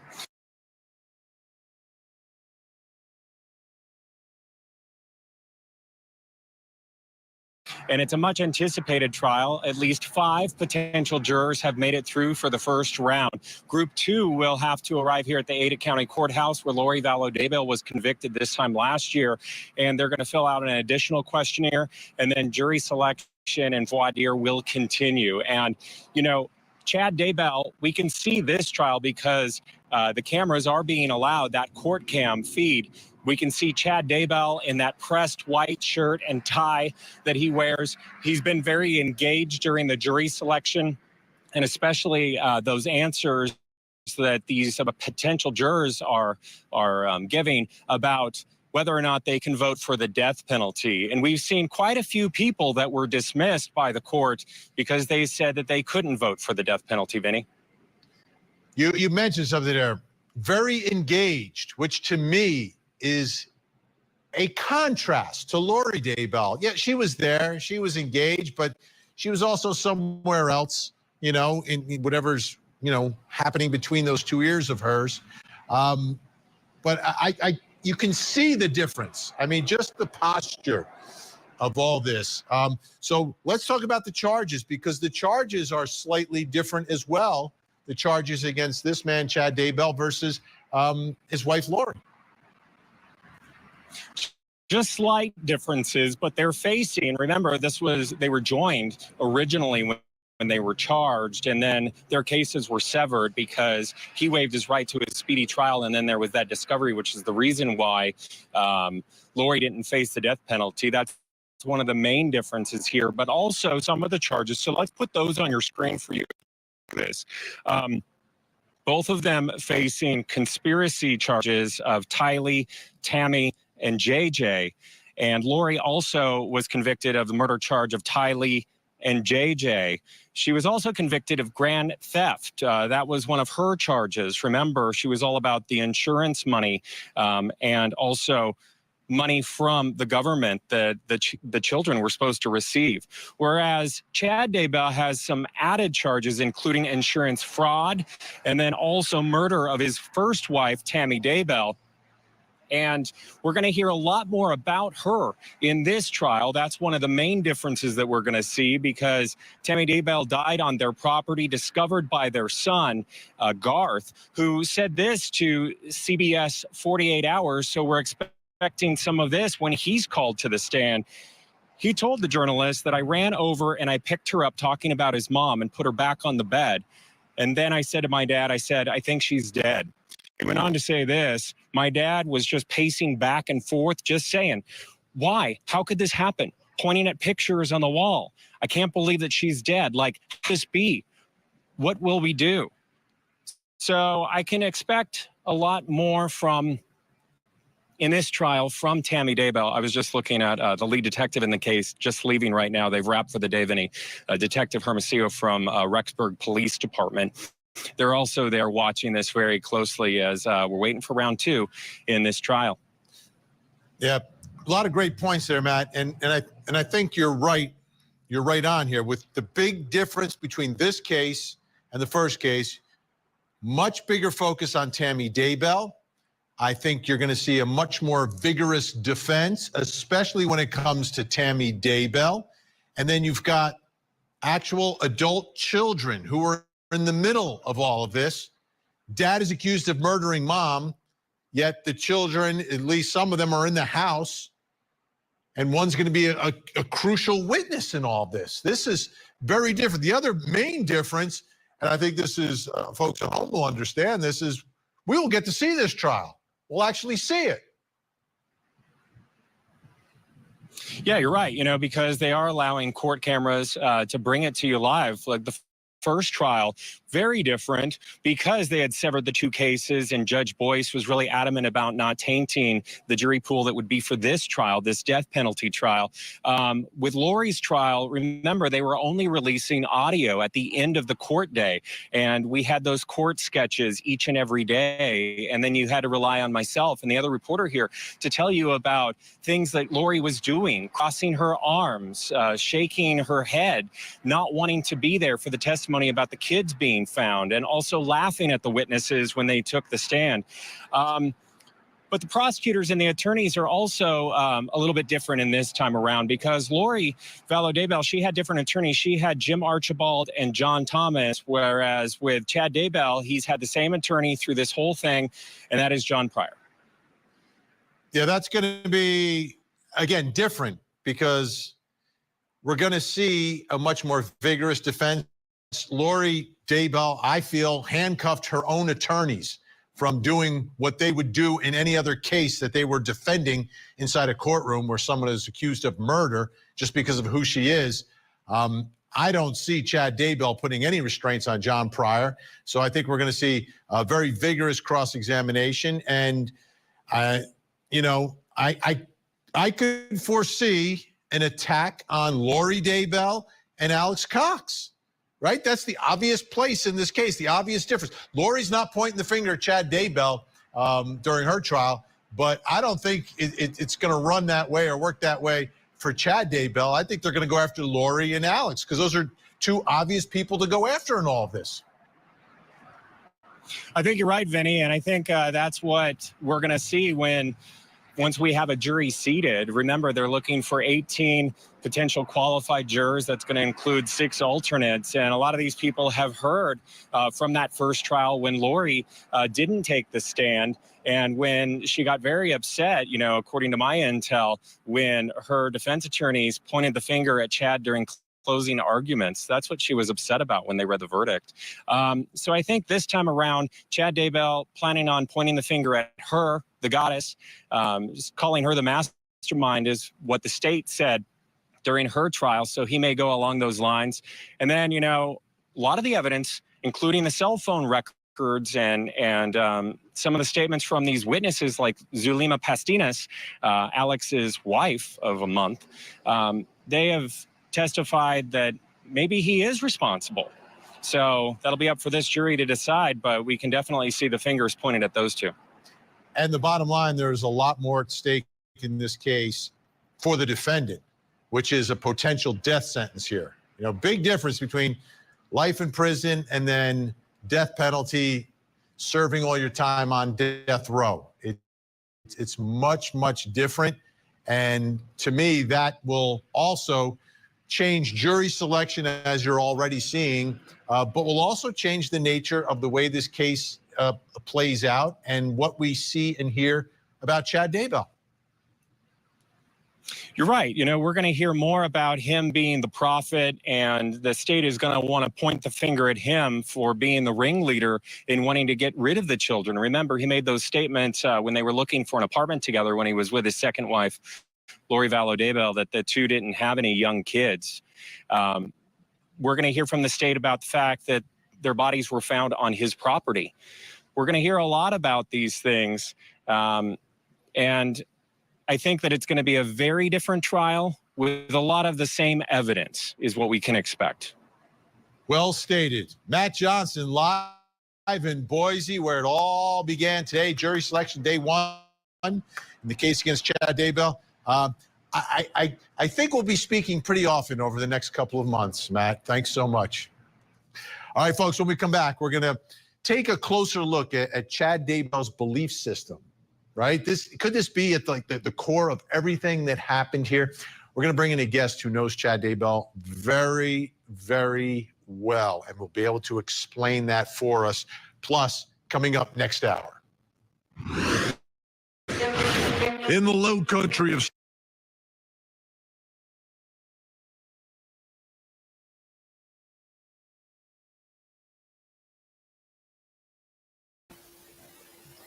Hello, everyone. Court is at lunch, so I'm just playing this video so the time will go by faster.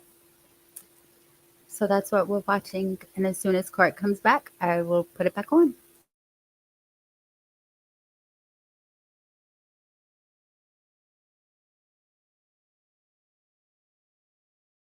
But I've deceived each of you.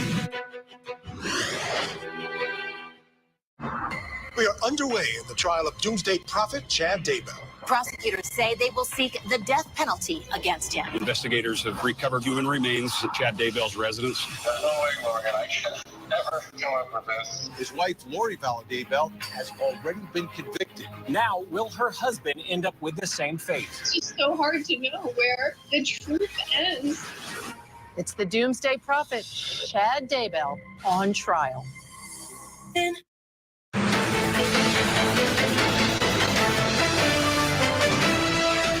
what I see is from Brigham City to Santaquin, it's like a special plate of land that will never be destroyed. Nothing bad will ever happen in that stretch of land, and that the people will prosper until the second coming without any trouble. Yeah, nothing bad will happen unless your name is Tammy, JJ, or Tylee. And that was pretty bad. That's Chad Daybell speaking at a conference. And we referred to him as this so-called doomsday prophet. You know, that's sort of the nickname that he's obtained through the years and the coverage of the story of this murder trial. Now, his belief system is really at the heart of everything, I believe, that happened here.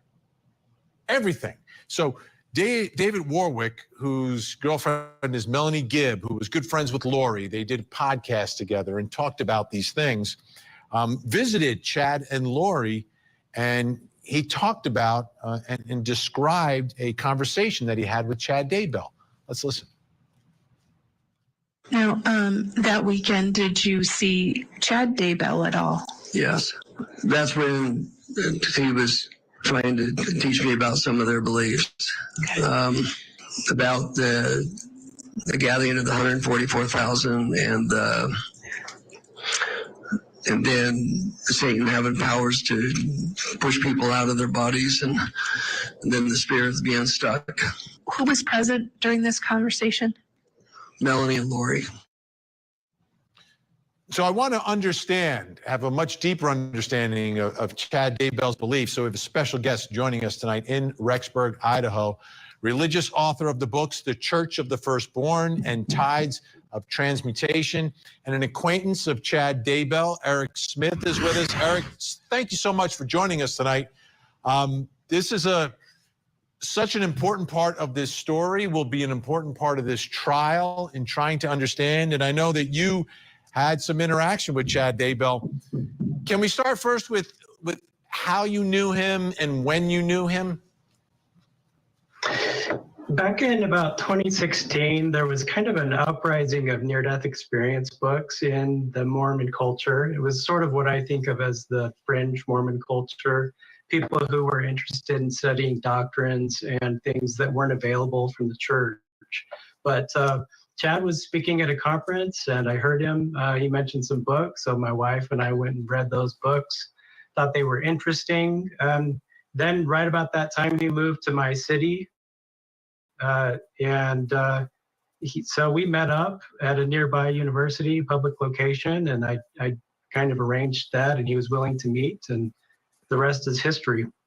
Yeah, well, explain to, so you meet him, he's in your city. Are you spending a lot of time with him? Are you, like, how well do you get to know him and his beliefs? That's a good question. We didn't spend a lot of time together, but the time we spent together was personal. It was in, people's homes when he was presenting his books. There was a small group of friends that were sort of forming around this. I was in that. There were maybe 10, 15 of us. And we met several times. All in all, though, in the end, I probably spent maybe 5 hours in person with him, you know, but there were texts, there were phone calls, we would discuss things. And it was enough in the past four years as I've had to process what the heck just happened in my life, sort of to understand, get into Chad's mind and understand what's happening. And so I think I can present to you a pretty accurate, probably a more accurate, comprehensive belief structure that Chad had. And so we could jump into that if you'd like. But yeah, I wanted to just give everyone a little bit of a foundation for it. Yeah. So explain it to us. Explain to us Chad Daybell and his belief system. I like to summarize it in I think there's 3 tiers. Okay, I can give you a high level view and then feel free to chime in on anything that's interesting to you. Absolutely. First tier is just basic Mormonism. He was a Mormon like everybody else, and we had the same beliefs as far as I knew. Nothing too interesting there. The second tier I like to think of as fringe Mormonism, which I just mentioned. This is the most important one to me. And there are 3 or 4 real basic important in Mormonism. Each of these things were discussed. Mormon scripture and the Bible mention some of these belief systems, but the modern church, Mormon church and Christian church, have little to say about it. There were a number of people who were interested in those topics, and so they weren't getting it from church leaders. You could ask them questions and they either don't know or wouldn't answer. And so a number of really hungry, eager learners were researching these things heavily. And those topics are, I'll just give you a few of them, the heavy hitters: the Church of the Firstborn, the 144,000 mentioned in the book of Revelation in the Bible. Another key concept that comes out of that, the book of Isaiah, and especially Ezekiel chapter 34 and many other places in the Bible, make reference to a figure, a latter-day figure, an end-times figure. And they often refer to him as the Davidic servant, or my servant David, or the one mighty and strong. And this is of the utmost importance when really understanding what Chad Daybell is all about and where he started to go wrong.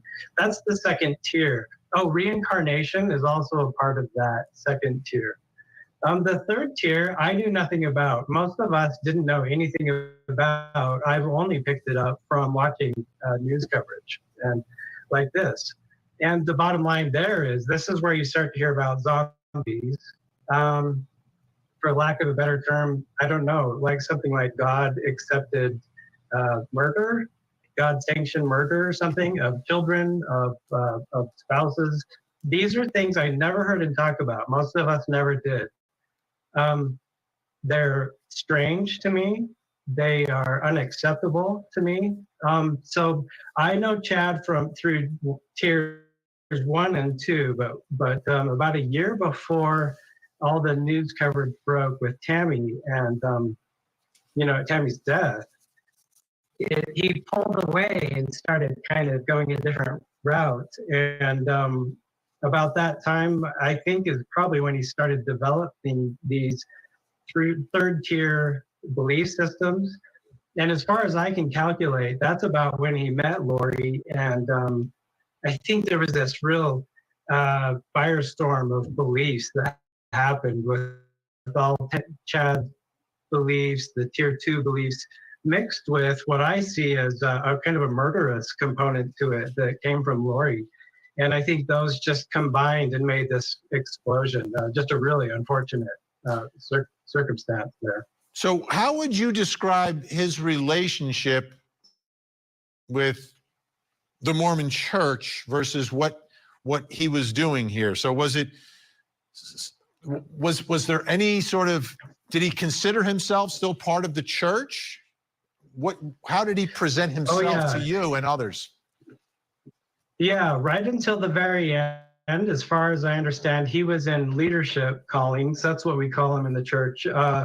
high ranking. He was assisting like the bishop in meetings. And so he was active. As far as I knew, his leaders accepted him as a good member. But the Mormon Church frowns upon, people like us who are asking questions and researching and trying to understand doctrine better. And so from that standpoint, I think members of the LDS Church, Mormon Church, would say, well, they started going off the deep end, by having these meetings, by, meetings at people's homes, by writing books. Those things are all.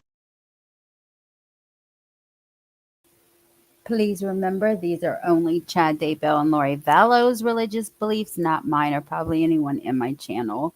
The link to this video is in the description, and we're waiting for Court to come back from lunch.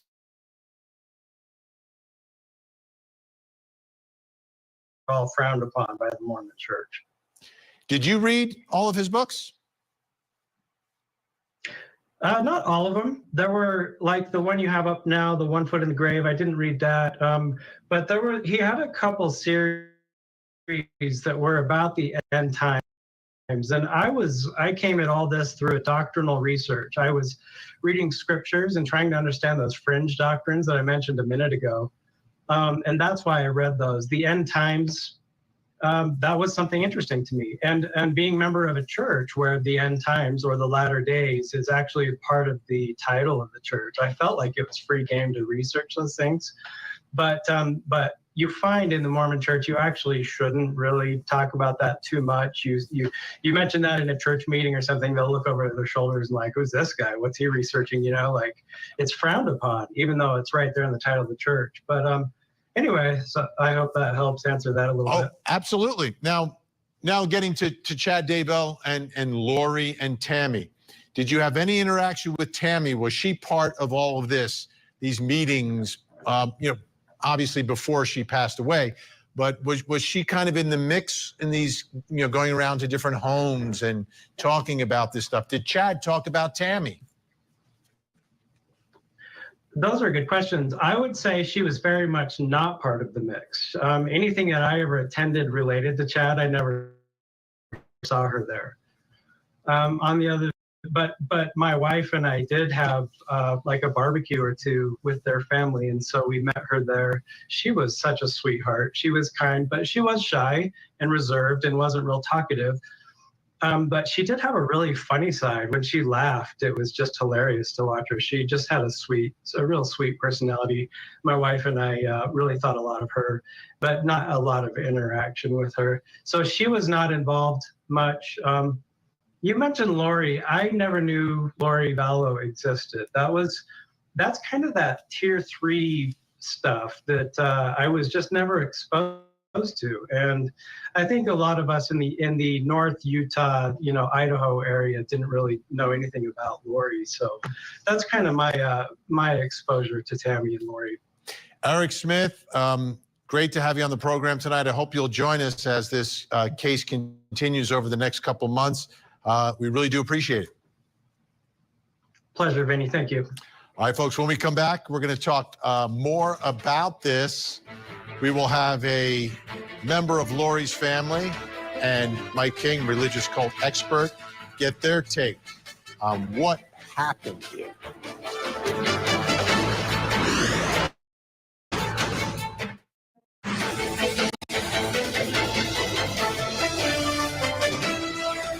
Because of her manipulation and deception, she would find somebody that could manipulate, like he was manipulating, deceiving too. He tricked her, she tricked him. They tricked each other so well that they were their equal opposite, evil match for each other. Right. Like they got exactly what they put out. What you put out comes back to you. I think that's what they did for each other. Unbelievable. That's Melanie Gibb, again, a friend of Lori Daybell, and then got to know Chad as well, giving her take on all of it. Key witness in the case, key witness in all of this. Let's bring in some more of our special guests joining us tonight in San Antonio, Texas. A cousin of Lori Vallow and author of the book, I Walked Through Fire to Get Here, Megan Connor is with us. And also joining us, retired police commander, religious cult expert, host of the Profiling Evil podcast, Mike King. Great to have you both here. Mike, I just wanted to start with you on on what we just heard from Eric Smith, who got to know Chad Daybell pretty well, it seemed like it was a progressive increase of going from Mormonism to like this fringeness to now we're in the world of zombies and we're killing children. Wow, I'll tell you what, he is something. I really enjoyed listening to him. What a great find for Court TV to bring him on. I think he hit the nail on the head, Vinny. It's the idea that you have mainstream religion, and then you get these people that start, and I call them predatory people, who start to go off and they send out these little trial balloons, kind of sharing whatever it is their thing is, whether it's about power and control or about sex or whatever the case may be. And they start finding people with like-minded ideologies. And, you know, the internet's made this so much easier, but we see him starting to get little groups put together, a household, I think he said 10 or 15 people in it. Well, that's not a church, but that's certainly a group of people with the like-minded thought that the world's coming to the end. And then they start building upon that, and people start talking about them, and it reaches others. And kind of like the Borg in the old sci-fi movies, they get this ability to reach out and start building their little kingdom. And they build it based on some kind of familiar things like scripture and other things that people that are involved in either that faith tradition or other faith traditions might say, yeah, that has a ring of truth to it. And then they start slowly introducing their wacky ideologies. Yeah, and I'm trying to piece together which part of that ideology includes hanging out in Hawaii by the pool in the bathing suits. Like that, to me, this is what was going on here. Like, this is such a big part of it, but then we hear what drew Lori to Chad apparently were these beliefs. She was like a follower of his. We'll see how it plays out in the trial. But Megan, as we see these beliefs get more and more extreme, are you surprised? Do you think that Lori was pushing him, or was he doing everything he could to pull her in? I think it was definitely a little bit of both. I think she brought some of her religious beliefs to the time when she met Chad, and Chad certainly had his own theology that he sort of developed. And I think when they got together, it just sort of snowballed. And you see in that video when Lori's being served with papers, under her right knee is a copy of the book Visions of Glory. And that's where a lot of this fringe belief sort of came from. It's like Mormon church fan fiction, where they do describe people being possessed by evil spirits. They do describe a lot of the end times. And it's supposed to be someone who's had a near-death experience. And so that ties in to Chad and his group of followers, and what sort of gave them an affinity for each other. They were all interested in the end times and the near-death experiences. And I think you were right earlier when you said, and Mike was right earlier when you talk about having a little group of people that are listening to you, and you start trying out ideas and seeing what people believe and seeing what, you know, resonates with people. You see their reactions in the crowd, and you think to yourself, okay, well, they liked that, so let me go take that a little bit farther. I think that's where this all started and how it sort of ramped up to where it got really toxic. Let's listen to one of those followers. I think she'll be another crucial witness in this trial, Zulema Pastines, who was one of the followers. Take a listen. What was Melanie Gibbs' gift? She was a gatherer. Okay. What was your gift? Chad said that I was my gift was the elements. What does that mean? To be able to work with the elements. What does gatherer mean? Gathering people. Gathering people who were awake. Okay. What does awake mean? Awake to the signs, aware of the times, and aware of the things that are to come prior to the second coming. And these were gifts identified or described for you by Lori and Chad? Yes. Okay. Did Lori tell you this, or did Chad? Or Chad. both? Chad. Okay. What was Serena? What was her gift? Chad said that she was a very powerful goddess. Okay. What about Melanie Boudreau? I think you call her Melly, but Melanie Boudreau. What was her gift? I don't remember.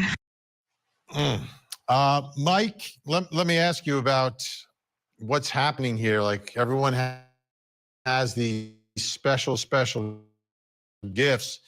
I guess that's what kind of keeps them hooked in all of this, right?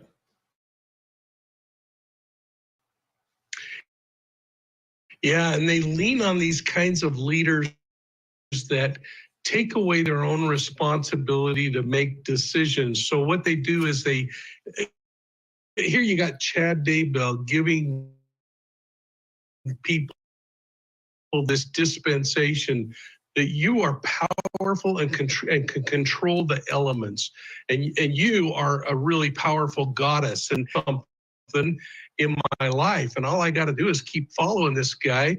He kind of sounds pretty interesting and sounds like he's spiritual. If I keep following him, maybe I'm going to have more light and knowledge than anybody else. I'm going to become time here on earth figured out for me and a place in heaven guaranteed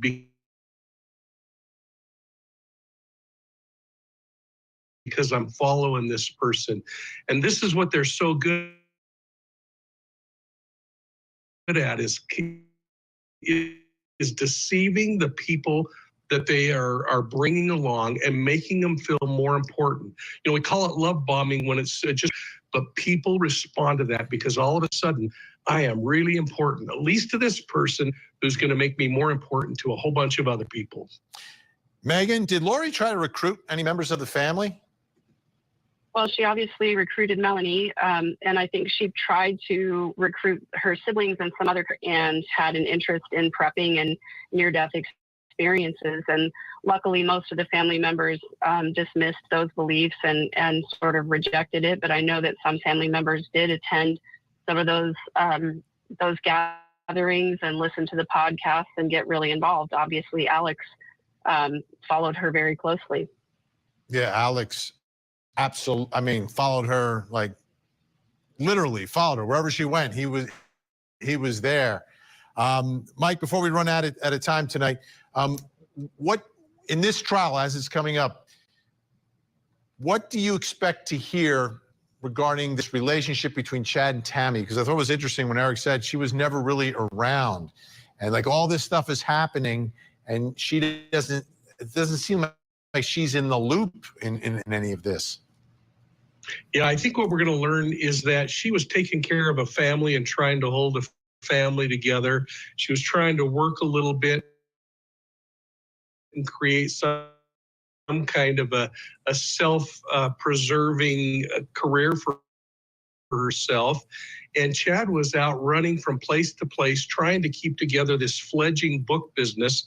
And I understand some books have sold really well since he went to jail and was before that, other than selling a few copies when he went to these groups of 10 or 15 people. I think we're going to learn that Tammy was doing and holding a family together. Chad was working on all this wacky stuff that he was pushing and making affairs with women. And all of that was leading up to these miraculous visions and prophecies that said, hey, God's always a revelation as much as I look at that as premeditation, Vinny. Yeah, exactly. Fine line between premeditation and revelation. Megan, we only have like 15 seconds here. Is there anything that you didn't hear in the first trial that you think we might hear or you want to hear more about in this second trial? I'm hoping to hear more about Alex's involvement and his movements and some more evidence about how he participated. I think that's going to put to rest some of the questions that I have and hopefully bring some healing to our family as well. All right. Big thank you, Megan Connor. I walked through the fire to get here. Mike King, Profiling Evil podcast, and of course, Deceived as well. Thank you both so much. We'll be talking a lot as this trial is just getting started today.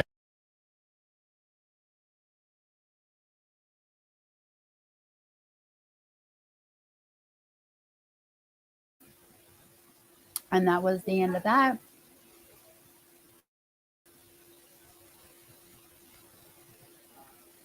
I'm so glad you're here, Pink Birdo. We've missed you. All right, let me see.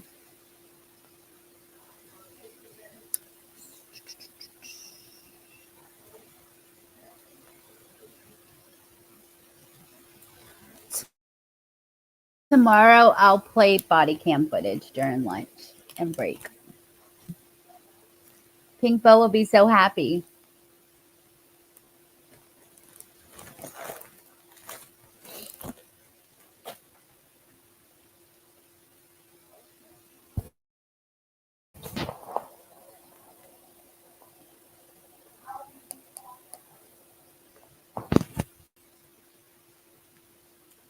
I guess they are taking an hour.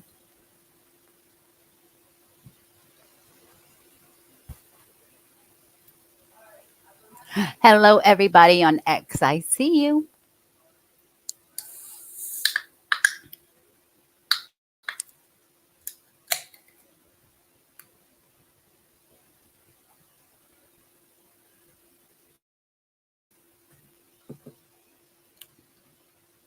Come on. We need 10 more people.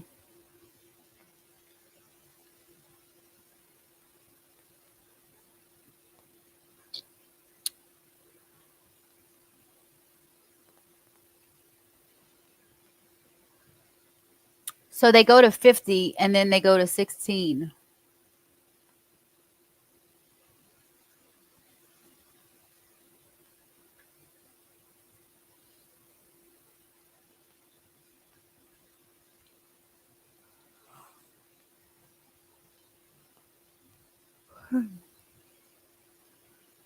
I hope y'all are having a wonderful day. And if you're spending it with me, thank you. I know you hit that thumbs up already, right? Right. I knew you would, Pink Bow. It's been a while.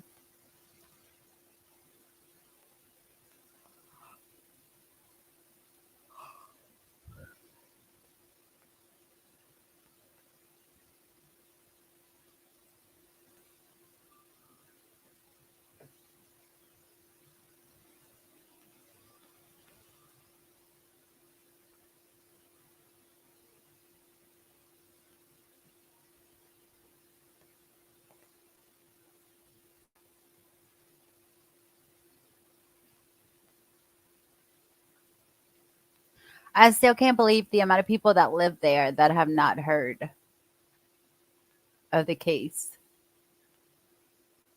Like, if you don't watch the news, you gotta watch YouTube. Like, what the hell do you watch? Hopefully, we don't get any trolls like Robert. Oh, guess what? He already came in under Nicolina's grandma. Talk about leave my daughter alone. I thought that was your granddaughter.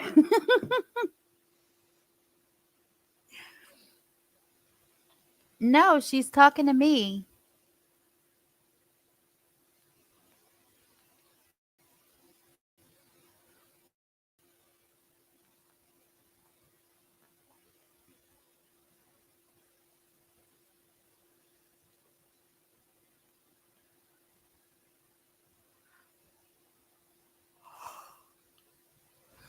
And that was bright and early this morning he came in. I'm pretty sure it was Rapper. No one else comes in and trolls me except him.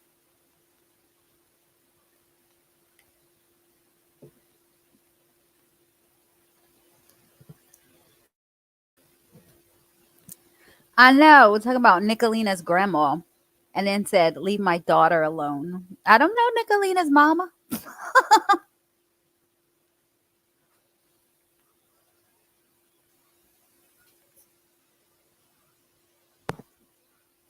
Oh, no.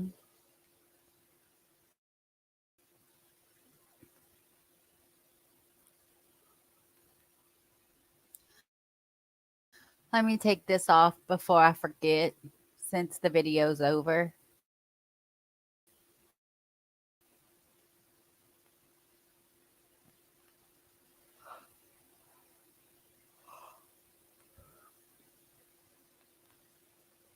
Oh my God. He was so crazy. That's funny. It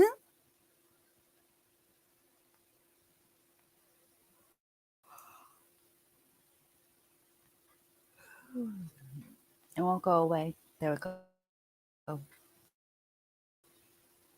Questions? The Honorable Judge Stephen Boyce, right. Thank you. Please be seated. Here we go.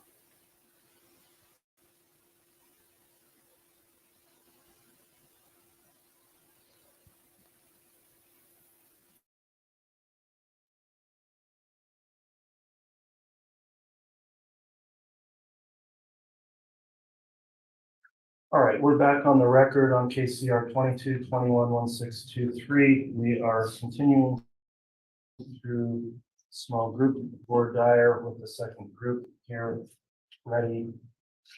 Before we go on the record to board Dyer with those jurors, I'll note that the state's here represented by prosecutors and the defense as well as the defendant present here. We also have attending members in the courtroom of the public. And the court did have a concern raised and wanted to address that in this case on March 28th, the court issued a non-dissemination order, also commonly known as a gag order.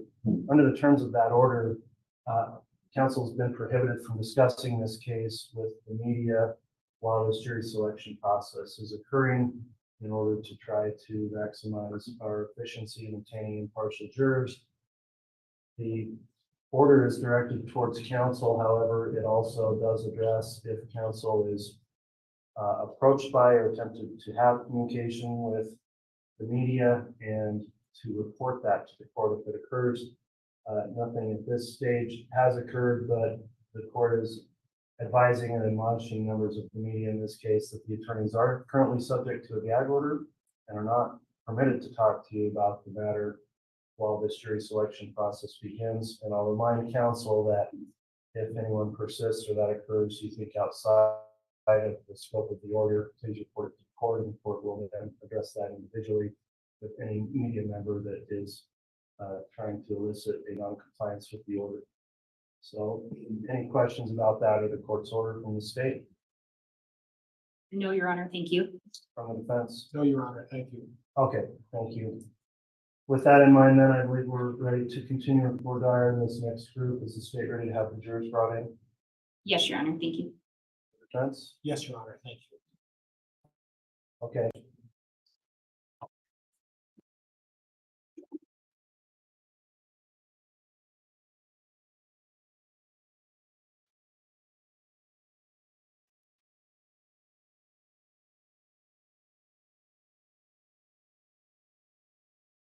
So we'll be there before then. Yes, sir. Okay, we're gonna have a slight delay here before the jurors come in.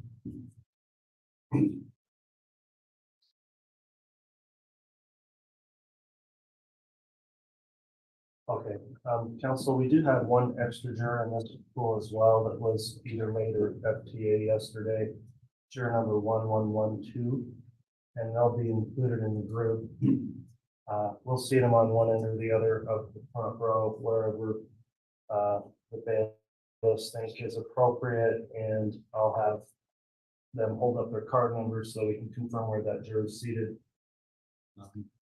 It probably makes sense to seat them on the far side to the right of 1623.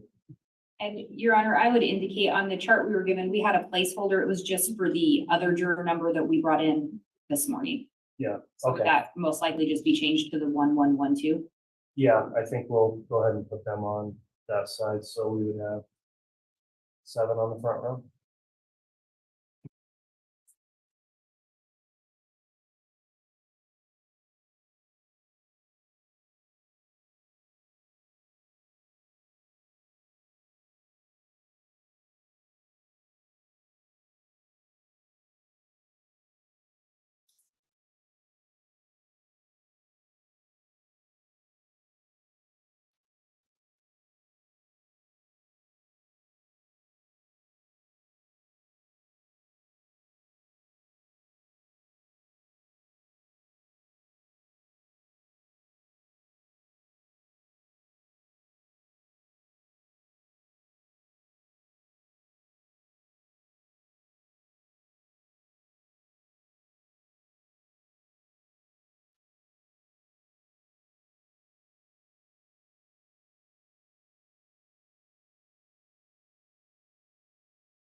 While we're waiting also, council, on our juror affirmations, there's a couple of notes, and I'll share these with council when the time is appropriate, but just note that we've got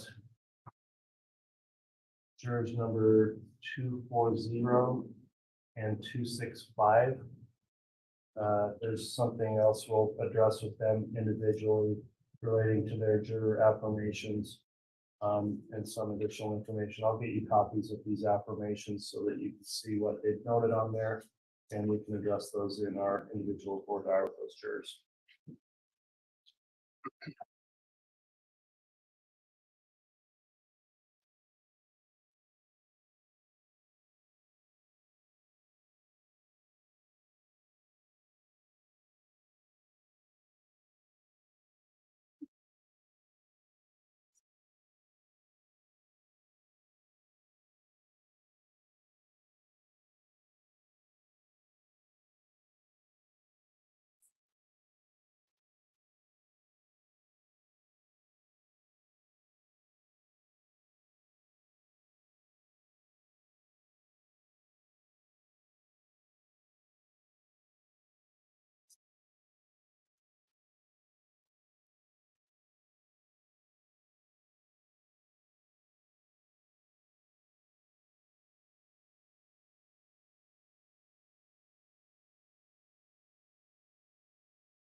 All right, please.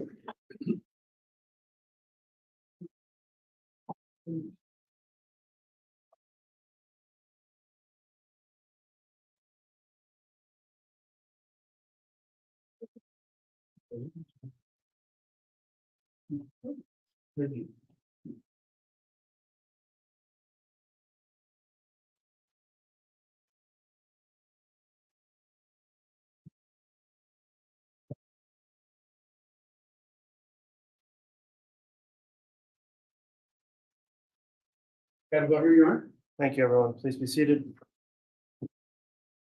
Yeah. 11, 12, the front row forward.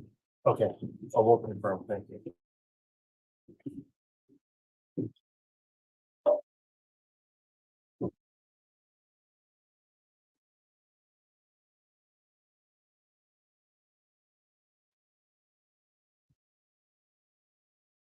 Okay, we're on the record on case CR 22-21-1623, State of Idaho versus Chad Guy Daybell.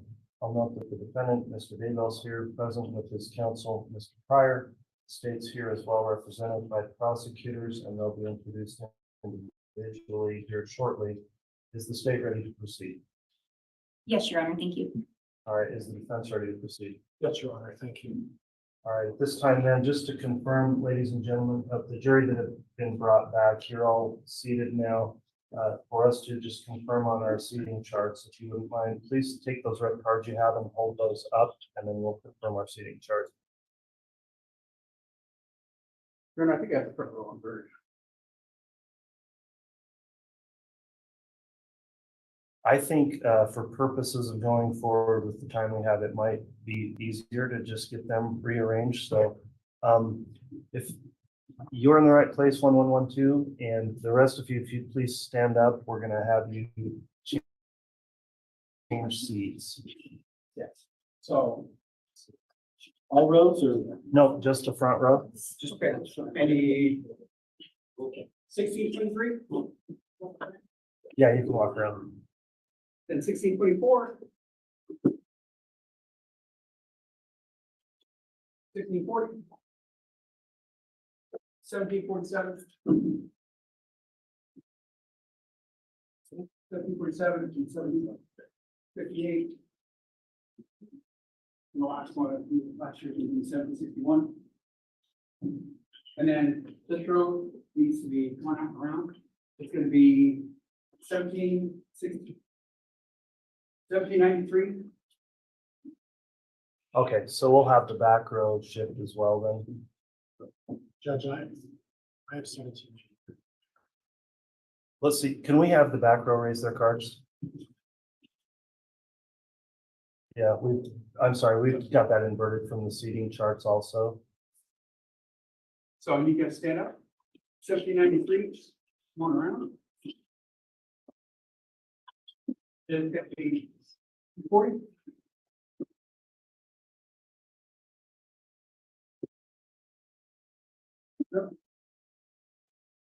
You good? Before we come down, you second seat.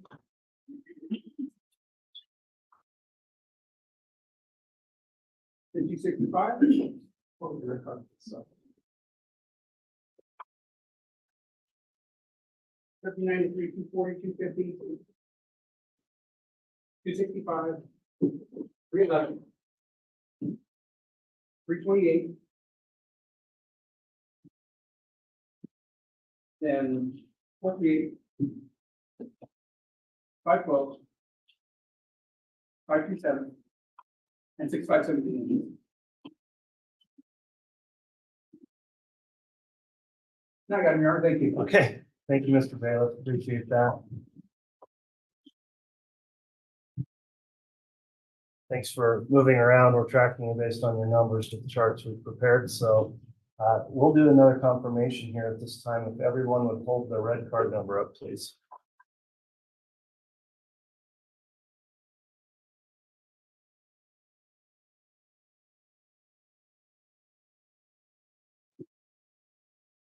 Okay, thanks each of you. I think we've got it lined up with our chart at this time. Before we begin this portion of the voir dire is I'll ask the state and the defense.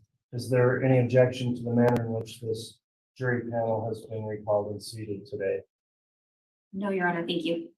No, Your Honor, thank you. All right, thanks, counsel. Ladies and gentlemen, thanks for returning this afternoon. You've been recalled as prospective jurors in the case now before us. I'll reintroduce myself and our court staff at this time. My name's Stephen W. Boyce, and I'm the district judge for Fremont County, Idaho, in charge of this courtroom and this trial. Our court clerk today is Shannon Holstein, seated to my right, and she's taking a record and minutes of these trial proceedings, as well as will administer oaths to you as jurors. Our courtroom marshals are here maintaining order in the courtroom and working with you jurors in where you'll be during the proceedings today. And our court reporter is seated down to my left. That's Mary Fox, who takes a stenographic record of all the proceedings. And finally, my staff attorney, Courtney Stallings, is seated to the far right, and she assists me with legal research and administrative issues that come up throughout the day. Each one of you is qualified to serve as a juror of this court, and you've all filled out a questionnaire that's now been reviewed by counsel and the court, and it was determined you could be recalled for further questioning. The first thing we're doing in this trial is to select a total of 18 jurors, which will be 12 trial jurors and 6 alternates from among you. The clerk at this time is going to go through a roll call of each of you using your red card number, and we'll start at the front row with juror 112. But Madam Clerk, at this time, would you please go through the roll call of the jurors? I call your number. If you could say that you're here audibly. Juror 112. Here. Juror 1623. Here. Juror 1624. Here. Juror 1640. Here. Juror 1747. Here. Juror 1758. Here. Juror 1761. Here. Juror 1793. Here. Juror 240. Here. Juror 250. Here. Juror 265. Here. Juror 311. Here. Juror 328. Here. Juror 438. Here. Juror 512. Here. Juror 537. Here. And juror 657. Here. Thank you. All right, thanks everyone for your attendance again. To assist you in understanding and participating in the jury selection process, I'm going to reintroduce you to the parties and their attorneys. I'd ask each as your name is called to briefly stand and face the jury panel, then retake your seat.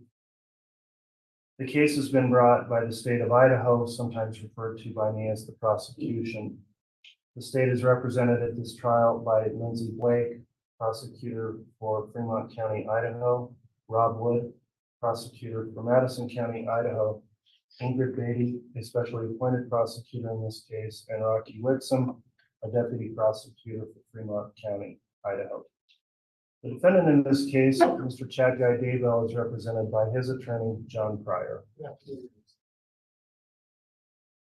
This case is a criminal matter, which means the defendant has been charged by the state of Idaho with a violation of the law. Last week, when you completed your questionnaires, I read to you a summary of the amended indictment containing the charges. With regard to the defendant, the state of Idaho has alleged that the defendant, Chad Guy Daybell, committed the crimes of count 1, conspiracy to commit first-degree murder and grand theft by deception. Count 2, first-degree murder. Count 3, conspiracy to commit first-degree murder and grand theft by deception. Count 4, first-degree murder. Count 5, conspiracy to commit first-degree murder. Count 6, first-degree murder. Count 7, insurance fraud. And count 9, insurance fraud. The defendant, Mr. Daybell, has pled not guilty to the charges. Please remember this is simply a description of those charges and it is not evidence. Under our law and system of justice, every defendant is presumed to be innocent. This means two things. First, the defendant has the burden of proving, first the state has the burden of proving the defendant guilty. The state has that burden throughout the trial, and the defendant is never required to prove his innocence, nor does the defendant ever have to produce any evidence at all. Second, the state must prove the alleged crime beyond a reasonable doubt. A reasonable doubt is not a mere possible or imaginary doubt. It is a doubt based on reason and common sense. It may arise from a careful and impartial consideration of all the evidence or from a lack of evidence. If after considering all the evidence you have a reasonable doubt about the defendant's guilt, you must find the defendant not guilty. I'll next discuss your duty as jurors. Your duty as jurors is to determine the facts and then apply the law set forth in my instructions to the facts. In this way, you will decide the case. In applying the court's instructions as to the controlling law, you must follow those instructions regardless of your opinion of what the law is or what the law should be, or what any lawyer may state the law to be. During the course of this trial, including the jury selection process, you are instructed that you are not to discuss this case among yourselves or with anyone else, including through use of email, text messaging, social media, or any other form of communication, electronic or otherwise. Do not conduct any personal investigation or look up any information from any source, including the internet. Do not form an opinion as to the merits of the case until after the case has been submitted to you for your determination. At this time, then, I am going to request that the clerk place the entire jury panel under oath for the voir dire examination. Ladies and gentlemen of the jury, if you please rise and raise your right hand. I'll have to clerk do that now. You solemnly swear or affirm that you will truthfully answer such questions as may be asked of you by court or counsel, touching upon the qualifications to sit as a trial juror in the Boston Allen trial, so help you God? Yes. Thank you. Please be seated. In this part of the jury selection, you'll be asked questions touching on your qualifications to serve as jurors in this particular case. This part of the case is known as the voir dire examination. That is an ancient Anglo-Norman term dating back hundreds of years to the origins of the common law, and in Old French it simply means to speak the truth. Board diary examination is for the purpose of determining if your decision in this case would in any way be influenced by opinions which you now hold, or by some personal experience or special knowledge which you may have concerning the subject matter to be tried. The object is to obtain 12 persons who can impartially try the issues of this case upon the evidence presented in this courtroom without being influenced by any other factors. Please understand that this questioning is not for the purpose of prying into your personal affairs, but only for the purpose of obtaining an impartial jury. Whenever you need to answer a question, you can raise your red card. When you're called upon to speak, please make a verbal response to any questions so we make a clear record, and try to avoid talking at the same time as anyone questioning you, again, so the record is clear. I'll note at this time also that these proceedings are being broadcast on the court's official YouTube channel. You are not being filmed or videoed. However, your audible answers are part of that public access through the court's channel. So with that in mind, if you have an answer to any question that you feel would be potentially embarrassing or just something you don't want to discuss open in the public, then please let me know and we'll arrange to have a more private setting where you can discuss that with the court or attorneys asking you. Also, if you have an answer to any question you think could prejudice or bias any of the other jurors here, please refrain from that and we will discuss that again outside the presence of other jurors. Additionally, many of you may have knowledge of this case from pretrial media coverage and publicity. If you do, please do not discuss in front of the other jurors any specific facts or details of the case. We'll talk to you individually about those as well. And that way we can try to maintain impartiality through what you know not being communicated to other jurors. I'm going to now read you a special instruction that I'm providing in this case, and that's as follows. The defendant, Chad Guy Daybell, has been charged in the amended indictment with certain counts of entering into a conspiracy with Lori Vallow Daybell and or Alex Cox. The crime of conspiracy involves an agreement by two or more persons to commit a crime.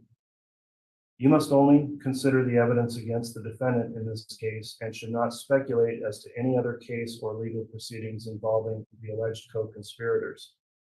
You must remember that the defendant has the presumption of innocence, and you must consider his guilt or innocence based solely on the evidence provided in this case. That concludes the court's special instruction. At this time, I would instruct the attorneys for both parties to avoid repeating questions already asked and answered. The attorneys do have the right, however, to direct follow-up questions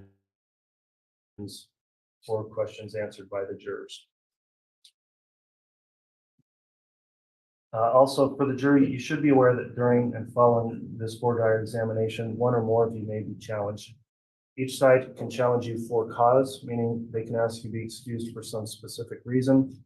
In addition, each side has a number of what are called peremptory challenges, and that means they can challenge you and ask you to be excused without giving any reason for the dismissal. If you are excused by either side, please do not feel offended or feel that your honesty or integrity has been questioned. It is not. I'll also mention that if you are excused and anyone approaches you or wishes to talk to you about the case, with your excusal, you're no longer a potential juror in the case. However, please be aware that we are seeking to obtain an impartial jury in this case. You may refuse to answer questions if asked by the media. Otherwise, please be respectful of your fellow jurors as well as our process in seeking to obtain an impartial jury if you do choose to make any comments. At this time, the court is going to begin its own voir dire of the jury, and after that, the attorneys for the state and the defense will be permitted to ask their questions as well. So the first matter I'll take up relates to what you've already filled out here. You were given both juror information forms as well as a questionnaire. So starting with the juror information forms, if I'm going to ask, is the information you provided in those forms still true and accurate? If it is, please raise your red card. All right, we have one juror that's a more or less juror 250. And this isn't necessarily the questionnaire yet, just the juror information form. Is there something that has potentially changed there? I'm sorry, are we talking about, That's the questionnaire. Okay. The form is just, where you live, et cetera, that you're a resident of Ada County. That was something that would have been filled out, I think, before when the summons came. My wife's title at her job is the one thing that I wrote down incorrectly. Okay, we'll address that here in a moment on questionnaires. So in addition, of course, you completed this lengthy questionnaire last week. And I'll ask is, if you believe all the information in your questionnaire is still true and accurate, please raise your red card. Okay, and then juror 250, that was your only correction there you wanted to put on the record? I suppose one more. I wrote that I would only have 3 weeks of PTO on my organization. This would actually be paid in full. Okay, thank you for that further information. We'll note that as we go through our questioning. That will lead us right into that issue.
All right, the court just inquired on the accuracy of the questionnaires and information forms. There was a question for juror 328. Did you in fact raise your card, or is there something that needs to be changed? I did not. I have an amendment to my medical condition has changed since I filled this out. Okay, we will bring that up with you also once we get into more specific questioning. So thank you for that information. In this matter, then, the case is going to take from 8 to 10 weeks to go through trial. And given that time frame, the court recognizes that's a difficult amount of time. Therefore, we've asked you questions about whether or not that may create a serious hardship for you. So I'm going to ask you, would that length of time of service create a serious hardship upon you or your family or your business or profession or occupation to prevent you from rendering service as a fair and impartial juror in this case? If you think you would have such a hardship, please raise your red card. Okay, if you'll hold those up for a moment, we'll note each of those.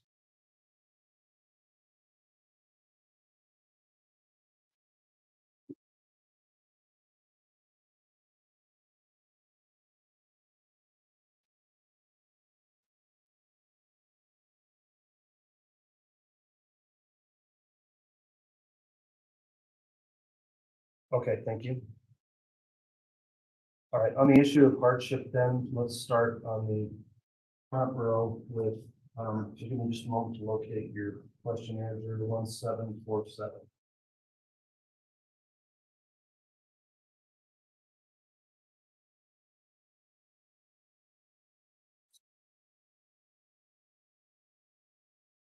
All right, I'll note in your questionnaire, you didn't indicate there was a hardship. Can you explain what has changed that you think would be a hardship for you?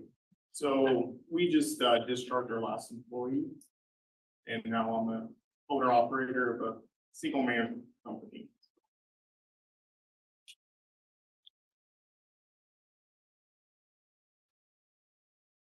So at the time you filled out the questionnaire, you had help and now you don't? Correct. Okay, and is this business your sole source of income? It is. Explain to me what would happen if you were here doing this full time for 10 weeks, given that situation. We lose contracts, no source of income to pay rent, utilities. Those kind of things. And again, that's a change that occurred just in the last week here. Correct, yes. All right, let me ask the state if the state has some follow-up for this juror on hardship. No, Your Honor, given that information today, the state would move to strike this juror for cause based on hardship. And Judge, the defense would move to strike him for cause for hardship as well. All right, well, juror 1747, I agree that would constitute a hardship preventing him from serving in this case because it is a very long trial. So thank you so much for taking your time to complete your questionnaire and to return today. The court thanks you as well as the parties. You can be excused with the thanks of the court, and please drop your questionnaire off to the bailiff on your way out.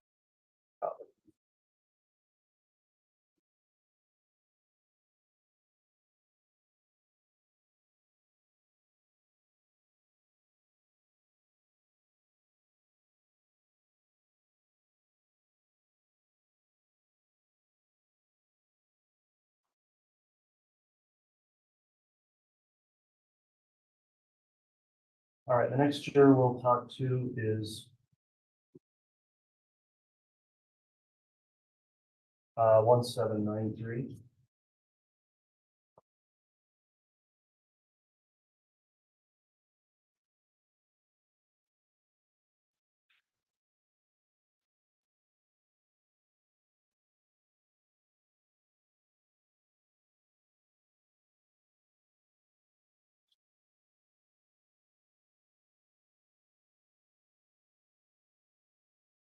All right, this juror also did not indicate a hardship in the questionnaire. Can you explain what's going on that you believe would constitute a hardship? My work will only be 10 days of being on jury and being I don't have either covered my bills. And you have confirmed that with your employer? I have. All right, and do you have any other source of income? All right, any questions from the state on board on the hardship issue? No, Your Honor, given that additional information, the state would actually make a motion to strike this juror for cause based on hardship. Judge, the defense would concur and also make a motion to strike for hardship. All right, juror 1793, given that situation with your employer, that being your sole source of income, the court finds the length of this trial would constitute a financial hardship. So thank you also for filling out your questionnaire and returning. You can be excused.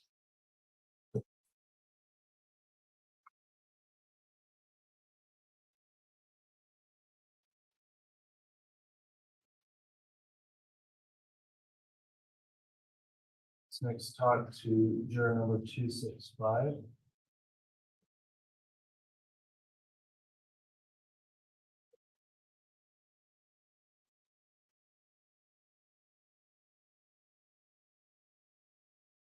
You indicated three different things on the questionnaire. We wanted to follow up on some more specifics with those. So why don't you just indicate on the three items you listed in your questionnaire how you believe that would constitute a hardship if you were required to serve 0265? And mainly because of my kids and their parents. So my parents are in care, they're in memory care and have severe dementia. I do check on them every day to help with activities of daily living. I also take them to medical, dental, vision appointments. And they do have a number of appointments coming up. On that point to interrupt, is there anyone else that would be able to step in for that length of time and potentially cover those responsibilities? No. Okay. And So is it possible for me to reschedule that and then delay everything for several months? The answer is yes, although some of these appointments have been scheduled or on the books for for months now, but nobody's. Okay, and well, if there's no one else to cover, there's that. But do you believe this would also, if you were worrying about that situation throughout the trial, would that potentially create a distraction for you where you'd be concerned enough about your parents that it would make it difficult for you to pay attention here during each day? No. All right. What was the other issue you had as well? I think the other one that I put down was just that I have kids in elementary school and, so it would be a bit of a challenge, not insurmountable, but a bit of a challenge in terms of finding childcare and rescheduling their appointments as well. So something to travel with them. All right, I'll let the state inquire. Your Honor, we actually had a note here to follow up with this juror based on some of her comments in the hardship section. Given her statements here today, the state would make a motion to strike this juror for cause based on hardship.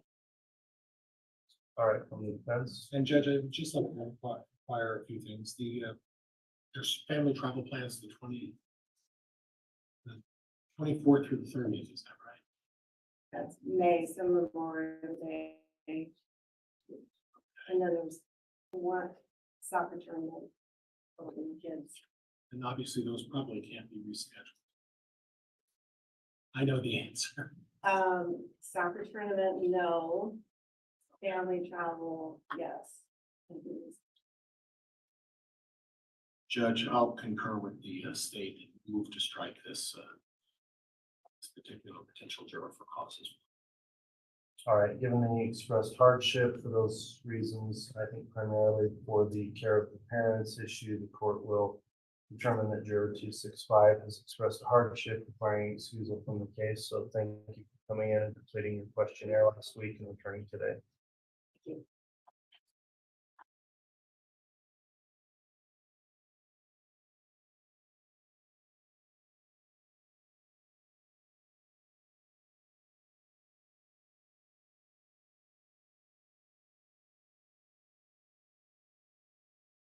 Next juror will bring up will be juror number 311.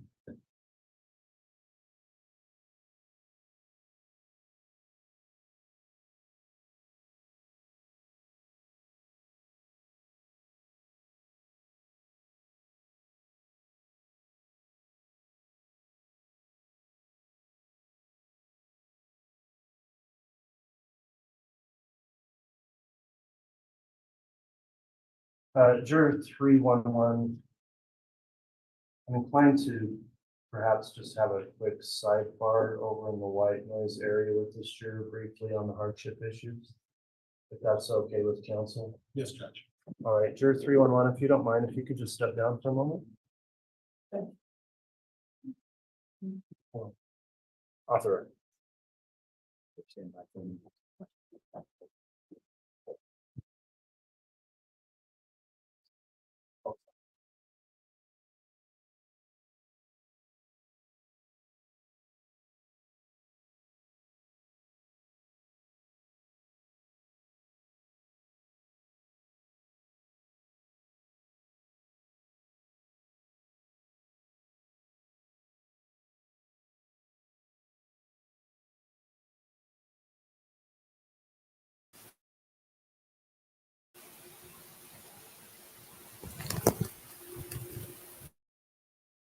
What in the world?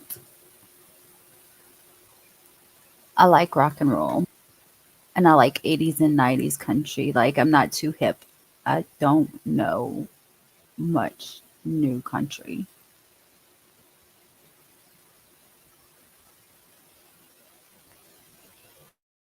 Yes. Definitely classic rock. Thanks, guys, for sticking with me today. What in the Please world? hit that like button for me. And hello, everybody watching on X.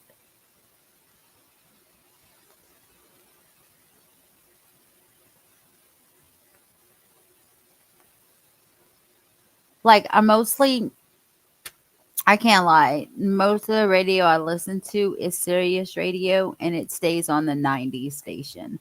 So I'm just like stuck on the 90s.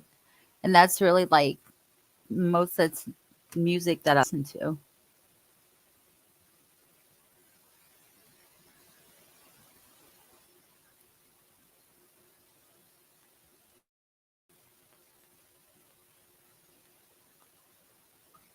Here we go.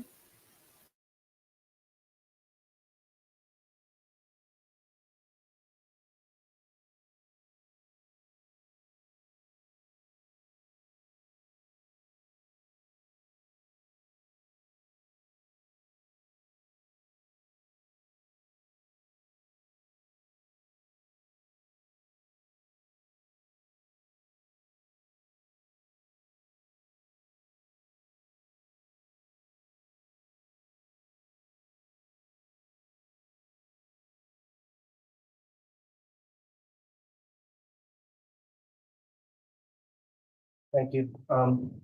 We can resume the broadcast if that was halted momentarily there. We're back on the record. The court reviewed in private with juror 311, the hardship issue. Counsel agreed, and the court does that would constitute a hardship. Is the state having an objection to 311 being excused? No, Your Honor, we would stipulate to this juror being excused for hardship. Thank you. From the defense. Defense is also going to stipulate to comments. All right, juror 311, you are excused with the thanks of the court. Thank you for returning today and for filling out your questionnaire. Please drop that copy off with the bailiff and you may be excused.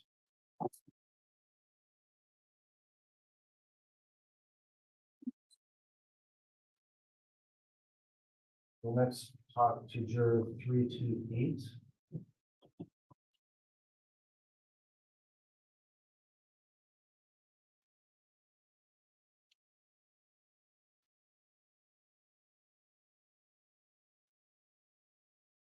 All right, juror 328, you've expressed a concern about plans you have assisting with the work camp and May 26th through the 31st. I wanted to confirm, is that still plans you've got? Yeah. All right, can you explain what would occur if you were to miss that? I helped plan and run that camp and I have for 23 years, so I just need to be there to do that, and I have people that count on me to be there, so I wouldn't be able to do that. All right, and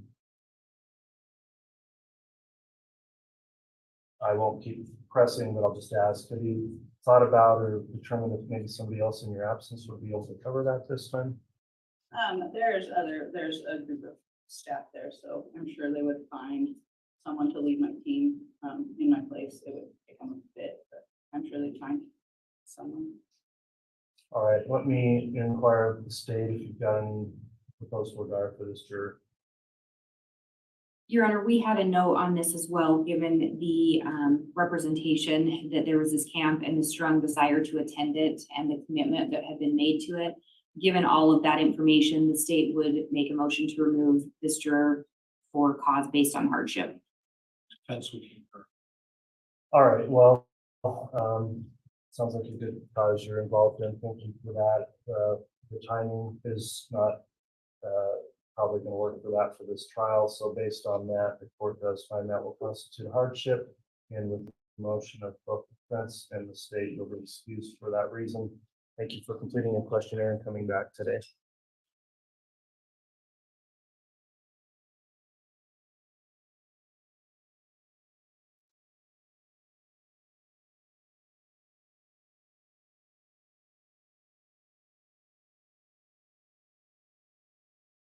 I think that includes those that raised their red cards, but I know of missed one. Is there somebody else that raised a red card in response to that question? All right, thank you, ladies and gentlemen.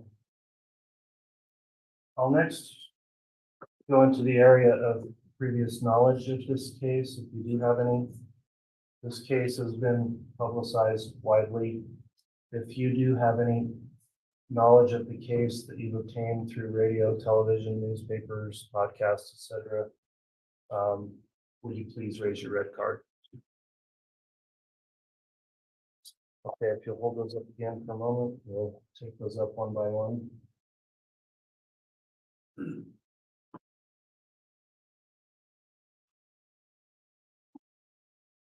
All right, for those of you with those answers, we'll simply address those individually with you during the next section when we don't have the others present for those discussions. I'll next move on to the subject matter of this case, and that involves, as you've heard, charges of murder, conspiracy, and insurance fraud. Is there anything about those particular charges that you think would make it impossible or difficult for you to fairly and objectively evaluate the evidence in this case and to render a verdict? Okay, no one answered affirmatively for that. Next set of questions I'll ask might seem overly obvious to you, but certain state statutes require that I ask these questions to make sure there's no connection between you and either the parties or the defendant in the case. So, are any of you related by blood or marriage to the defendant, or do you know him from any kind of business or social relationship? All right, no one answered affirmatively. Do any of you have any kind of a legal relationship with any of the attorneys, including a relationship of guardian and ward, master and servant, employer and employee, creditor and debtor, landlord and tenant, or boarder or lodger? So any of those types of relationships between you and any lawyers? All right, no one answered yes to that. Are any of you jurors a party in any kind of a civil action, lawsuit, or anything else against the defendant, Mr. Daybell?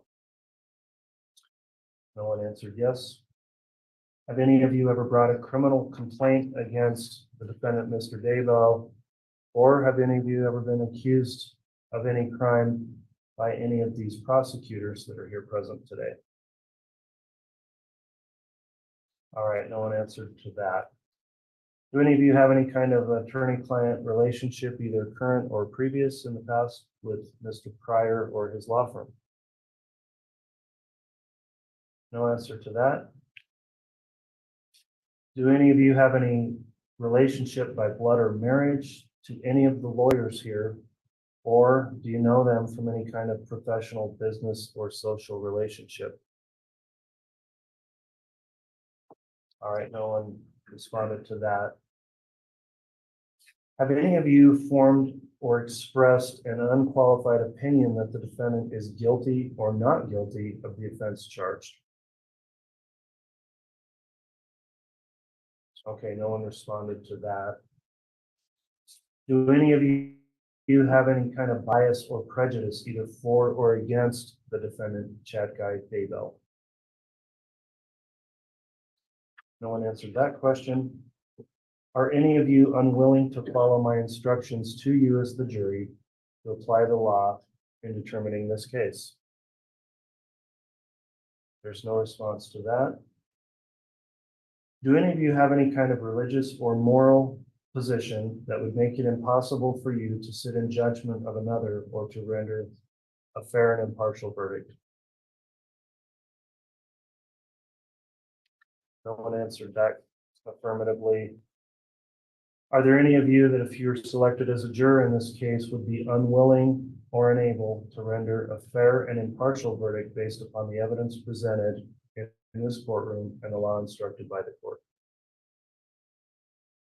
No one answered that affirmatively. And finally, a catch-all question for you. Is there any other reason why you would not be able to give this case your undivided attention and render a fair and impartial verdict? Okay, no one answered that, so that will conclude the court's voir dire of this jury panel. At this time, I'll allow the state to proceed with its voir dire. I'll next have the defense follow up. So, Ms. Blake, you can proceed.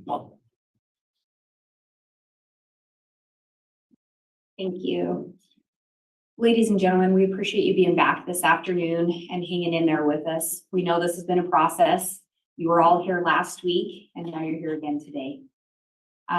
Just to kind of talk to you a little bit about why we do this is as we go through this selection process, we want to ensure that we get jurors that can be impartial and that can sit and hear the evidence and provide it the weight that it's due, and then ultimately render a decision in this matter.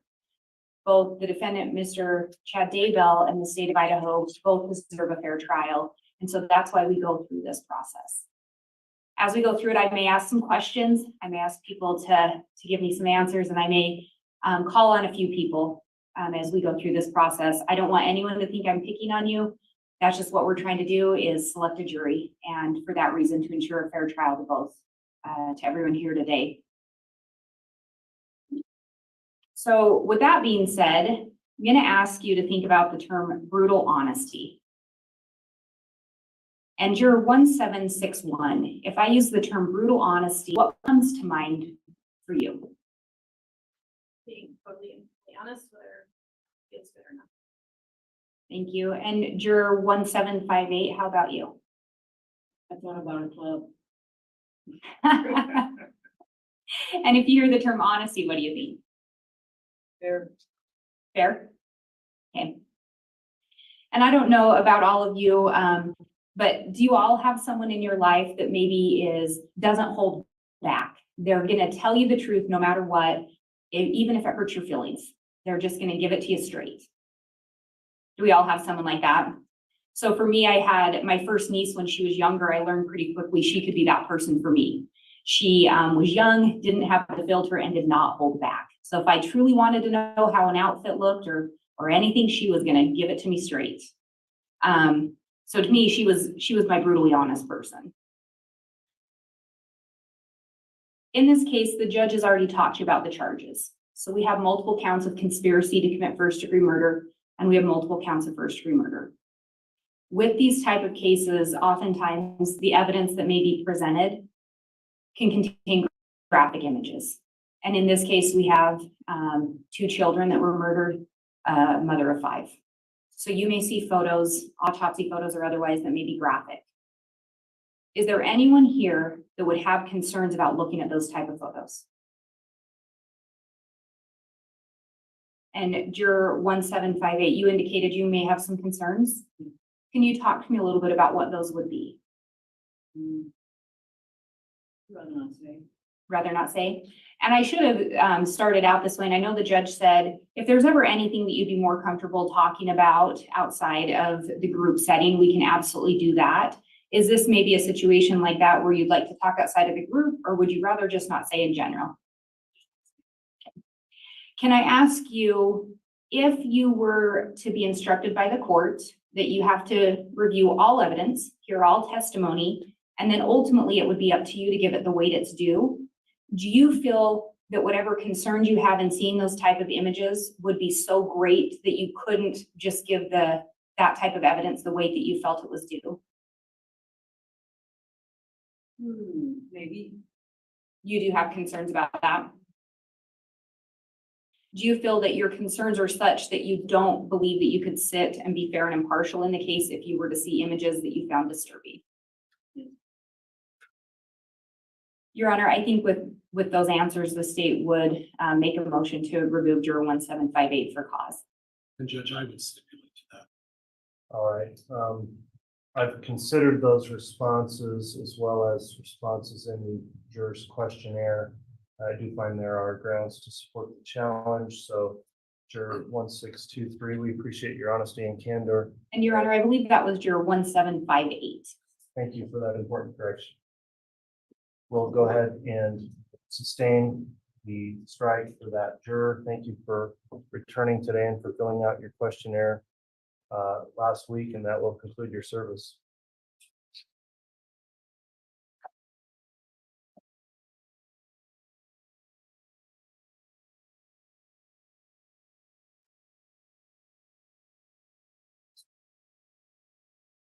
All right, you can continue with Fort Dyer.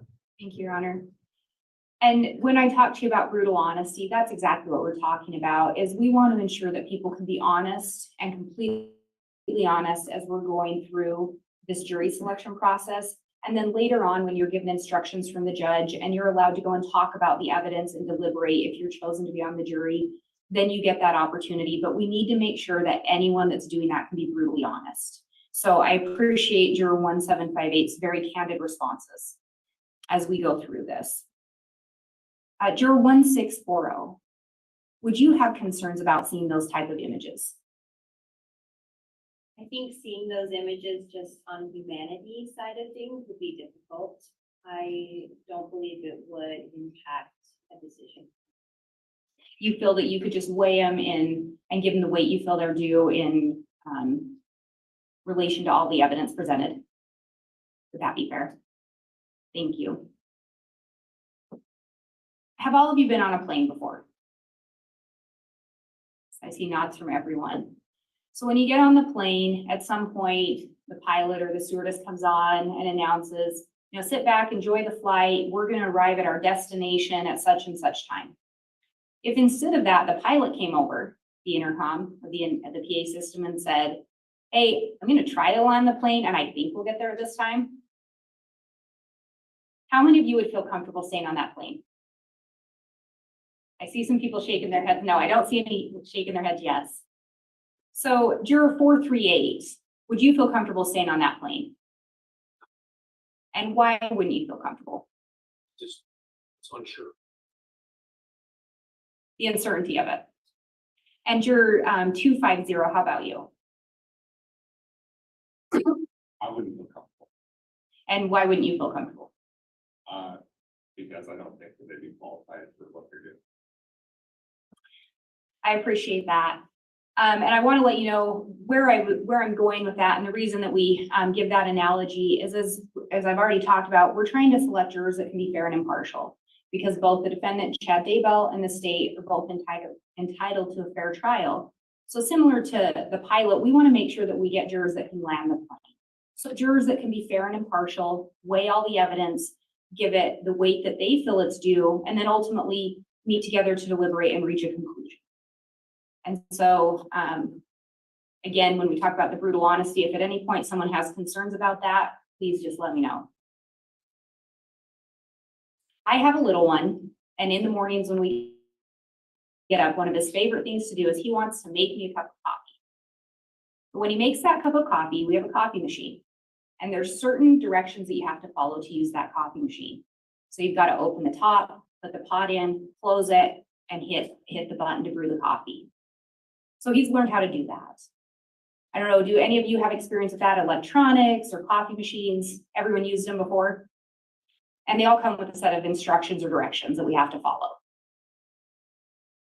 And in everyone's experience, if you follow those directions, barring there being something wrong with the appliance, does it generally work? So in this case, as we go through things, at some point, the court has given you one instruction or a couple instructions, but one was given today. As we go through this process, the judge will give you even more instructions. And some of those instructions are going to deal with the crimes charged, and they're going to lay out what the elements are that the state has to prove. And the state has the burden of proof in this case, no question about that. And the court will instruct on what elements the state has to prove with each charge. So as you go through those, similar to the instructions to use an appliance, you'll follow those. Now, some people might say, well, maybe I could modify the appliance and make it work. Maybe if I add this to it, it makes the appliance work better. But here in the courtroom, we don't get to do that. So you may look at those jury instructions and you may think, man, I don't think they should have to use this element, or man, they should really have to prove this element. Can everyone commit that you would set any of those thoughts aside and only follow the instructions as given by this court? And could everyone commit that regardless of if someone tried to instruct you differently, or if someone tried to convince you that you didn't have to follow that instruction, that you would stick with whatever instructions given by the court and only follow that one? Thank you for that. With some of these charges, they involve the crime of homicide. And in those, and again, the court will be the one to give you the instructions, but you'll be told that the state has the burden to prove that a homicide happened, but one of the elements is not going to be that the state has to prove the cause of death. would that cause anyone concerns in being able to follow the instruction as given by the court? Would anyone be concerned and say, well, I think the state should have to prove this, and so we're going to hold them to an additional element? No one would do that. Thank you.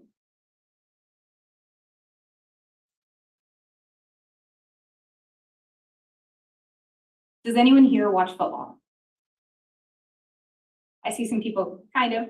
Okay. Juror 1624. Or no, sorry, 1623. I think you're the one that was kind of, said kind of. So this year in the Super Bowl, Kansas City Chiefs won.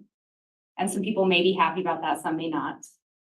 But regardless of your feelings of who won, would you agree that everyone on the team should get a ring? A Super Bowl ring. So even if you look at it and you say, man, the quarterback did a lot more, would you agree the punter should also get a ring, and the coach, and even the second string that may not have even played on the field? Because they're all part of it.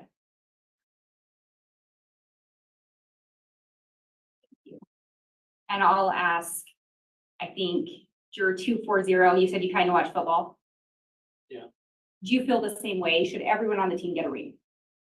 And why do you think they should all get a ring?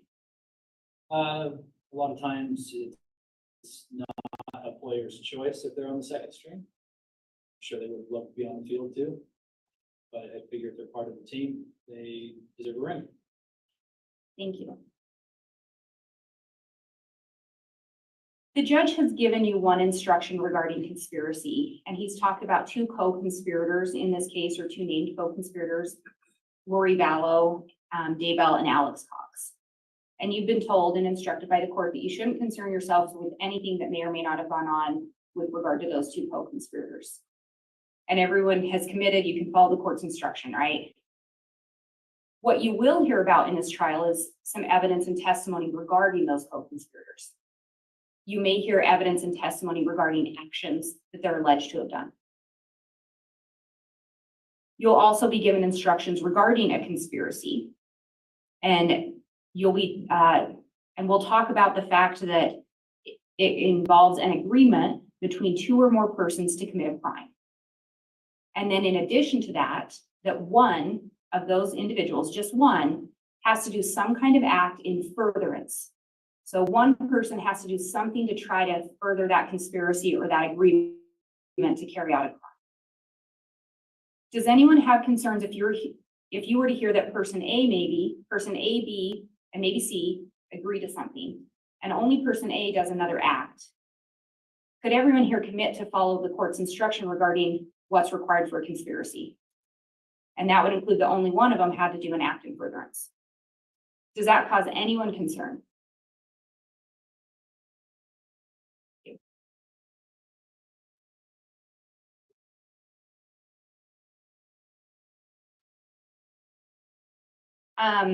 If today you had gotten out of bed and come to court, and as you left home, the sky was turning a little bit gray, and you came in the courtroom and we shut all the windows and you couldn't see outside. And when you get outside, you notice there's rain all over your car, the grass is wet, the pavement's wet, you start to drive home and you see everything's wet. Would you be able to determine what happened? I see people nodding their heads yes. And juror 1624, now I'll come to you. What would you determine had happened? Obviously rain. Thank you. And juror 438, how about you? Same thing. If it rained and hailed or something, you got one. And juror 512? It rained. And would you be able to make that determination without actually seeing the rain? So in this case, you may hear different types of evidence, and you may hear the term circumstantial evidence. Do any of you have a problem with weighing all the evidence presented and giving it the weight it's due and reaching your conclusion? Would anyone here say, if I don't see this particular type of evidence, I'm not going to be able to consider everything in this case? Does anyone coming here today with a preconceived notion that if someone's charged with homicide, we have to see this specific piece of evidence? Nobody?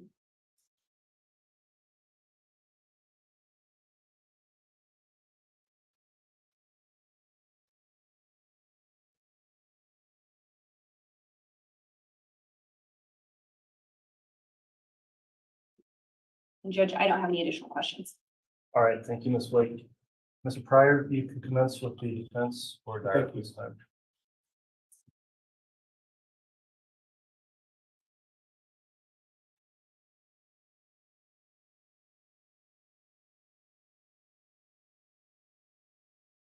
Good afternoon, ladies and gentlemen.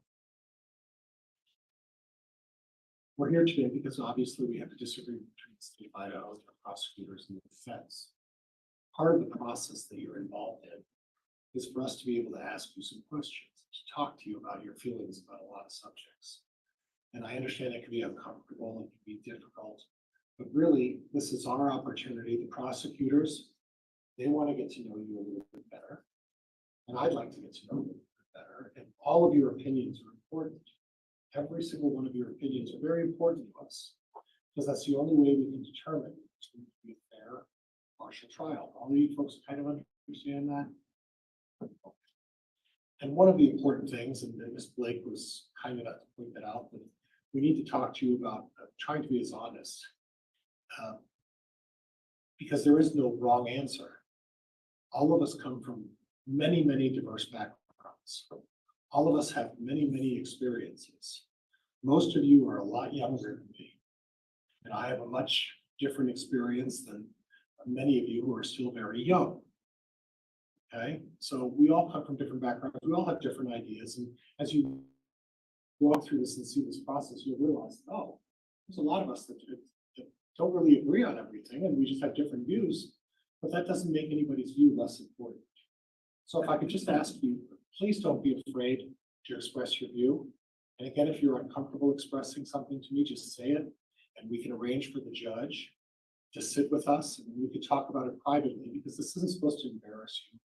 This isn't supposed to make you uncomfortable. It's just a chance for me to spend some time with you, a little bit of time to get to know and see where you fit in terms of whether or not you might be a good juror for just this case. All of you, in going over this thing, I've realized that all of you would be great jurors in a lot of cases. But every case, like anything else, is always different. And that's kind of what we're going through, and that's what we're trying to accomplish here today, okay?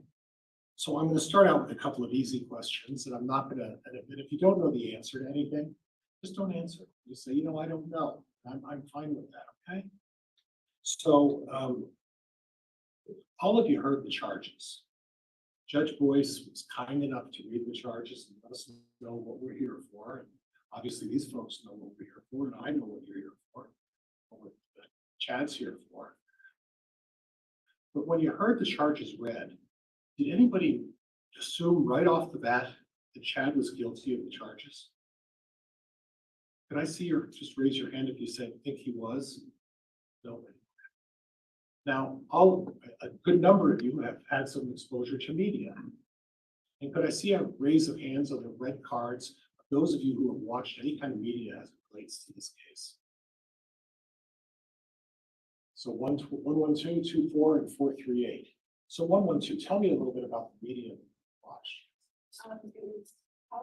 Ms. Pryor, I'm sorry. I want to do this in individual for Dyer, just in case it doesn't elicit any specific. And I was going to go with a very general, but I think I'll defer to the court and do it on private. All right, thank you, Ms. Pryor.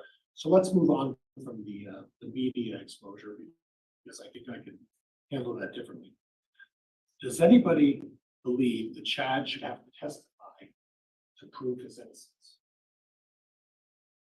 The judge is going to give you an instruction that's going to say, Chad is not required to testify. It's not his job to prove that he's innocent of these charges. Does everybody understand that?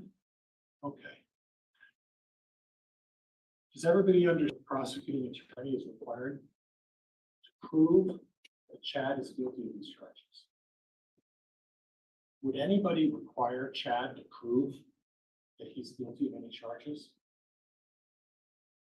Raise your hands if you think Chad should prove that he's innocent of all of these charges. Anybody require Chad to prove that he's innocent? Juror 1112, you just hesitated. Well, I was trying to, in my mind, understand what exactly you were asking, because it was like, he's here in court, so he has to somewhat say he's not guilty. So I was trying to decide how you were wording it. If I think he needs to be part of the versus. And that's what's part, that's really great part of this discussion we're having tonight. It's because I kind of want to delve into them and see what you think he should have to do to be part of this process. What do you think he needs to do? I don't know, I feel like we will see all of the evidence, and I feel like he's already claimed he's not guilty, that's what he's saying. Right. So I feel like we just need to look at the evidence and make a decision for ourselves. Okay. I don't think he needs to do anything extra than the evidence that was given, because I feel like that's what the court's going to give us, and that's what we're supposed to use. Okay. Okay, thank you. And do you think it's necessary in order to come to a conclusion that he should have to present evidence? Okay, and does everybody understand that if Chad and I decided to, the state could put on their case and I could say, I don't need to show anything. And if the state hasn't done what they're trying to do in this case, all of you, the verdict would be not guilty. You folks understand that? Everyone raise your hands if you understand. We just want to. Now, do any of you jurors know each other? Anybody know each other personally, friendships otherwise? No? We're going to be sitting for long periods of time.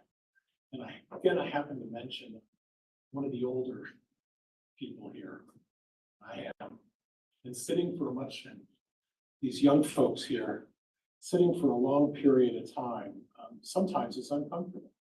Is there anybody here who has difficulty sitting for long periods? Okay, thank you. And even though both of you are much younger than I am,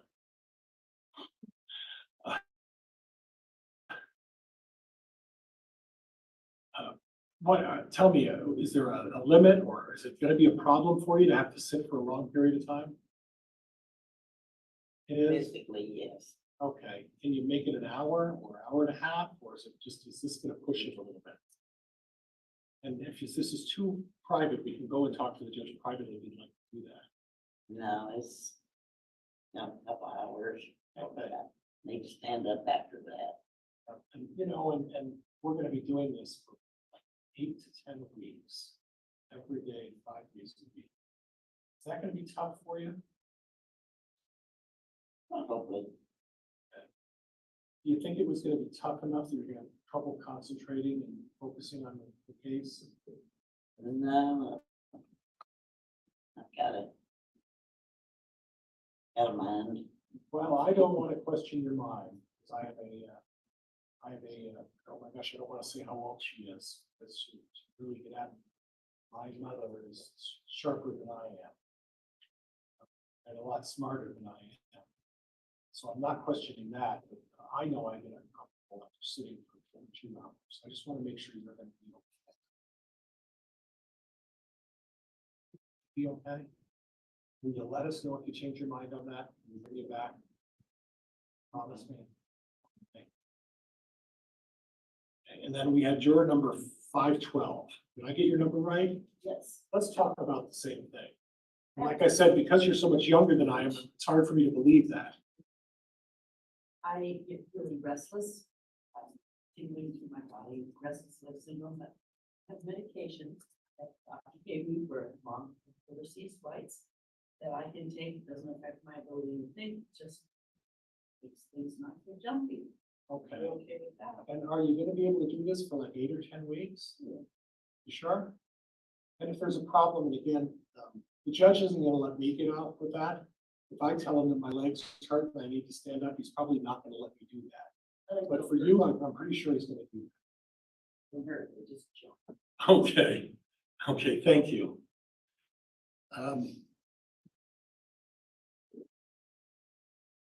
I want to kind of get into this discussion about graphic pictures. And some of you have talked about some of the media exposure and other things. When you watch TV and you see startling pictures, would most of you agree with me that the reason they show those startling pictures is to get a reaction? Raise your hand if you agree with that. One person agrees with that. Okay. Is there anybody who would give me some other reason why media outlets podcasts or any of these personalities display, tantalizing facts or, pictures. Go ahead, Juror. That would be juror number 250. Correct. To get more viewers. Okay. So it's kind of a self-serving.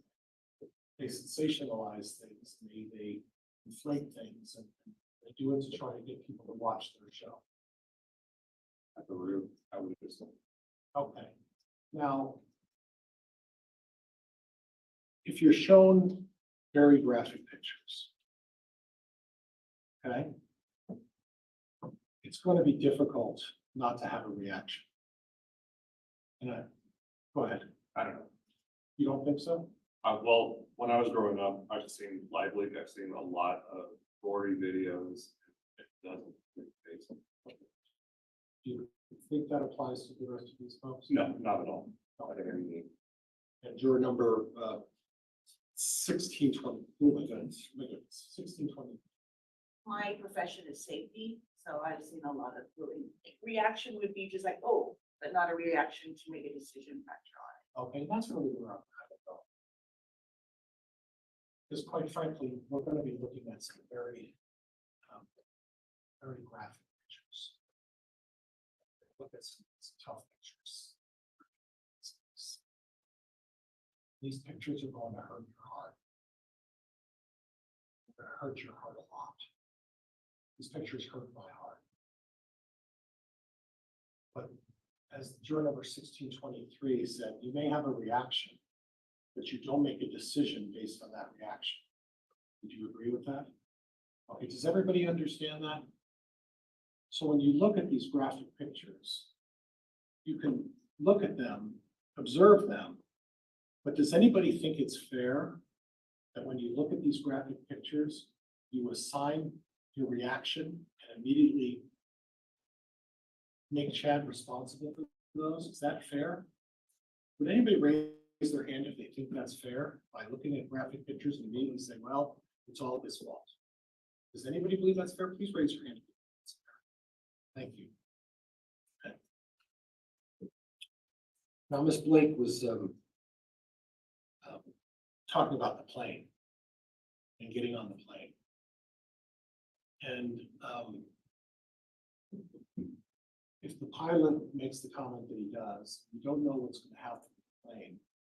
If you're trying to determine what's going to happen to the plane, would you call that trying to determine what's going to happen to the plane a guess? Because we don't know. Would everybody agree that that's a guess, or you're speculating what's going to happen to the plane? Would that be fair? Anybody disagree with that? No. Okay. So when you speculate or you guess about things, does everybody agree that could be problematic in a number of ways by speculating and guessing? And I see some heads shaking, and I see some people acknowledging that, and I'm going to pick on 1640 a little bit. I don't want to use pick on. I think what I'm going to say is I want to hear your opinion because it's important. And all of your opinions are important to me, all of them. And please, if I don't call you, it's not that I don't value your opinion. If anybody wants to say anything, please speak up. I want to hear it.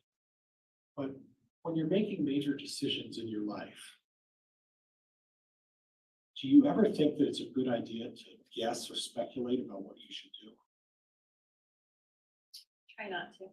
Right. And why do you try not to? 1640. Why do you try not to? If it's a major decision in my life, I like to go with as much concrete facts as I can. And you could understand how important that is, because if you're making a major decision, whether about yourself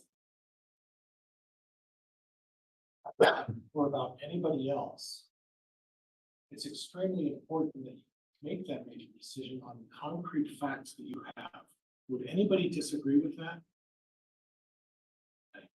1761, you shook your head and you said, no, I wouldn't disagree with that.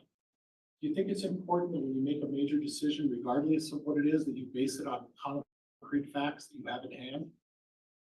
Yeah.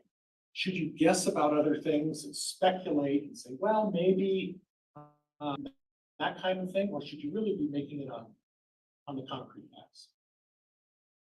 Okay, all right. Juror number 657, you sat there very quietly, and I also want to hear from you, because I want to value your opinion. Tell me a little bit about speculation and guessing. Is that important when you're trying to make a decision on important things? I think you shouldn't just like guess on a whim on something or just think, oh, okay, yeah, I'll choose this or this. You really do need to weigh everything that you have in mind, whether it's been presented to you or you already have knowledge of it. Well, I guess that's kind of a poor way of wording it. But basically everything that you know of properly, has been presented to you properly, you should weigh that.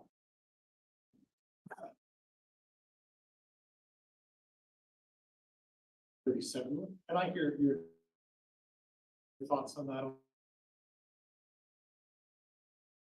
little bit? Yes, it's really important, especially if it's gonna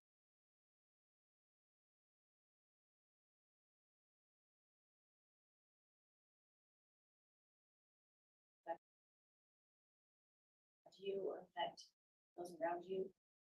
Make the best possible decision based on the information you have. You try to guess or anything like that, you're not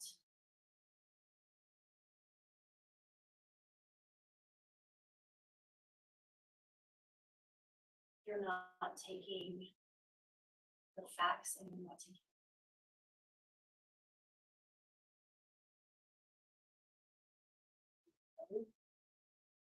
and making that decision.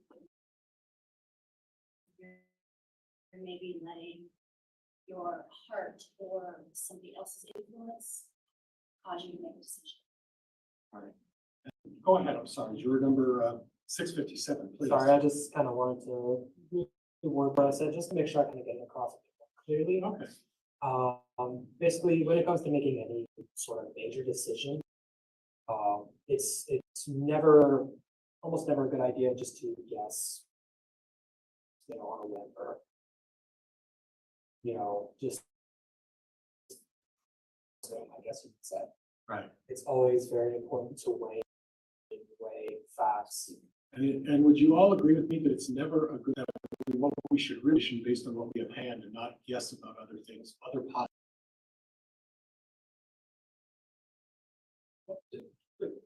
Go ahead. I saw you. We're talking about two different things here, because that's saying about this case, which Wait, we cannot talk at the same time as each other, so we need to have a question and answer for the court reporter. Apologies. He's and I apologize, Juror. I was just your decisions in your mind. Go ahead. Well, sometimes I don't have all the facts, like major decisions. It might be a financial decision, buying stocks. I collect all the facts that I had at the time, but there is an element of speculation when it becomes personal. I have to make a decision. Okay. So that, I'm just saying, there was some questions about personal, and then it went down this case, and I kind of like separated the two just based on questions. Okay. And lastly, and then I'll, well, maybe lastly. I don't judge. I listen to country music. And I enjoy it. Some of you are horrified. And there's a song that I like occasionally play. It's a song that says, everything that glitters is not gold. And it talks about relationships. And I see some heads shaking, 112, 11, 1112 shaking. Tell me what came to your mind when you heard me say that? You know the song? I think so, and I mean, I agree, I think there's a lot of things that are distracting or that might look really nice or things that you think are good things and then you realize they're not. And the things that probably are worth more gold are things that aren't tangible, so yeah, I agree with that, there's not always a base value of everything. And would you agree with me, and all of you agree with me, that sometimes you look at something and it's shiny and it looks great. It looks like a wonderful opportunity. And then when you delve in deeper, you realize that maybe this glittering gold isn't what it's been represented to me. And that's juror number 537. She talked to me a little bit. I see you nodding. Yeah. For instance, if a job opportunity is presented to you and they really hype it up and say, this is going to be so much better than what the place that you're at already. It's gonna be the same thing that you're doing, but we're gonna give you more money, the culture is gonna be better, it's gonna be better emotionally and physically for you. And you go, oh, yeah, because you're maybe not super content where you're at, but you like what you're doing. And then you go to this other place and you're doing the same thing and you still love what you're doing, but it's not what they said it was. And the problem is that if we're talking about a job, you quit your other job. You move on with your life and you put some investment into something.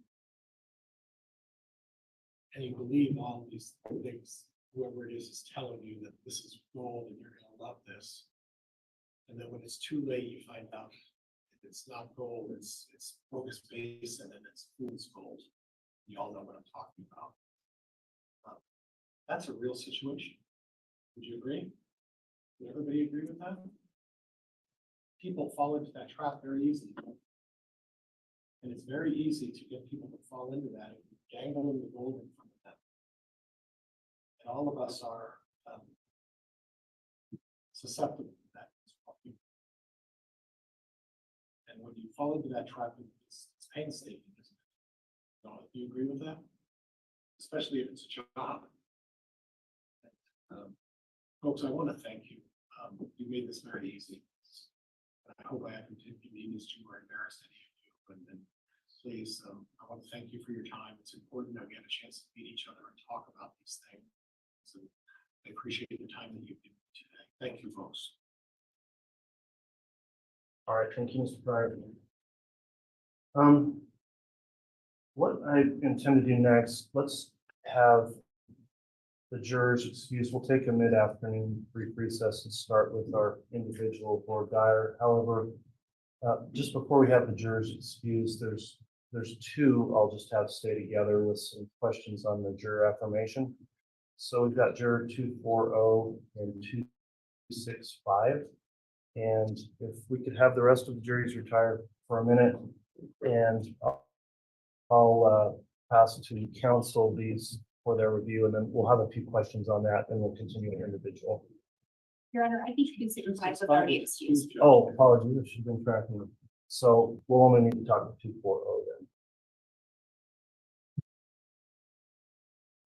All right, great.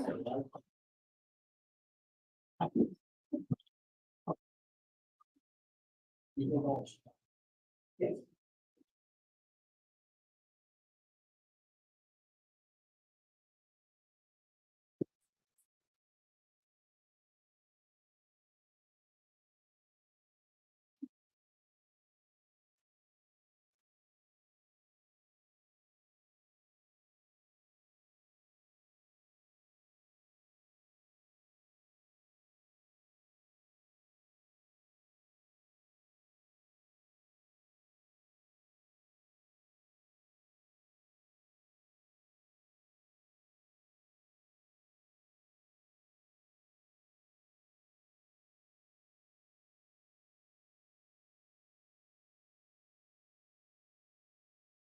Your vehicle there.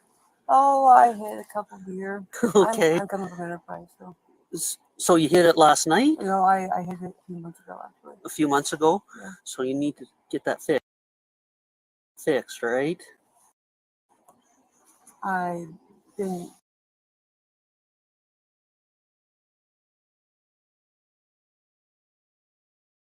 I wanted some clarification in about what questions would be asked of the jurors. And I knew that the jury selection was being live streamed, so I pulled it up and watched maybe half an hour of it. All right. And I appreciate your honesty on that. Did you understand that you were advised not to do that? I I guess I didn't think about it at the time, but I also didn't think that official court business would be an issue. Yeah, I guess I didn't think about it. Okay. I guess the concern I would raise is if this is a continuing instruction and if we make it more clear, is this something you think you'd be able to refrain from doing and follow the instructions, including not watching any further proceedings either now or when trials taking place? Yes, that would not happen. Okay. I want to have a little additional voir dire from the state and the defense just on that issue, and then we'll determine where we are. And in fact, just in the interest of efficiency here, if we want to just do the individual voir dire first with this juror, let's just go ahead and do that. But the first, I do want to bring up the subject of that with the affirmation. And again, I very much appreciate your honesty in advising the court of that. And I think that does say a lot that you did advise us. And I can understand that may not have been entirely clear and may not have been clear to you that we were actually going to be broadcasting these proceedings. So if the parties are ready to do that, does the state have any questions regarding that comment in the affirmation? Not with regard to that comment, Your Honor. Thank you. Mr. Pryor. Judge, I do have a comment in regards to that, but it touches on what he said in his questionnaire. One of the comments he made in his questionnaire, give me some latitude. And you would rather wait, I can wait, Judge. Yeah, I will. There's some potential bias in here from pretrial knowledge also. So if you want, we could just start with looking at that issue as well.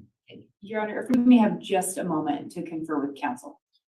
Why don't you do that, and then we'll just take up sort of the full individual questioning of this juror on the individual voir dire. Thank you.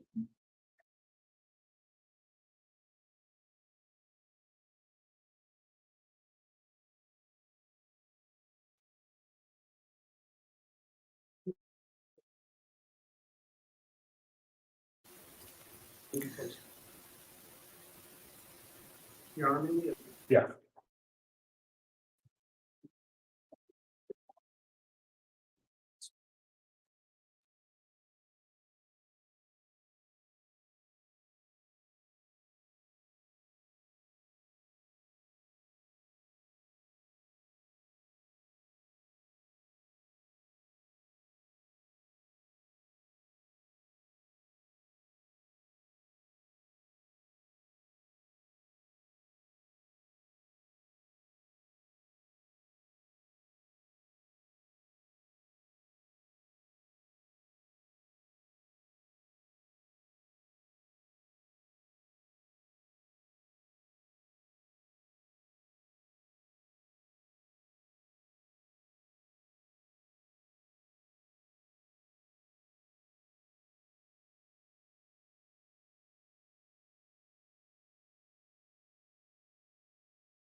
Okay, we're back on the record now. We had a sidebar discussing briefly with counsel the issue as well as topics raised in the questionnaire for juror 240. The court understands that the parties would essentially state and agree that 240 may be dismissed based on responses for at this stage. Does the state move to strike this juror based on that? We do, Your Honor. All right. Any objection? All right. Well, juror 240 again, thank you so much for your honesty in filling that out. For reasons also stated within the questionnaire about some knowledge of the case as well, we've determined that it would be inappropriate for you to serve in this case, just mainly based on that prior knowledge of the case. So for that reason, you will be excused, and we appreciate you coming in, filling out your questionnaire and returning today. You may submit your questionnaire to the bailiff there, and you are excused from service. Thank you. You're welcome.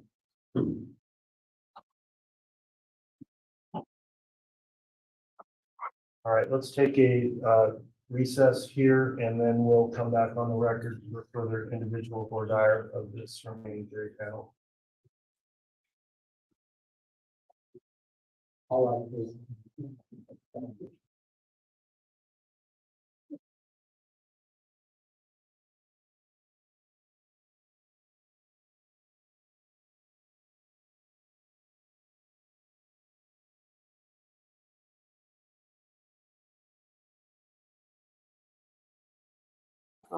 That makes sense.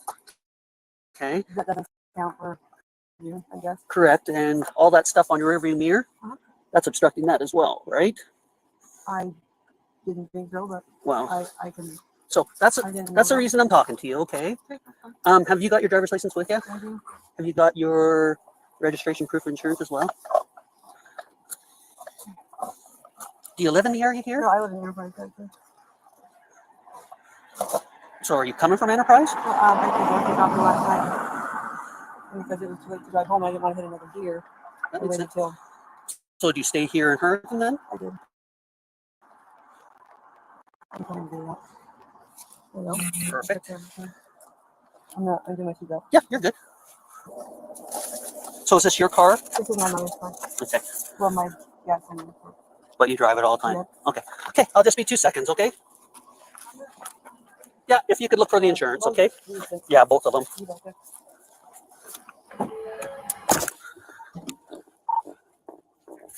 Is there any Forex units that can come back to me?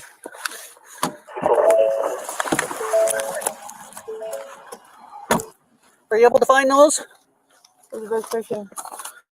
And I cannot find my current insurance card, but I just paid it. Okay. So how does that work? Can you,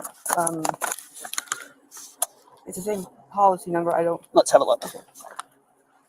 So are you paying it or is Kevin paying it? Those are my parents. Okay. And so they're paying it? Yeah. Okay.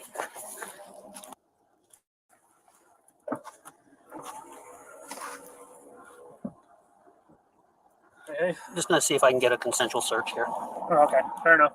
Can I forward this to you and you print it out for me though? Yep.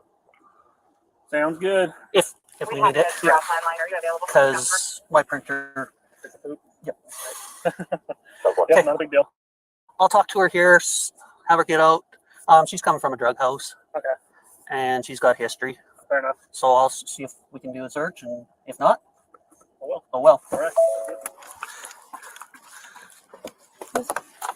Some quick questions, okay? So you got a drug history, right? You've been arrested for drugs before? I'm not going to. Have you received a citation for drugs? Yes. Okay, well, let's meet arrested. Okay. Okay. And so the reason I ask is because where did you stay last night? I stayed over in Fairfax. Okay. Was that a drug house? Do they do drugs in that house? It's a known bad area. Okay. So you didn't do any drugs last night? No, I'm not going to go through shopping. Okay. And is this all your food that you got last night? In the ice chest. Okay. So I just want to make sure you're okay to drive, okay? Oh, I'm absolutely fine. Okay. I'm going to have you just step out, okay? So nothing in your car? No. That shouldn't be in your car? No. Is it okay if we have a look? It's my parents' vehicle, but Yeah, but you're the one driving it. yeah, I'm just letting you know it's not legally mine, but I'm Right. not hiding anything. So Okay. So other is it? than it's a cluster of hell of a disaster. Yeah. So Is it okay if we have a look in your car? absolutely. Okay. I'm not hiding anything. I'll have you come out then, okay? You want me to stand down here? Have you just come by this officer here, okay? And for sure you didn't do anything last night? No, I've been up, but You've been up all night? not all night. But What time did you get to sleep last night? I don't know the exact time. Walmart closed at 11. I got back to the house, so maybe 2. Okay. Can you do me a favor and just take your glasses off for me? And for sure you didn't do anything last night? No. Okay. Nothing that's gonna poke me or stick me or anything else in the car? No. Okay. Well, Okay. Okay, hang tight with him. So it is unlocked? Perfect.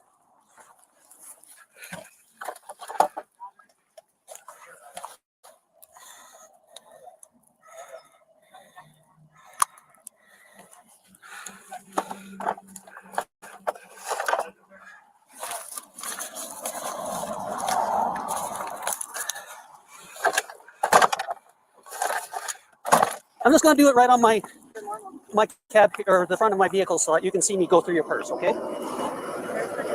What do you use the clear eyes for? Okay.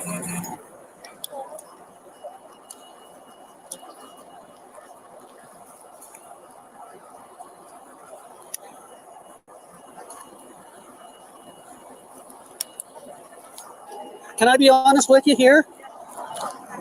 What do you use these for? I always have. So what do you use them for? So is your I guess what I'm asking is your husband a drug user then? Okay. The reason I asked is because there's burn marks on those pliers. I'll show you. See all that right there? burn like from. Okay. Give it going. So drug users sometimes use pliers. Okay? Okay. And they use the pliers to hold the drugs because it's too hot. Okay? And I'm not saying that this is against the law, okay? But it is showing me that there's probably drug use that's going on. Okay? That's the only reason why I'm asking about that. And I found it in here. And you said this was yours, right? So whose is this? That's yours and your husband's, right? Okay. And so that's all the more reason why I was curious, okay? Okay. So, am I going to find anything in there? No. That's going to poke me, stick me, or anything else? No, not to my knowledge. No. Other than it's up to the men. So has anybody been in your car that shouldn't be in your car? Has there been drug use in your car? No. Okay. I have my kids in my car. So. Okay. Okay. Because the reason I asked that too, so you got stopped in his car before with drugs in it. Yes. And I know exactly what you're talking about. And that's when my van broke down.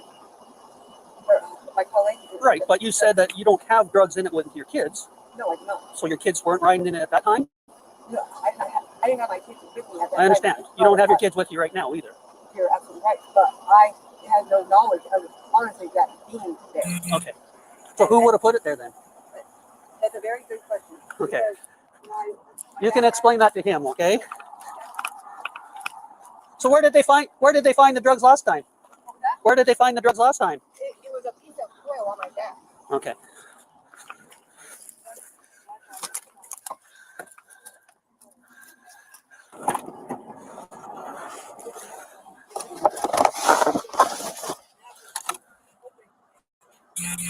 Okay, young lady, I'm going to have you come over here, okay? We're going to do field sobriety, okay? So the reason I'm having you come over here, it's just a little more level, okay? So I'm going to have you face this way, okay? Away from the traffic. Come up here to me. Kind of stand on this line right here, okay? On that one? Yep. Okay. So I'm going to have you put your 2 feet together. Yeah, 2 feet together, arms down to the side, just like me, okay? Okay. And so do you wear contacts, wear glasses, anything else like that? Okay. So can you see the tip of my finger? Oh, the sun's right in my eyes. Then let's turn around then, okay? Let's go to this crack then. Feet together.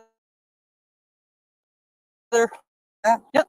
It's about 12 inches away from your nose. Okay. What I'm going to do is I'm going to have you watch just the tip of my finger. I want you to just watch with your eyes. Do not move your head. Do you understand that instruction I've given you? So don't move your head, just your eyes.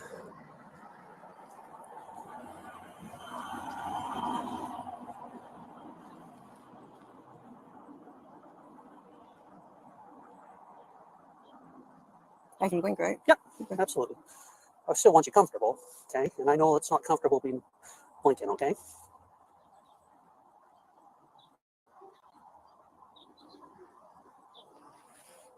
That fly's on me. Sorry. It's a big fly. You want to get it off? Yes. There you go. Okay, same thing straight up and down. Okay? So this is nice, right? Yep, just with your eyes, watch the tip of my finger, okay?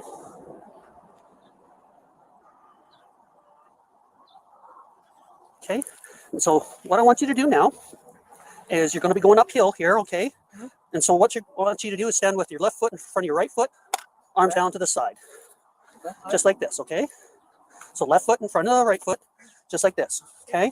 And so what you're going to do is you're going to look down at your toes, you're going to count out loud, and as you count out loud, you're going to take steps, okay? It's going to look just like this, okay? You're going to take 9 steps, you're going to pivot on your foot, and then turn, okay? And I'll explain it to you, okay?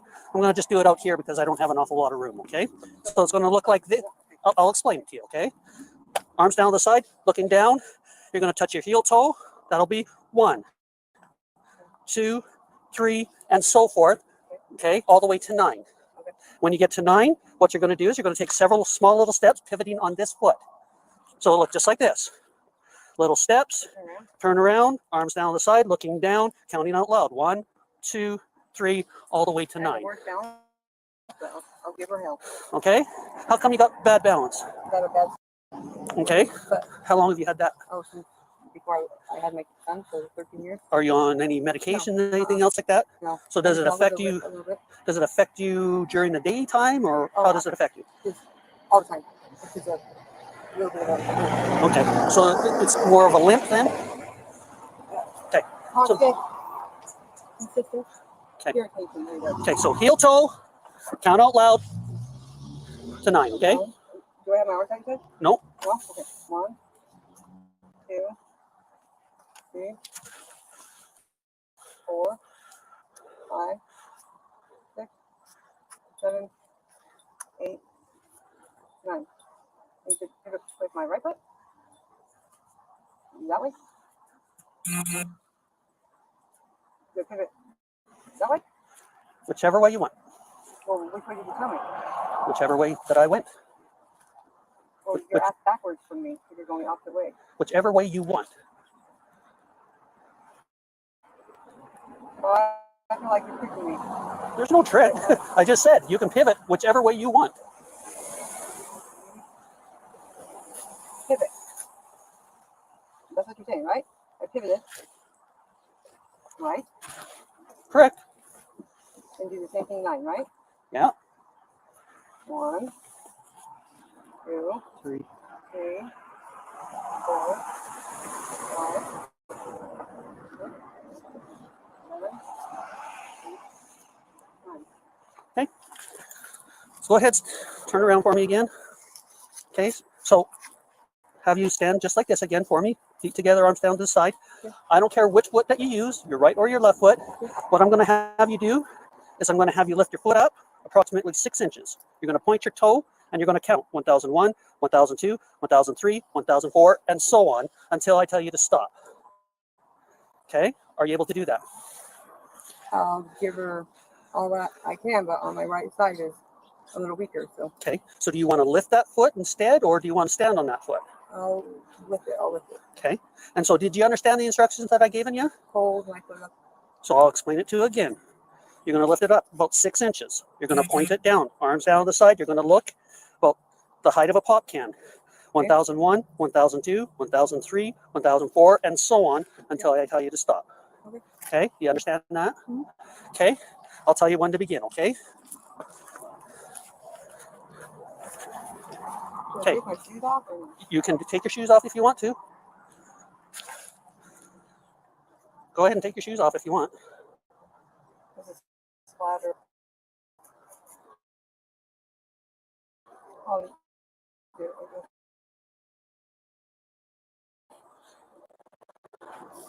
Okay, go ahead and start when you're ready, okay? Down at your toe.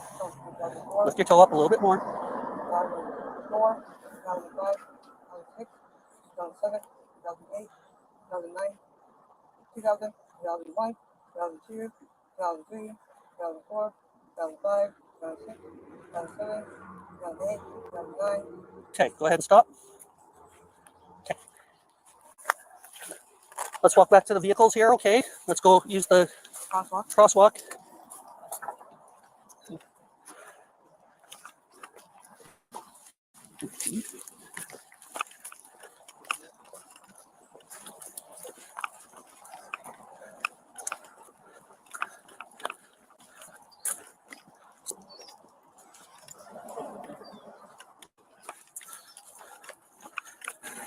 Okay, let's have a quick little talk, okay? So, for sure you didn't do anything last week. Okay, because I am seeing impairment. How am I impaired? Okay. Have you used drugs in the last 24 hours? No, not nothing that would impair me at all to drive. I'm not an angel, but So you have used drugs in the last 24 hours. yes, Okay. So that's what I'm seeing. from hours and hours and hours ago. Possibly, yes. But I'm not impaired. Do you take prescriptions, anything else like that? I take, but that's when I go to sleep. So did you take them last No, night? absolutely not. Okay. And my prescription is at home. Okay. So right now you are under arrest for DUI. But I'm Okay. So I did see signs of impairment. That's why you're being arrested. Okay. So I'm going to have you face him. can And what? can I call somebody to come and get this food out of my vehicle? Who are you going to get to do that? Well, that is it just Yeah. And I you left from? that I don't have Wi-Fi right now. Okay. Go ahead, turn around for me.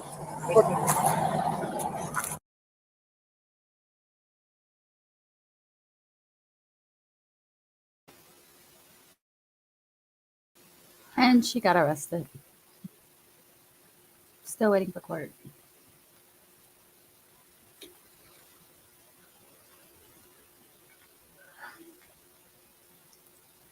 I hope y'all are having a fantastic day. And if you spent it with me, I know it was fantastic.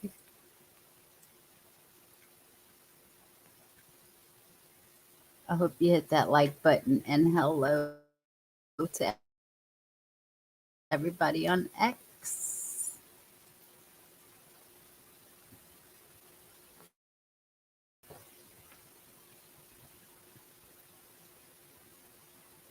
I thought the video would be perfect timing because it was 20 minutes long and the break's usually 20 minutes. But I sped it up, so maybe that's why. So I think I'll do that for lunch. We can do that body cam footage for lunch and breaks.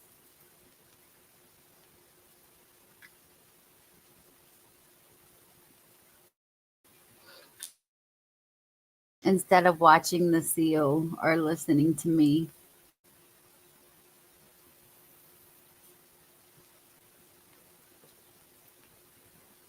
Did y'all really think that lady was impaired just now? I don't know.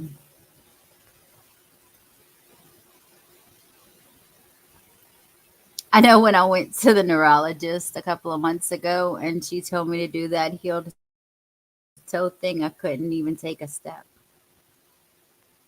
I would definitely fail.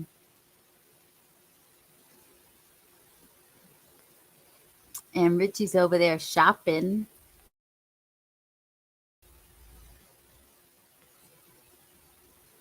Buy some nasty cigarettes.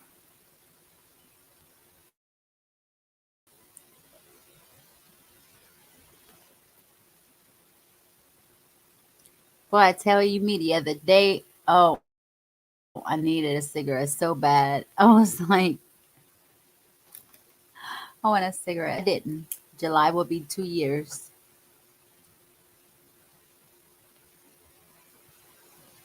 I quit a lot in 2022.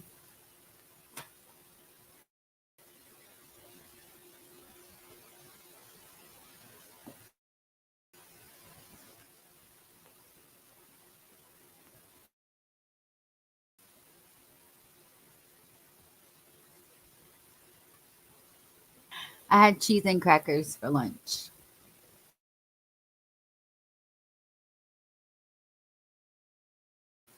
And I'll probably have rotisserie chicken salad again tonight. That was so good.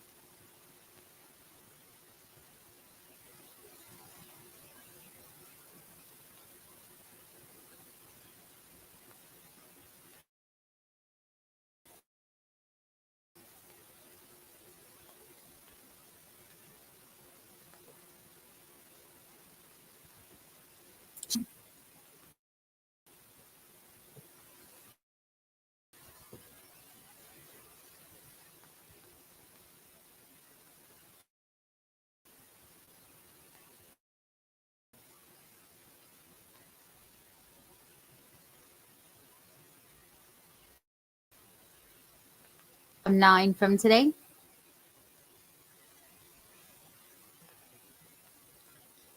We'll see how many we get in the afternoon session. We have 20 total suggestion total right now.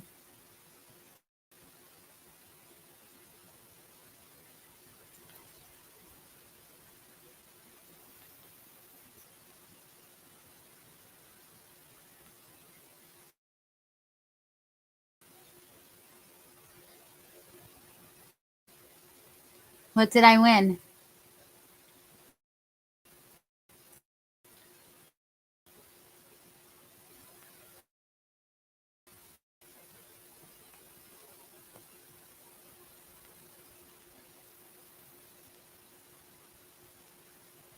I don't know why it keeps blinking like that.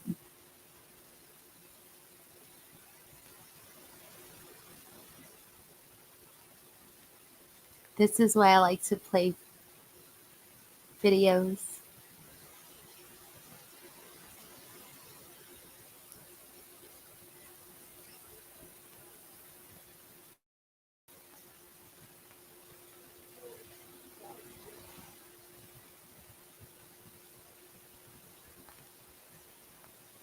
It sure is pretty to be inside. Let's see. It's 75 over here. 75 and sunny. A big difference from the last few days. What's a secret? Oh, what I won.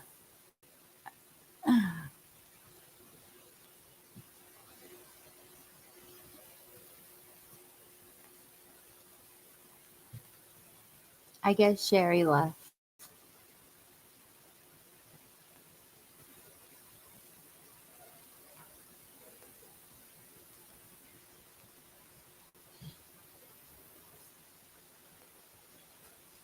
Oh, cool. It's the same temperature. Hold on a second. Oh, never mind. Showing outside.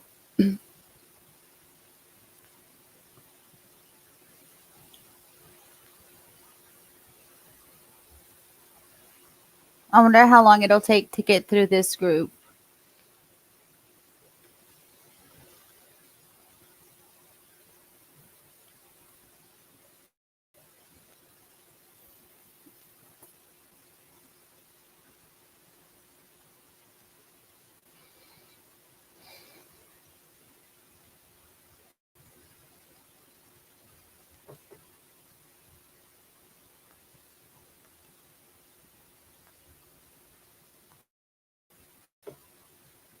I guess you're the only one in here, Richie.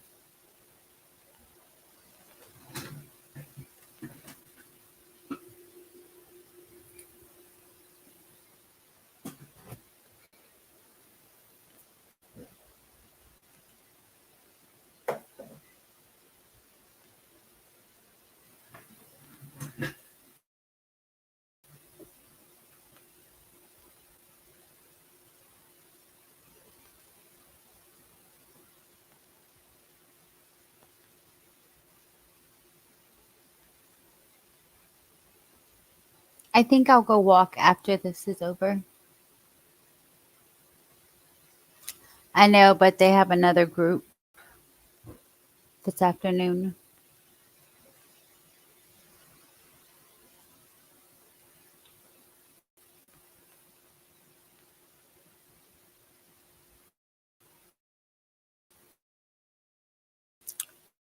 It's been almost 7 hours.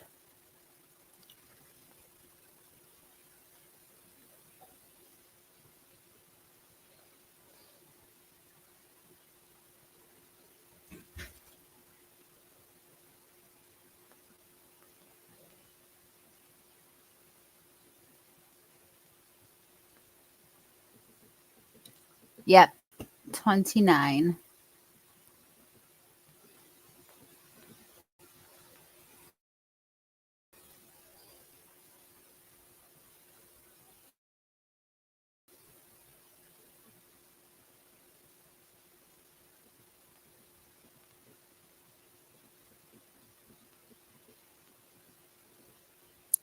Since I speed up the video, I'm going to have to find a longer one.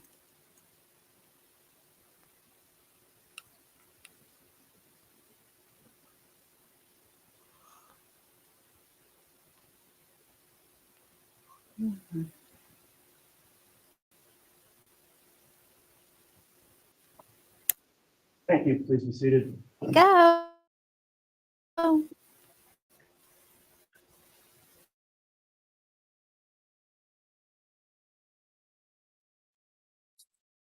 All right, at this time, we're going to take up additional individual voir dire with jurors. We are back on the record on KCR 22-21-1623. My intention and order will be the front row farthest away to my left, and then the back row in that same order. So the first juror we'll have brought back will be juror number 1112. Is the state ready to proceed with voir dire? Yes, Your Honor. Is the defense ready? Yes, Your Honor. Okay, thanks everyone, and we'll instruct the bailiffs to please bring that juror in.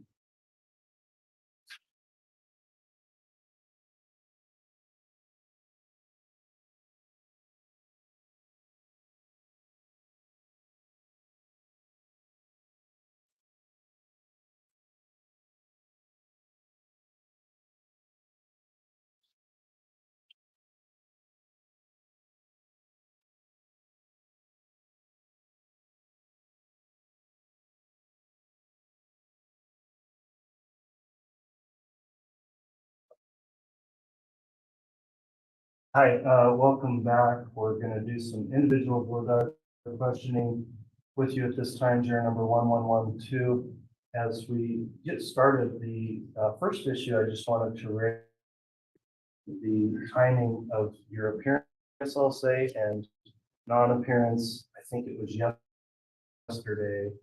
And I did want to know if there was an explanation about how you missed the timing for the first time you were supposed to be here. Just an embarrassing one. I just completely misunderstood the directions and I knew I had to check in and I had and recognized that it was just different instructions. And so once I found out that I had missed the week to log in and then I missed my number, I called and I apologized and just said, if there's still an opportunity, because I filled out the questionnaire, I kind of did all that prep opportunity, I could show up for this.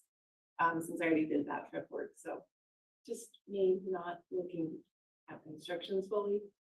So. Okay, well, and I appreciate the explanation. Yeah. And not trying to just put you on the spot on the issue, but we obviously will need to have a lot of instructions followed, timing to be here. And you think generally you're a dependable enough person that we could count on if in fact you were here determining this trial? Yes. Okay, well, thank you so much for the responses and the explanation on that. Moving on then, for the remaining issues here, the courts looked at the questionnaire in this case and did see that you've somewhat followed this case in terms of knowing about it, or maybe watched some media about it, you know some details of it. And I would like to start there with questions of possible bias. On your questionnaire,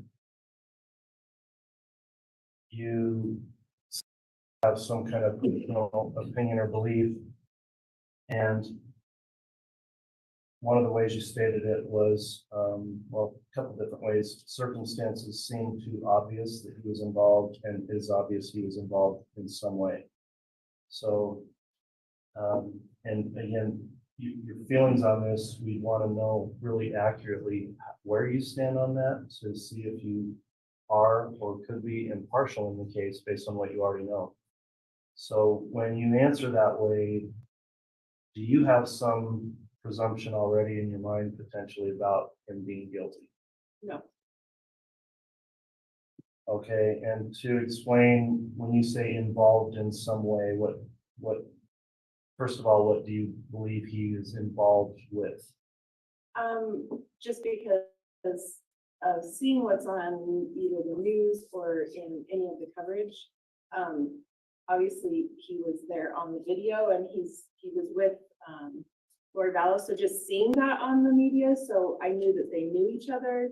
I knew that they, I think, were married. I can't remember if they were officially married, but anyway, so I knew that they knew each other. So from all of the things that were shown on the media, just by knowing that they have a relationship, there's that circumstance that there may be some involvement with each other for sure. I don't know about the involvement in all of the different pieces of the case, if that makes sense. Okay.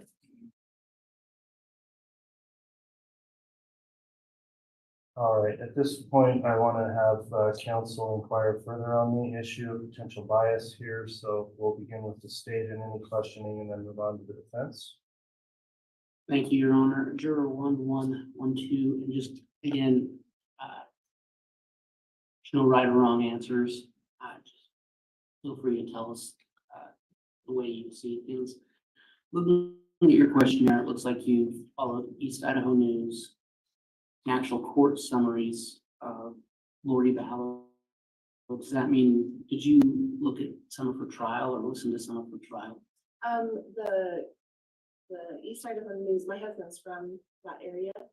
And so that's probably what piqued our interest. And then somebody told us they're doing summaries of what's happening in the case. And so, yeah, we would occasionally look in that and just see what was going on because of the different ties to the area and things like that. We wanted to see what was going on. Sure. It's very covered. Yeah, there was a lot of media. Yes. And so you've also seen the Dateline and the Netflix. So you understand that this defendant has an absolute right to a presumption of innocence. Yes. On the bottom of page 15 of your questionnaire, you say, and I think the judge might have already pointed this out, but circumstances and evidence the news showed seem to point a guilty picture. But I will look at the actual evidence. Is it possible that if you were to sit in judgment on this case as a juror, that you would have some of those things you've heard in the back of your mind? I really don't think so. I'm not one that watches a whole bunch of news stories and things like that, but the one thing I have realized is the media says what they want to say. And by being part of this trial or any sort of a trial, there's so much more evidence I know than what they are going to say on the media. So to me, that's the way the media is across all things, politics, trials, whatever it may be that we're covering.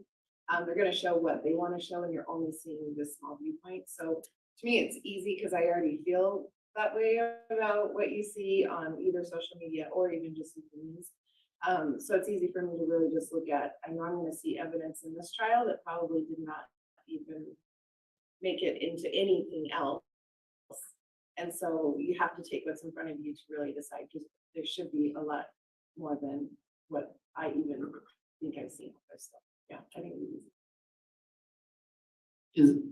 Should the state or the defendant be concerned at all that because of how much media you have seen, that maybe you're waiting for something to be shown that doesn't get shown, that maybe there's something in those media reports that you think is important and it doesn't end up in court? No, because I would not say I followed it enough to know what even would be left out or what would be included. It was just definitely a high level, hey, what's happening with this, not knowing or remembering necessarily what all was shown in the media or in all of the different outlets. It was just definitely on a high level, hey, this is going on in our culture right now. So no, I wouldn't be looking for anything because I don't think I would have, nothing would have stuck in my mind. Okay. Thank you for your honesty. Thank you for your answers. Your Honor, given just the nature of what was put in this questionnaire that, and with all respect to juror 1112, the state does have some concerns that just so much has been seen. And so we would move to have juror 1112 excused for cause. All right, response from the defense on the motion. Well, Judge, I really appreciate Judge 112's sincerity. I really do. But my concern, Judge, is unfortunately you watch the Netflix thing. And you watch the Dateline thing. Then East Idaho News. You watch the summaries. And I understand your explanation about that, but those questions kind of said, did you form an opinion? And you kind of said, well, it kind of points towards guilt. I'm a little concerned, Judge, that, you know, she's going to be able to look at this stuff, but in the back of her mind, she's going to say, well, you know, I saw that on Netflix and all of that. So I'm deeply concerned about that, but it's not to imply anything about you. I think I really appreciate your honesty. I really do. But thank you. And Judge, I'm just going to also move to this. All right, I've considered the responses here too as it relates to bias and equally share the concerns raised by the defense and the state that there just might be too much already known information about this case, including facts, which could lead to some improper speculation. So again, this is nothing personal at all. We appreciate your candid responses in the questionnaire as well as before the court today. And with the sincere thanks to the court, I will grant a strike on juror 1112 for perceived bias or actual bias, and we will allow you to be excused. So thank you for returning for further questioning. If you please drop off your questionnaire with the bailiff, then you may be excused for the day.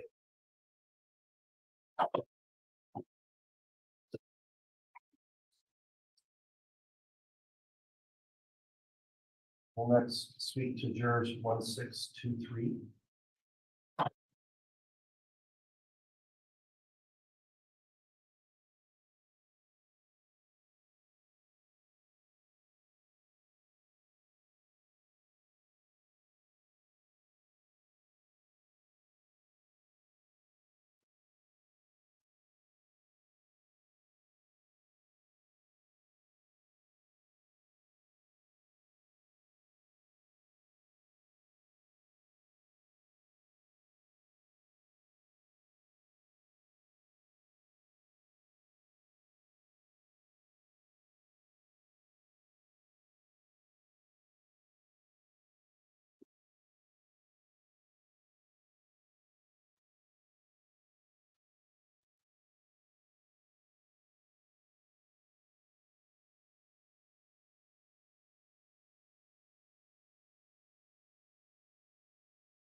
Welcome back, juror 1623. We've got some further individual questioning for you at this time outside the presence of the other jurors.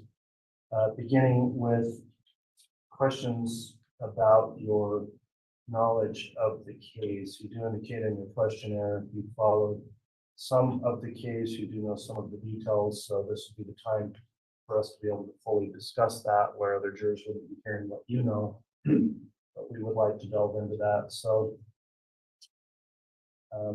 I don't see anything in particular that I feel I need to board dire on, but I will allow the state and the defense to ask some questions. One issue I just wanted to ask you about, I guess, in the questionnaire where you talked about what you've seen, you did say state versus Lori Vallow, news reports, and final verdict. I did, yes, I did watch the final verdict when it was televised. Okay, so that was televised and you observed that as it occurred? Yes, I did. Okay. All right. Did you watch any other parts of that? No, I case? did not. No. A sentencing hearing? Just the one that was televised at the very end. When the full verdicts came down. That's the only time I didn't watch it any other time. All right. Thank you for the response there. If the state has any equal dire on this issue, you proceed. Thank you. Thank you, Your Honor. Ma'am, I just, I do have a couple of questions.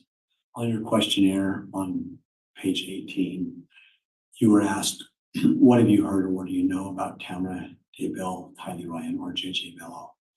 And you had responded, among other things, that what you hadn't understood was that the children's bodies were found on Mr. Daybell's property, and that Tamara Daybell's body had been exhumed. I just wanted to ask him, those are substantial allegations the state is making in the case. Have you inferred anything from that information, anything at all about Mr. Daybell? No, I'm not. So even though you've heard about those allegations, you think you can set aside, Absolutely. influence? Facts are facts. Yeah, 100%.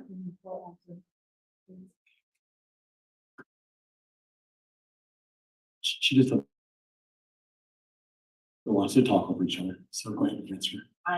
No, there's no decision of anything else. Facts are facts for me.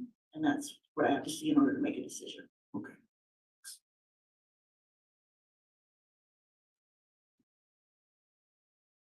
Just 1 second, ma'am.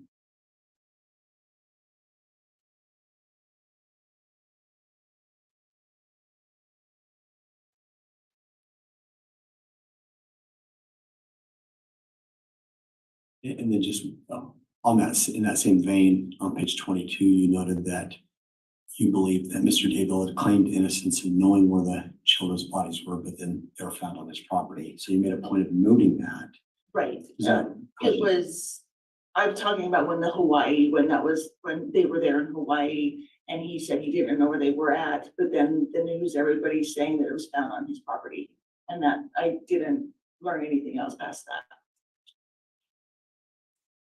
Does that information cause you to infer anything about Mr. Daybell? Would you be more or less likely to believe him if he chose to testify? No, I would not.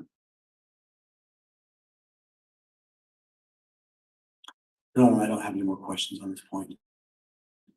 All right, Mr. Fryer. And ma'am, again, there's no wrong answer. And when you heard all of that about what happened in Hawaii, did you have an opinion that Mr. Daybell may be guilty? I couldn't make an opinion. It's unfortunately the news doesn't always share everything that they want you to, that you should know. So I can't make an opinion if I don't have all the information in front of me. And then you watched Lori Vallow's being convicted. Yes, I did. Did you, at that point, you obviously had an opinion about, right? Opinion is not the right word. It's what came down to what the jury found for her statement or for her closing case. My opinions, everybody has an opinion, but I have to have a fact in front of me in order to make the decision, or to the best of the ability to make my decision. So even if you had an opinion about Mr. Daybell, what it sounds like to me is that you're going to be able to push that aside and still just evaluate the facts. Would that be fair? Yes, can I add to that? My profession is human resources and safety. So I have to have the facts to make a decision. So I'm always investigating situations down to the final decision. So that's how I make my decisions. So there was obviously some interest you piqued some interest in this matter. Now, would that be fair? Yes. And if I understand, you looked at the announcement of the plea on Lori Vallow. And again, what else did you look at? It was when they were in Hawaii and they stated they didn't know where the children were. And you saw that where? It was on the news. You don't know which news? It was Channel 7 or Channel 2. And you didn't read any newspaper? No. You didn't look anything on the internet? No, I tried to be separated from it, just so that if there ever is a decision, I don't want to be tainted to make the right decision. Where I'm at right now in jury, you never know what's going to happen. And this is what I'm struggling with, and I'm not questioning you or anything like that, but as someone who, has a thirst for wanting to know what the facts are, and wanting to make the right decision. And then I hear, well, as a human resources, I'm trying to discover what's really going on here. So in my mind, that would sort of prompt me to look into this a little bit, because if you were so interested in Lori Vallow and interested in Hawaii, I would think you would have pushed that a little further. And then on the other hand, you're saying, well, I'm not going to make a decision because it sounds like you kind of predicted that you thought you were going to be here today. No, the media can never, unless you're here, the media is not going to give you all the information ever. So unless I watch the hearings to see all the information that's provided, I can see the news and it's still not the deciding factor. And I appreciate your explanation. Nothing else, Judge. All right, thank you. Juror 1623, let me just follow up a little bit on your knowledge of a conviction in Lori Vallow's case, which was previously tried. Where you have that information, do you believe that's going to cause you to draw some sort of inference of guilt to the defendant here in this case? I do not. All right, and you believe you can set that aside and deliberate only on evidence that is provided in this case? Yes, I can.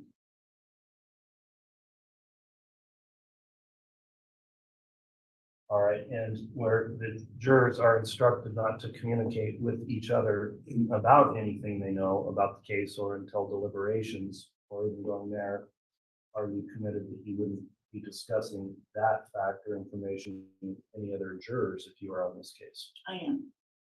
Okay.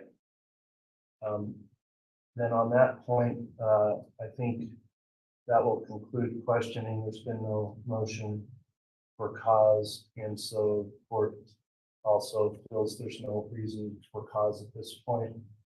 I don't think we had any indication of concerns as it relates to potential hardship. So I'm going to go on to another topic at this point, unless either side thinks they have any final board dire on the issue. May I, Your Honor? Go ahead. Thank you. And frankly, Your Honor, I don't know that I have more questions, but I think the state would take the position that, and we appreciate the candor and the honesty, that it would appear that there was some significant information that was obtained by this prospective juror on just tracking the case. That coupled with what she does know about Ms. Bell's conviction, that the state would just find it appropriate to strike her for cause at this point based upon that information. All right, what's the response on the motion for the defense? Judge, I think she's being really sincere, and I really believe that. But my concern is that, again, just having the knowledge of the Lori Vallow case, I think that's what cuts it off for me, and I'm sorry about that. But I think the knowledge of the Lori Vallow verdict, that causes me just to hesitate a little bit. So I guess I would just move for cause. Okay. All right, and I'll indicate I am really wavering on this too. I do believe you as well, that you would be able to set that aside. It is, however, a pretty significant fact that if it were to come out, we don't know if that's going to come out during trial. It shouldn't, but it could. And then in the course of deliberations, there's a real concern that could persuade people against the right of the defendant to have a presumption of innocence. And so with that potential, I do think I'll permit the challenge for cause raised by the state, not objected to by the defense. So very much appreciate your time and your candor and coming back after filling out your questionnaire. Juror 1623 is excused for cause. And if you please drop your questionnaire with the bailiff on your way out. Thank you, ma'am.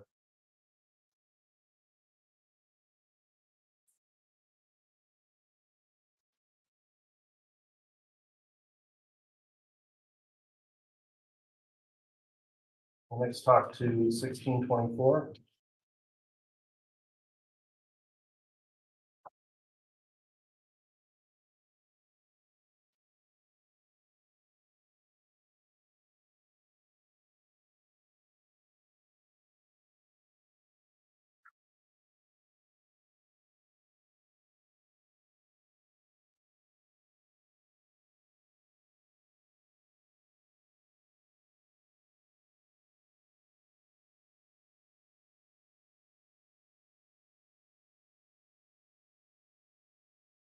If you're ready to answer this, counsel, I don't know that we had any specific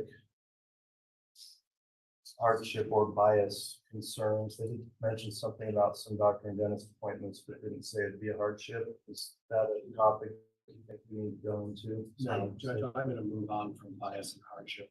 I think she acknowledged that in her answer at the very top about the doctor's appointments. So I have nothing with bias and hardship and defer to the state. Your Honor, on this juror 1624, I did have one concern with bias, but it sort of overlaps with the death penalty issue, which is just a comment that this juror wrote that under the death penalty section, that the accused gets time to prove innocence. That sounds a little bit like burden shifting to me. That was something I was going to question this juror on, but we could also do that during the death penalty portion as well, since the juror did make that statement in the death penalty portion of the questionnaire.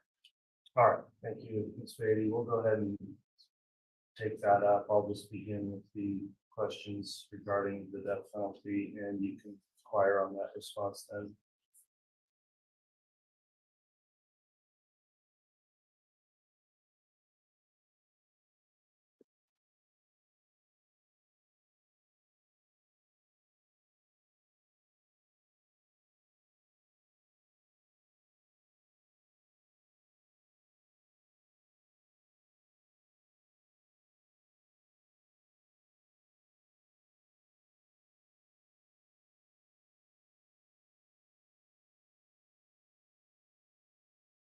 All right, welcome back to number 1624. We've got some additional questions for you outside of the presence of the other jurors. I believe you've been provided a copy of your questionnaire, and there's a specific section we'll be discussing within that, starting on page 12. And you could just refer to that. The section is attitudes regarding the death penalty. Do you recall reading through those questions and answering those last week? Yes. Okay, and to your recollection, are those answers you provided still accurate in the way you feel about the death penalty at this time?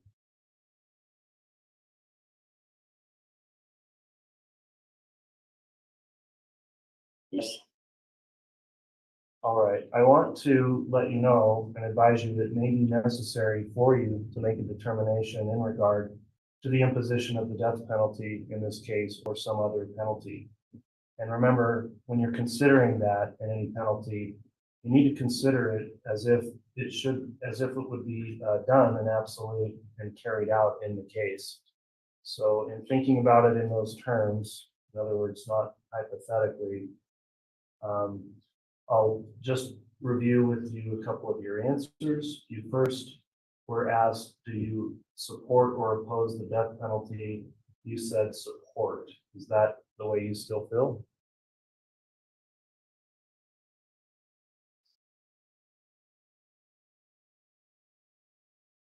Yes. Okay. If you don't mind, if you turn to page 13.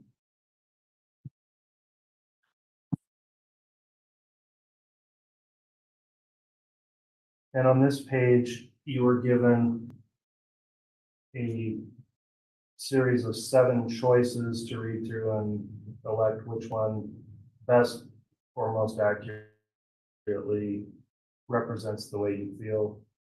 You circled C, and that says, I generally favor the death penalty, but I would base a decision to impose it on the facts, law, and instructions in the case. Is that still the way you generally feel about the death penalty? Yes. Okay. Given your personal views on the death penalty, do you believe that the death penalty should be considered or applied in every case where a murder has been committed? Yes. Okay. If the court were to instruct you in a case that it was not to be considered for some reason, or the state was not seeking it, would you follow the court's instructions? Yes. All right, so if it were not instructed to you, you don't believe then it should be applied in a case? But if they're asking and the state laws allow it, then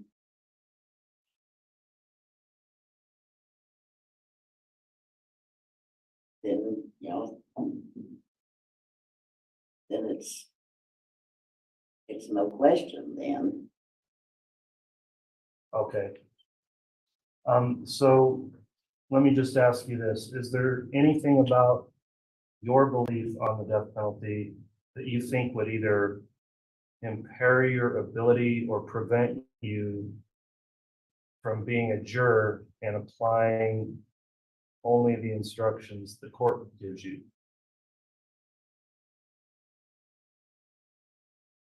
Okay. And it may have been confusing the way I asked that. Yes. Let me re-ask it. Will you follow any instruction the court gives you in accordance with the law in this case, even if that includes the death penalty or to not consider the death penalty? Yes. All right, that will conclude my questioning of juror 1624. I'll allow the state if there's any for dire. Thank you, Your Honor. Good afternoon, ma'am. So in this case, during this trial, you will be instructed that the state has to meet its burden of proof beyond a reasonable doubt. And unless and until we do that, Mr. Daybell is considered innocent until proven guilty.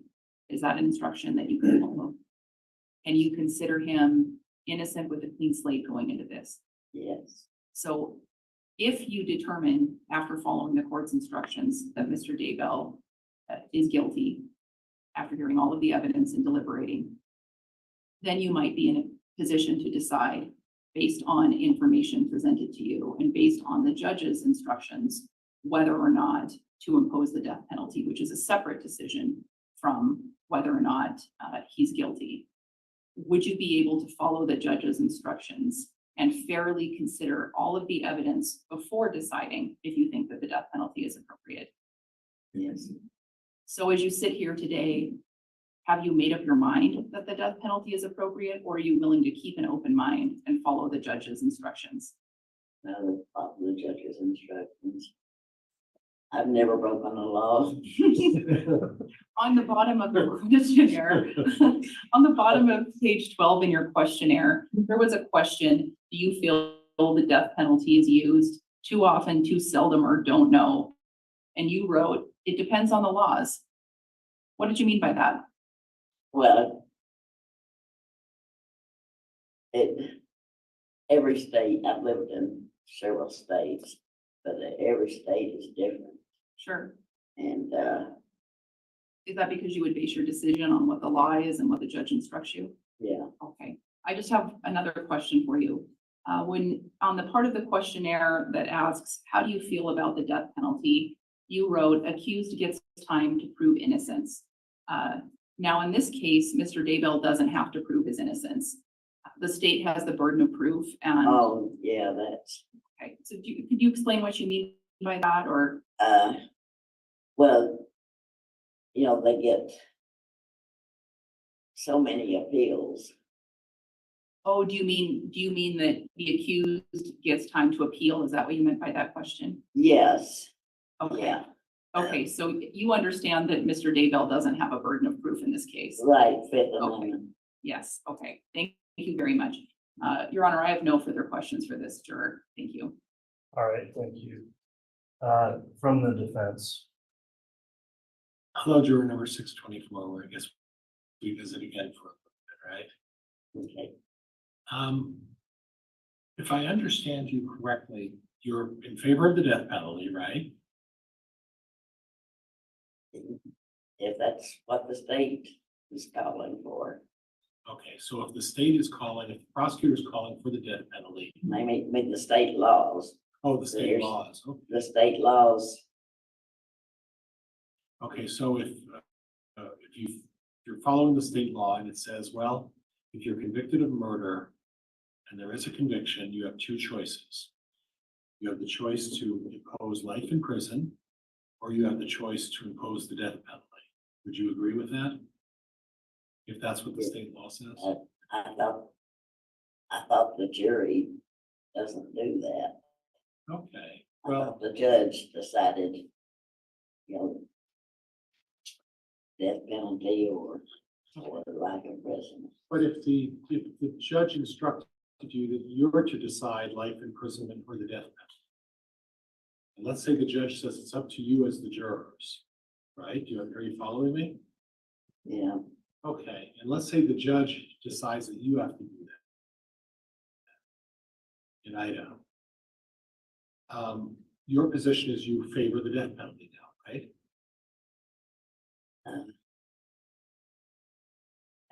That's There's no wrong answer, ma'am. It's okay. yeah. Okay, so if you favor the death penalty, if someone's convicted of murder and you favor the death penalty, you start at the point that that person should get the death penalty unless somebody convinces you to impose a different sentence. Would that be fair? Yes. Okay, so if we're gonna, if you know, whoever the defendant is gets convicted of murder, you're a person who strongly believes, and again, there's no wrong answer, that the death penalty is on the table and that person will get the death penalty unless I'm convinced of something different. That is a fair statement of where you are, right? Yes. Okay, Judge, I have nothing else. I'm gonna move for cause, Judge. All right, response from the state? Your Honor, if I could just ask this juror a couple more questions. You may. Ma'am, I'm sorry, I know this process can be a little bit confusing, and maybe in my questioning, I should have made it clearer that the jurors are the ones who decide whether or not the death penalty is imposed. But in this case, should Mr. Daybell be found guilty, it will be up to the jurors to weigh whether or not the death penalty is appropriate. And you'll be instructed that that decision can only be made after considering all of the evidence. And you'll be instructed that you can't actually decide that in advance, but you'll have to consider the instructions from the court. Are you able to set aside any personal feelings or maybe leanings that you have and follow the court's instructions and enter into that discussion with an open mind? Yes. Okay. And on your questionnaire, and this may have already been asked, so if it was, please forgive me for asking you again, but I believe on your questionnaire, you indicated that you generally support the death penalty, but that you would be willing to base your decision whether to impose it on the law and instructions from the judge. Is that still correct as you sit here today? Yes. Thank you very much, ma'am. Your Honor, the state would object to striking this juror.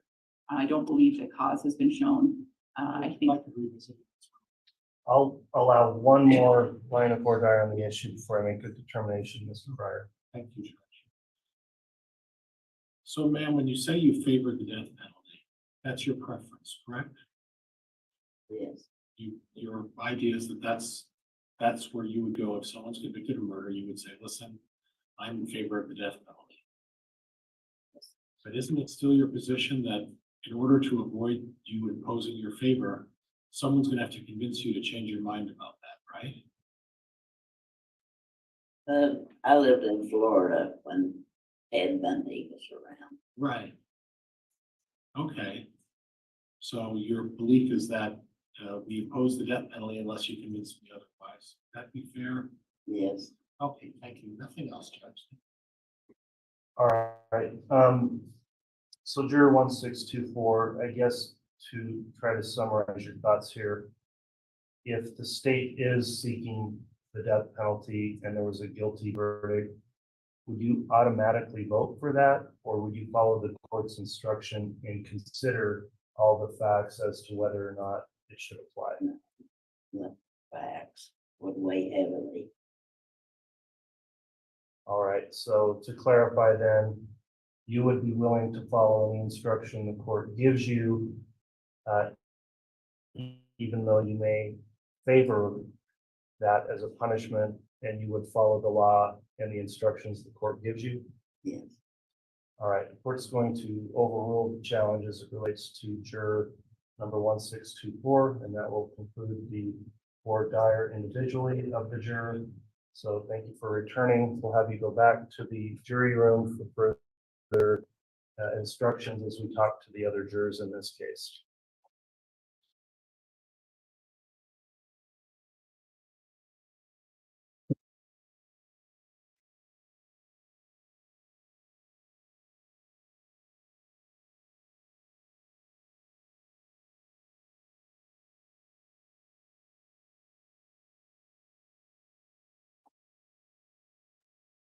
Let's next talk to juror 1640.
All right, juror number 1640 is returning. We've got some individual questioning for you here.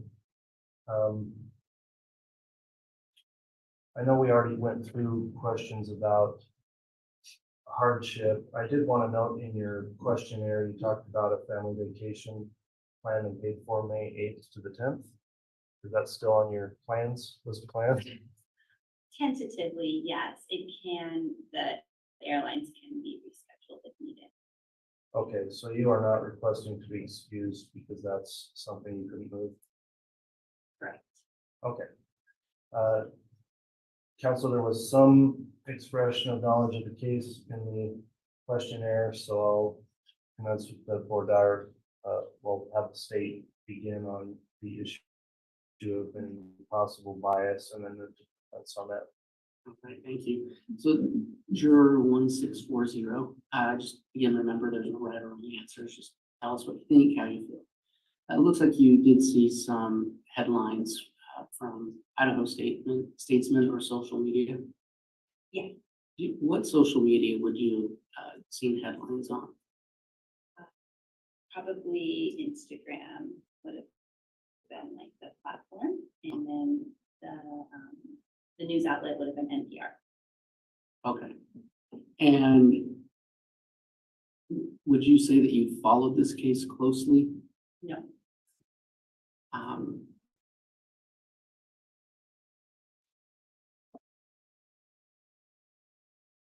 Do you recall if you ever actually read any articles or just the headlines? I have not read any articles. Okay. Just And have you watched, do you know if you've seen, it looks like you knew something involving Hawaii. Do you know if you watched anything on TV regarding this case? I've not watched anything on TV. It was probably just like in conversations with like family members who may have done stuff, and we're just talking about things. But I myself have not watched anything. Okay. Do you have your questionnaire with you? I do. On page 19, question 10E says, would you be able to put out of your mind what you have read or heard about this case and render an impartial verdict based solely upon the evidence presented in this courtroom? And you marked no, but then you wrote, have not read or listened closely to any reporting on this matter. You explain that? Sure, I probably meant to say yes. Okay. Yeah. So, and just to be clear for the record, Mhm. are you telling us today that you can absolutely commit to setting aside anything you have learned about this case and give this defendant the clean slate that he has a right to? Yes, that is correct. I do not have any, like preconceived notions of anything. Okay. I have no further questions about bias, Your Honor. No questions, Judge. All right, there's attitudes regarding the death penalty. Do you recall reviewing and answering that section of the questionnaire? I do remember it. Okay, in this case, now, we're not dealing in a hypothetical situation, so it may be necessary for you to actually make a determination in regard to the imposition of the death penalty or some other penalty. Remember, any penalty you're considering should be considered as if it is absolute and will be carried out in the case. So with that in mind, I'll note that you check both boxes. Do you support or oppose the death penalty? You said you support and oppose, and note I see both sides, but overall oppose. Is that still the way you feel about the issue today? It is. Okay, looking on page 13, you had another response when you were given 7 choices about what most accurately describes the way you feel about the death penalty. You chose D, which says, I'm generally opposed to the death penalty, but I believe I can put aside my feelings against the death penalty and impose it if it is called for by the facts, law, and instructions in the case. Is that still the way you feel about it? Yeah. Okay. So as I understand it, then you do not have any opinion that it should automatically be considered in every case where a murder's been committed? Yeah, that's probably right. All right. And you are willing to, despite any personal views on the issue, follow any court's instructions, even if it involved you considering it despite your opposition?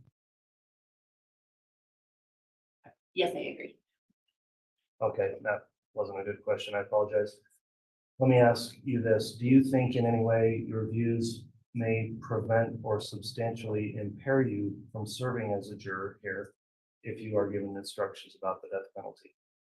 No, I don't think that would impair my view. I think I'd be able to carry out a verdict, and my opposition maybe, or feelings of opposition would not be, would not stand in the way. Okay, so back to your choice D then. You said you think you can put aside those feelings and impose it if that were called for by facts, law, and instructions?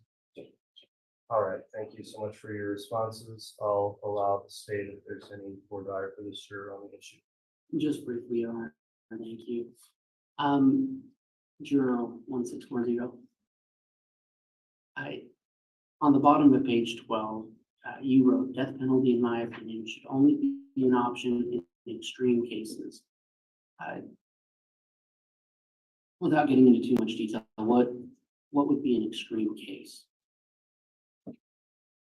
Yeah, so something that was really horrific, and the facts were presented in a way that showed, like, in my opinion, that individual had done something like to the extreme. Okay. Yeah. And it's fair to say, I think based on what you, how you've answered your question, you don't like the idea of giving someone the death penalty, which is normal. I think a lot of people feel that way. And I don't want to retread what the judge has said, but in this case, if there is a conviction, you will get a set of instructions that you have to follow to determine if the law and facts call for the death penalty. And so even though, and we're not asking you what you're going to do because we don't know, but will you commit to following those instructions and the law? Yes. I have no further question, Your Honor. No questions, Judge. All right, thank you, juror number 1640. That concludes your individual voir dire. I'll have you return with the bailiff for further instructions to wait while we talk to the remaining jurors.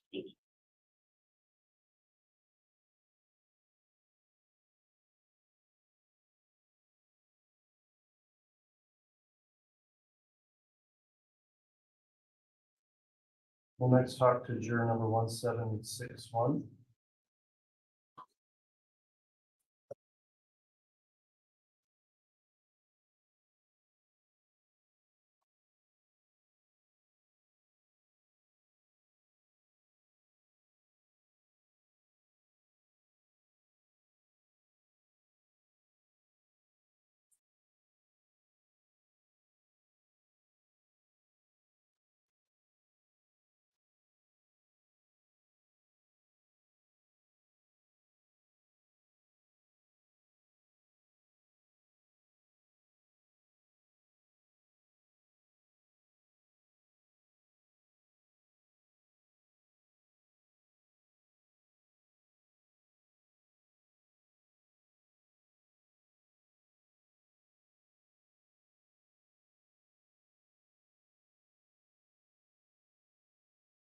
All right, welcome back, juror 1761. We're going to have some individual questions for you and here outside the presence of the other jurors. I encourage you to let us know everything you can about the questions given to determine whether or not you're able to serve. A couple of things raised in your questionnaire I'll begin with is you did have a couple of concerns about both potential child care and also a long-term training you're involved in. Do you want to, I guess, discuss whether or not either of those would be significantly impacted and distracting to you if you were required to serve for the long term of this trials? The training can likely, I can get into another cohort of the training. I have to drop out of this one and it would be about a year before I could get back in it, but it won't substantially impact my employment. Okay, so stopping there, if that did happen and you were required to serve, do you think you'd feel some sort of anger or resentment that you got stuck in jury service, got behind on that, and maybe have that impact your ability to see things impartially? I don't think it would impact my impartiality or attention. All right, thank you. Any other concern you may have as it relates to any hardship you may suffer? If we were to be sequestered, I would, so I have my kids 85% of the time. So I would have to coordinate with their father. I have absolutely no idea what his travel schedule looks like. He travels occasionally. Okay, and without making any promises, it's hard to predict how long that would be if there were sequestration, that it could be a week, it could be more than a week. I don't know that it would be 2 weeks, but again, you can't hold me to that because it could turn out to be much longer. If that did take place, do you think that would create a real distraction for you worrying about what was going on with the care of the kids? As long as they have an adult to supervise them, they are old enough they can manage. Okay, well, I very much appreciate your responses there. There was some other minimal knowledge of the case. I'll let the council go into that if you wish. So I'll let the state commence with any individual voir dire, including topics of hardship or bias. Thank you, Your Honor. And then just to follow up on that a bit, yeah, I wasn't sure if I heard what your last answer was to the court, but do you have another adult to be with your children if there's a prolonged sequestration, your husband's or your ex is out of town? My dad is usually the backup plan. He is traveling for a couple weeks in May. My ex has a significant other who arguably could watch them. I have friends, so I mean, there are people who would watch the children if I were to not be available to watch the children. So it sounds like that in this regard, you're not concerned about being in service in the jury. No, I think they would be. Excuse me.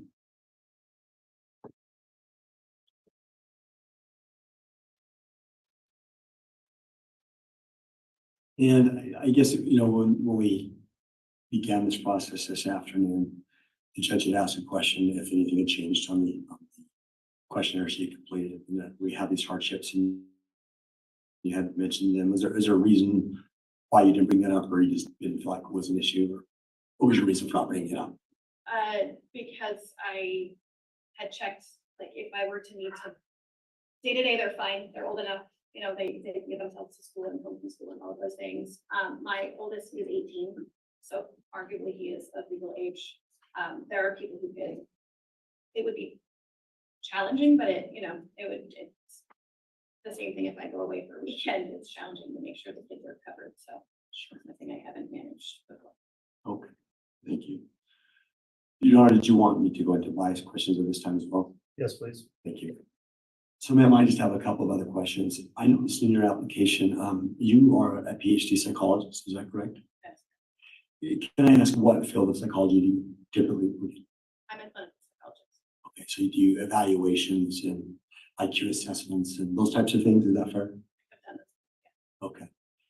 So my question is, with that background, if you were chosen to be a juror and you, let's say you heard from experts or mental health folks and you disagreed with them, from your observation of the evidence and information, do you think that would likely impact your ability to be impartial and render a verdict? I mean, the field is relatively subjective as much as we want to say that it's not. So the fun thing about the field is that you have very different perspectives on the same information. So I've learned to not trust my own opinion necessarily in the face of other people who have touched the data, who've done the things they've done. And then maybe with the opposite situation, maybe if it's a situation where you listen to these weeks and weeks of evidence and information, and then you don't hear anything from anybody about any witnesses or parties' mental health, that you think that there should have been something or could have been a problem, would that cause you any concern? No. No. In your work as a clinician, as a clinical psychologist, have you ever been involved in the criminal justice system in terms of assessing competency or things like that, criminal competency? Not criminal competency, no. Well, in any way, the criminal justice system, have you been? Certainly. Sorry. Have you done any professional work as a PhD in any part of the criminal justice system? I have testified in the past as a witness in the capacity of my work. As an expert? Yes. In a criminal case? It was not, how would you define parental termination, parental rights termination? So would that have been in a custody capacity as a parenting type of an issue? It was a situation in which the state was trying to determine if children would stay in foster care or if the rights would, or if they go back to the parents. Okay. Just one more over there, please.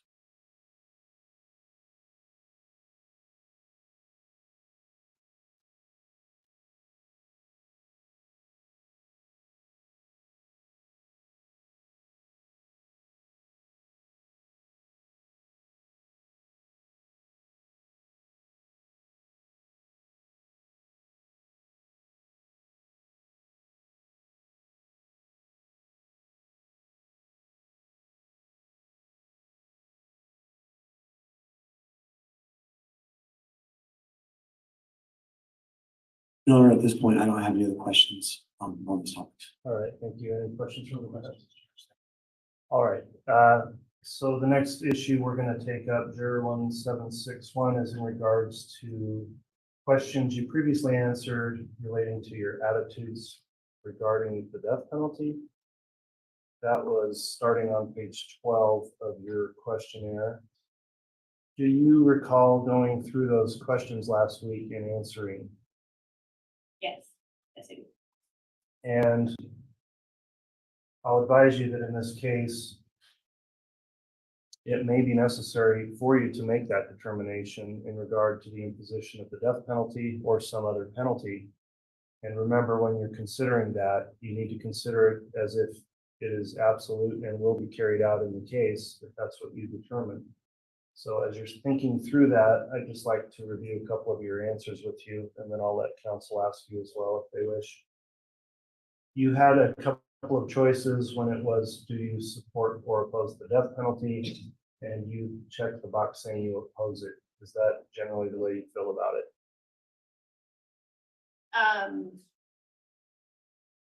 I am not a big fan, so yes, I would say that kind of at a base level, I oppose it, but I also recognize that it's legal, so.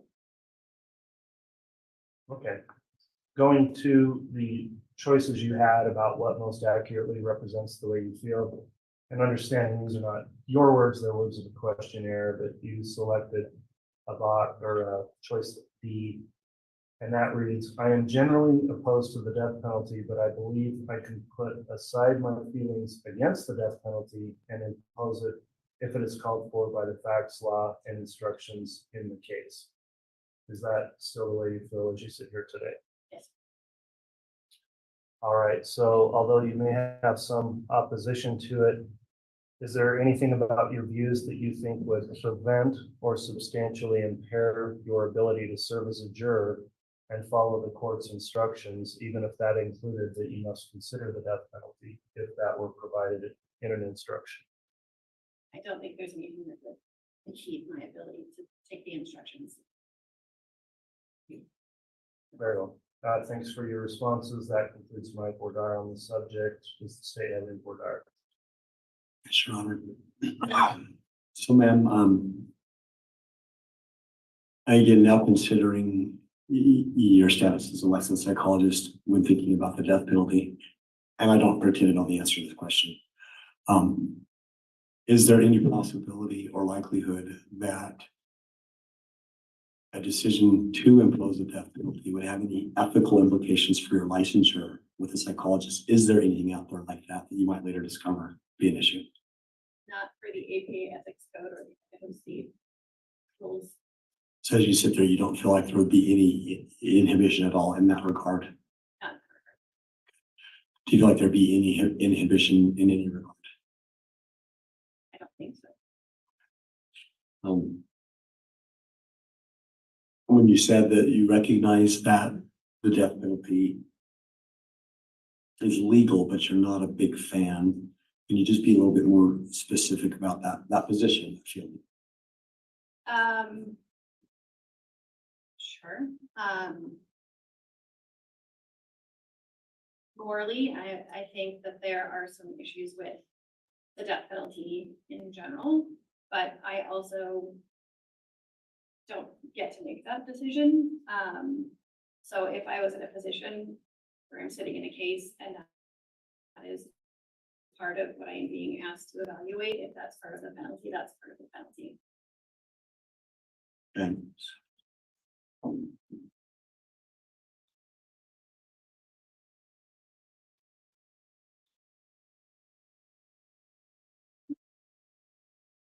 so with respect again to determining either guilt or punishment with Mr. Daybell, and if you were to receive an instruction from the court at some point in the trial that mental illness is not a defense in IDA, but if you were to perceive that Mr. Daybell did have some likely mental impairment, would that impact your decision then to either find guilt or to be disinclined to impose the death penalty?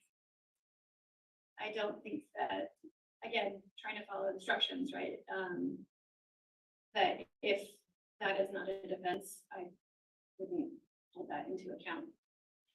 So you're assuring us, the court today, that even though you have these moral reservations about the death penalty and these potential biases for your professional status, that you would set all that aside and that you would listen to the instructions given by the court, consider the facts, and then apply the law. And even if that's completely against your own moral base of taking someone's life. So I'll ask this, as you look at the defendant today sitting here, if you were put in that position, if there is a finding of guilt, and you're sitting in a jury room, considering the evidence and deciding whether or not the death penalty should be imposed, and you're morally opposed to it, you could render a decision to take Mr. Daybell's life. Yes, if that's what we've been instructed to do, and there's evidence, and yes. Okay. Thank you. Laura, I don't have any more questions. No questions, Judge. All right, that'll conclude the individual for Dyer then for this juror. Thank you again for coming back, and we'll have you return with further instructions waiting from the marshal for our remaining jurors.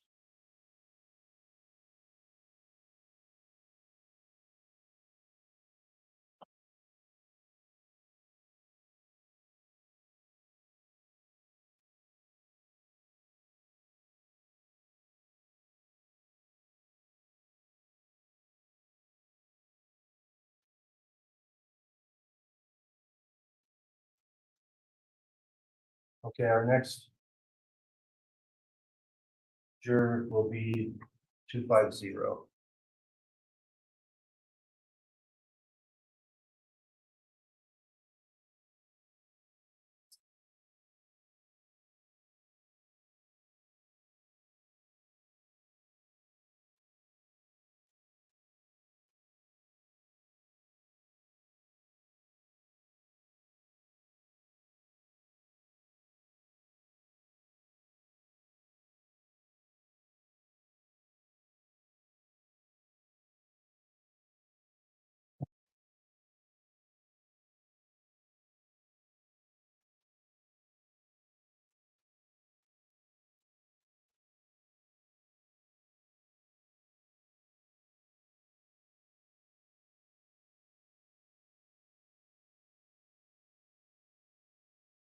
All right, welcome back, juror 250. Give me just a moment. I'm just briefly reviewing the questionnaire.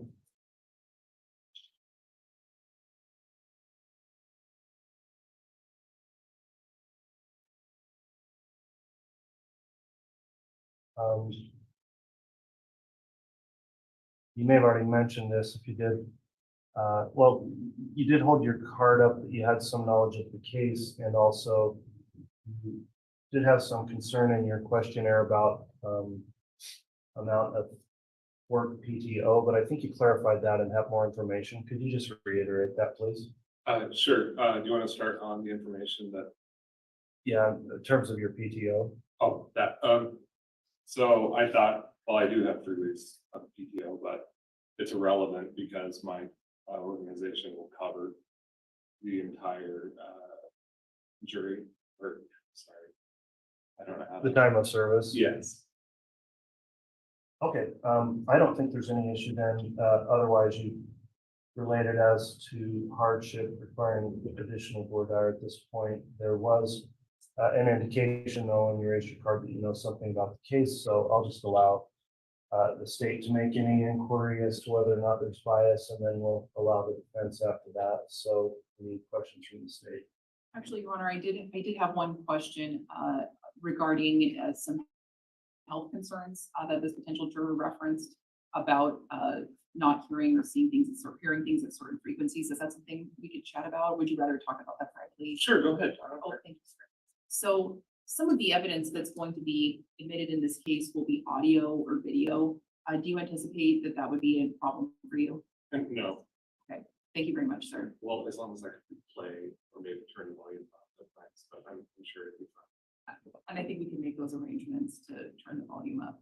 Okay, we do have ways to make accommodations, if that's an issue. I mean, it should be similar to how we're doing today in terms of volume, what you'd be listening to. But we can certainly make accommodations if needed to for vision or hearing. So you can continue, Ms. Beatty. Thank you, Your Honor. In your questionnaire, you talked about a class that you took. Is that something you're comfortable talking about? Okay, a psych class? Yeah, Okay, can you talk a little bit about that situation? the first one or The first one, I think that's the one that kind of.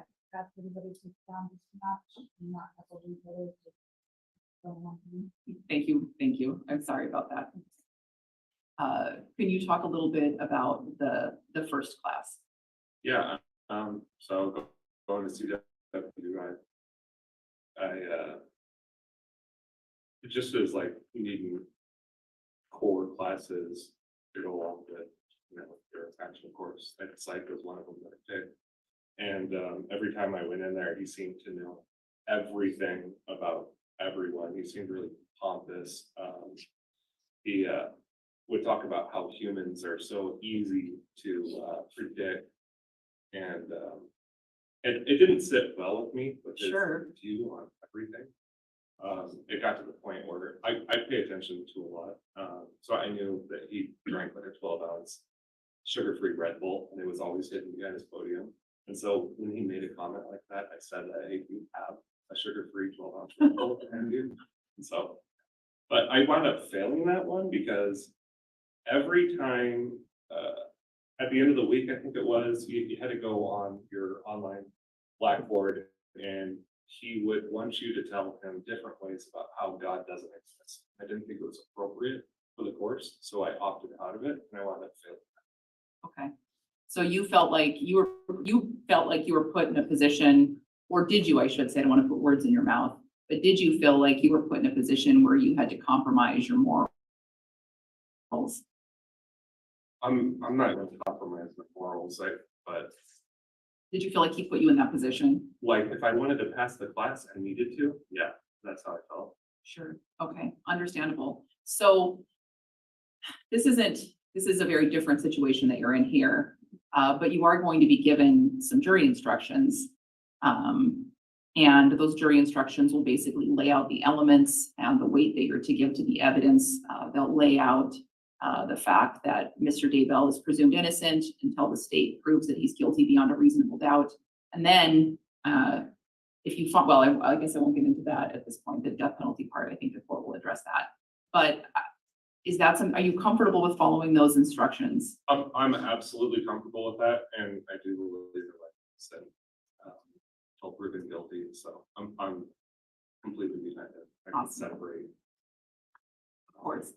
And if there was some aspect of the law or one of the offenses that just didn't sit well with you and you really disagreed with it, would you feel that, would you find him not guilty on principle, or would you find him guilty on principle? Oh, okay, I'm sorry, can you repeat that? Sorry, I did a terrible job asking that question, actually. So if you either felt strongly that Mr. Daybell was guilty or shouldn't be guilty or should be guilty, but that didn't really comport with the instructions, would you disregard those instructions?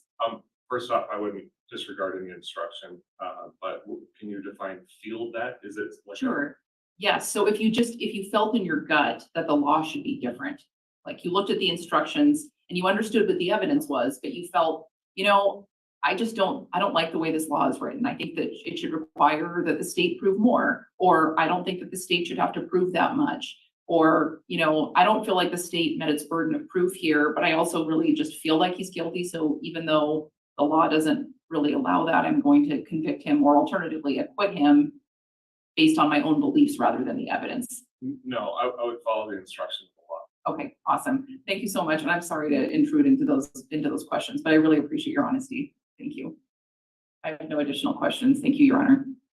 Thank you. Mr. Pryor for the defense. Just one area that piques my interest. And do you have a copy of your questionnaire, sir? Yes. Would you go to the top of page 10?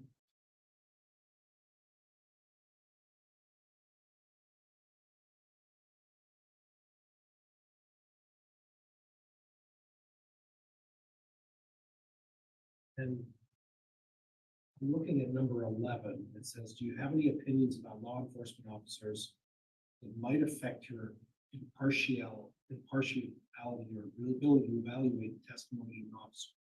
When you marked yes, do you see that? I do. Can you talk to me a little bit about why you marked yes?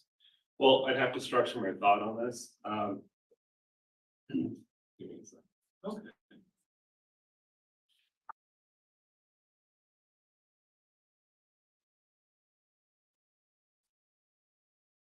I don't know that this applies to Idaho officers, as I stated in the beginning of my response there. But I have seen other states online where police officers will lie to protect their own, or turn off their body cams to go through with them. So it's kind of a middle ground. I'm not sure how to answer that. That's why I said yes, because there is a little bit of bias on other videos that I've seen that would be in the back of my head. But I have had so many interactions with police officers in this state, and every one of them has been positive. Right. So I don't feel that way here. Not here. Yes. But if you hear testimony about videos being turned off or no recordings, is that going to be a concern for you? I mean, I don't think that they should ever turn off their body cam while they're in the middle of something, so that it would pique some sort of a concern. But you don't think that unless you see that sort of situation, that you have a negative opinion of police officers? On the whole, I don't have a negative opinion. Okay, that's all I was seeking, is that you're not going to prejudge a police officer just because he's a police officer. Okay, Judge, that's all I have. Thank you. All right, thanks for the responses on those sections. The next issue I want to discuss then, Juror 250, relates to your questionnaire and the section you filled out called Attitudes Regarding the Death Penalty. Do you remember reading through those questions and answering those questions? Yes. And having now thought about it for a few days since you filled the questionnaire out, are the answers you made in the questionnaire still the way you feel today? What page was that on? It starts on page 12 and goes 12 and 13. I'd like to confirm.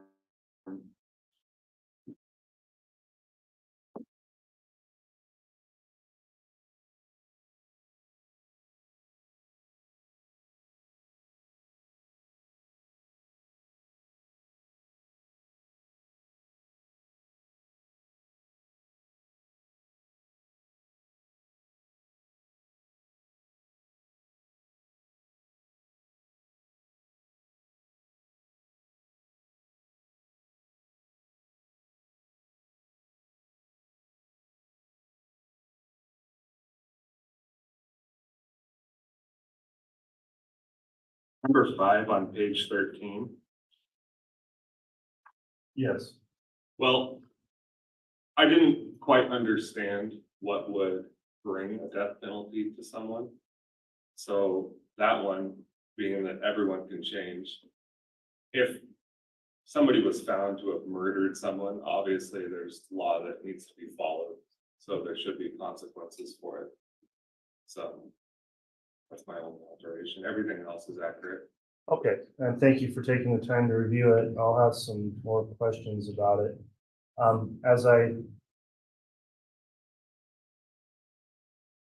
Let me preface that and let you know that it may be necessary for you in this case to make a determination in regard to the imposition of the death penalty or some other penalty. And as you're thinking about that and considering it, you have to consider it as if it would be done and absolute and carried out in the case. So if that's where you are approaching the way you think about it, the first question that I'll just ask you about in your questionnaire was whether or not you support or oppose the death penalty, and you check the box saying you support it. So is that still the way you feel? Yes. Okay. Another answer you provided was part D on page 13, question 6. You had 7 choices there about what best represents how you feel. And about the death penalty, you said, I'm generally opposed to the death penalty, but I believe I can put aside my feelings against the death penalty and impose it if it is called for by the facts, laws, and instructions in the case. Does that still accurately represent your thoughts on the issue? Well, I suppose in a way, but it would contradict if I changed to 5. The death penalty would be justified. All right, and so I can tell you have thought about it. You selected an instruction saying you would follow the facts, the law, and the instructions the court provided. Is that correct? Yes. All right, so is there anything about your view on the death penalty that you think would prevent or substantially impair you from serving as a juror in this case if I were to give you instructions about the death penalty here? I have no objection to it. I had never had a thought in my life about it, honestly. I just know that bad people would have penalties. All right, and what I'll finally ask you then is, would you be of the opinion that it's going to be appropriate in every case where there's been a murder, or should automatically be considered if there's been a murder committed? Can you ask that again, please? Would you be in favor of the death penalty in every case where a murder has been committed? It's hard for me to answer that because by who? I mean, that's really hard. You'd have to look at the evidence. All right, so going back to your previous response, then you are indicating you will follow the law, facts, and instructions in this case if you are provided those. Yes. All right, that concludes the court's voir dire for this juror. Does the state have any voir dire?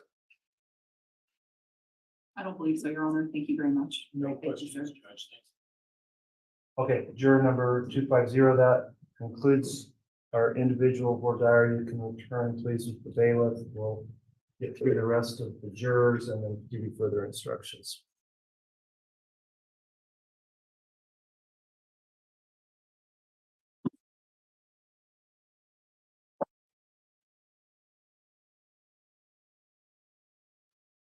Next up will be juror 438.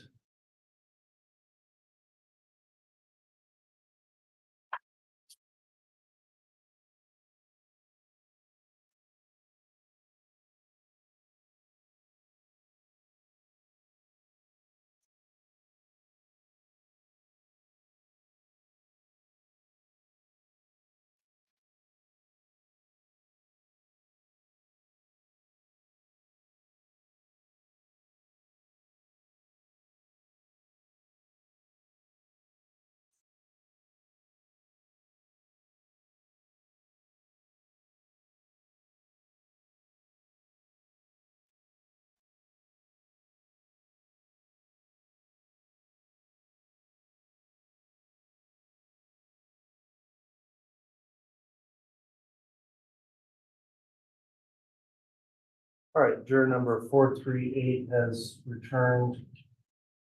There's a couple of issues in the questionnaire we just want to address with you individually, both relating to prior case knowledge as well as, I know you talked about or requested a hardship for some travel plans you had, but also expressed a desire to perform your civic duty, which we appreciate.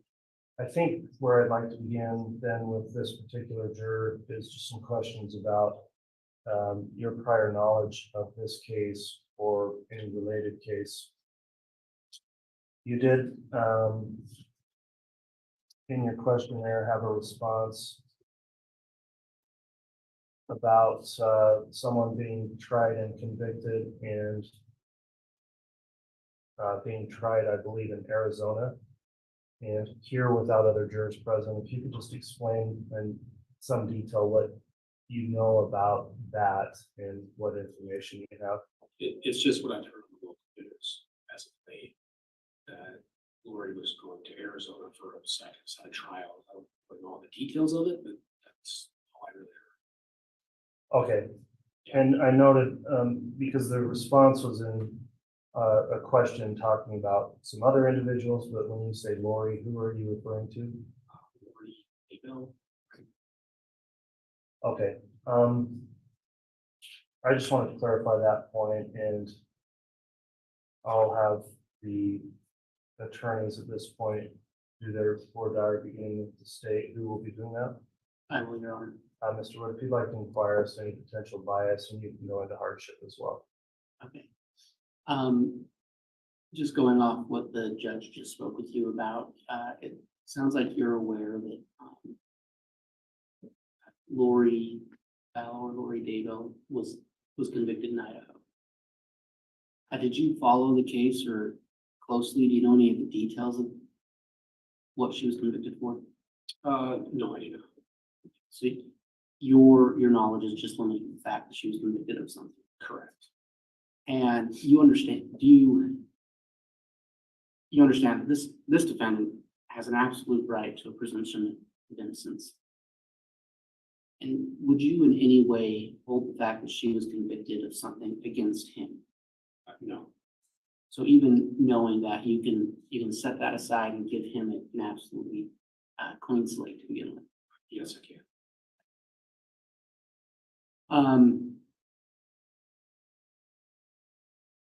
You did mention the hardship. Mm-hmm. Tell us about that. I want an incentive at work. I'm a diehard Detroit Lions fan. Born and raised in Michigan. The draft is only going to be in Detroit one time for the rest of my life. So I put it on there since coming to grips with everything, I somewhat have come to peace that I may not be able to go. That this would be a priority over that. Okay. My brother's going to make out really well. I was just gonna ask, do you have someone you can give that to and feel good about that, or at least okay about it? He feels good. And I don't want to make light of the situation at all. Do you think will that in any way affect your ability to give both sides of this trial a fair trial? No, because the first and second and third round are all prime time.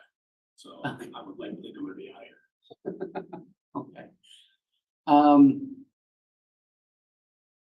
I'd like to speak with you for just a moment about some things you put on your questionnaire on page 9. And if you can turn to that, and then if you can just look at that and let us know if that's something you sort of talk about in private. Yes, we'll talk about that. Right. Your Honor, I wonder if we can speak about these issues in camera or have the public Excuse for that portion. excuse for this portion. Let me just briefly sidebar with the council and see.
All right, council, with this particular juror, we've got one other juror also that have some more personal matters we want to discuss outside of the presence of the public. So we are going to suspend for that time frame the broadcasting of the proceedings, as well as clear the courtroom of everyone except required and necessary personnel to remain on the record and discuss matters that to which these jurors are entitled to their privacy. So I'm going to request that our marshals do clear the courtroom, that the clerk cease the broadcast at this point, and we will come back on the record with additional voir dire publicly once we've concluded that with these two jurors. So marshals, if you please take care of that now.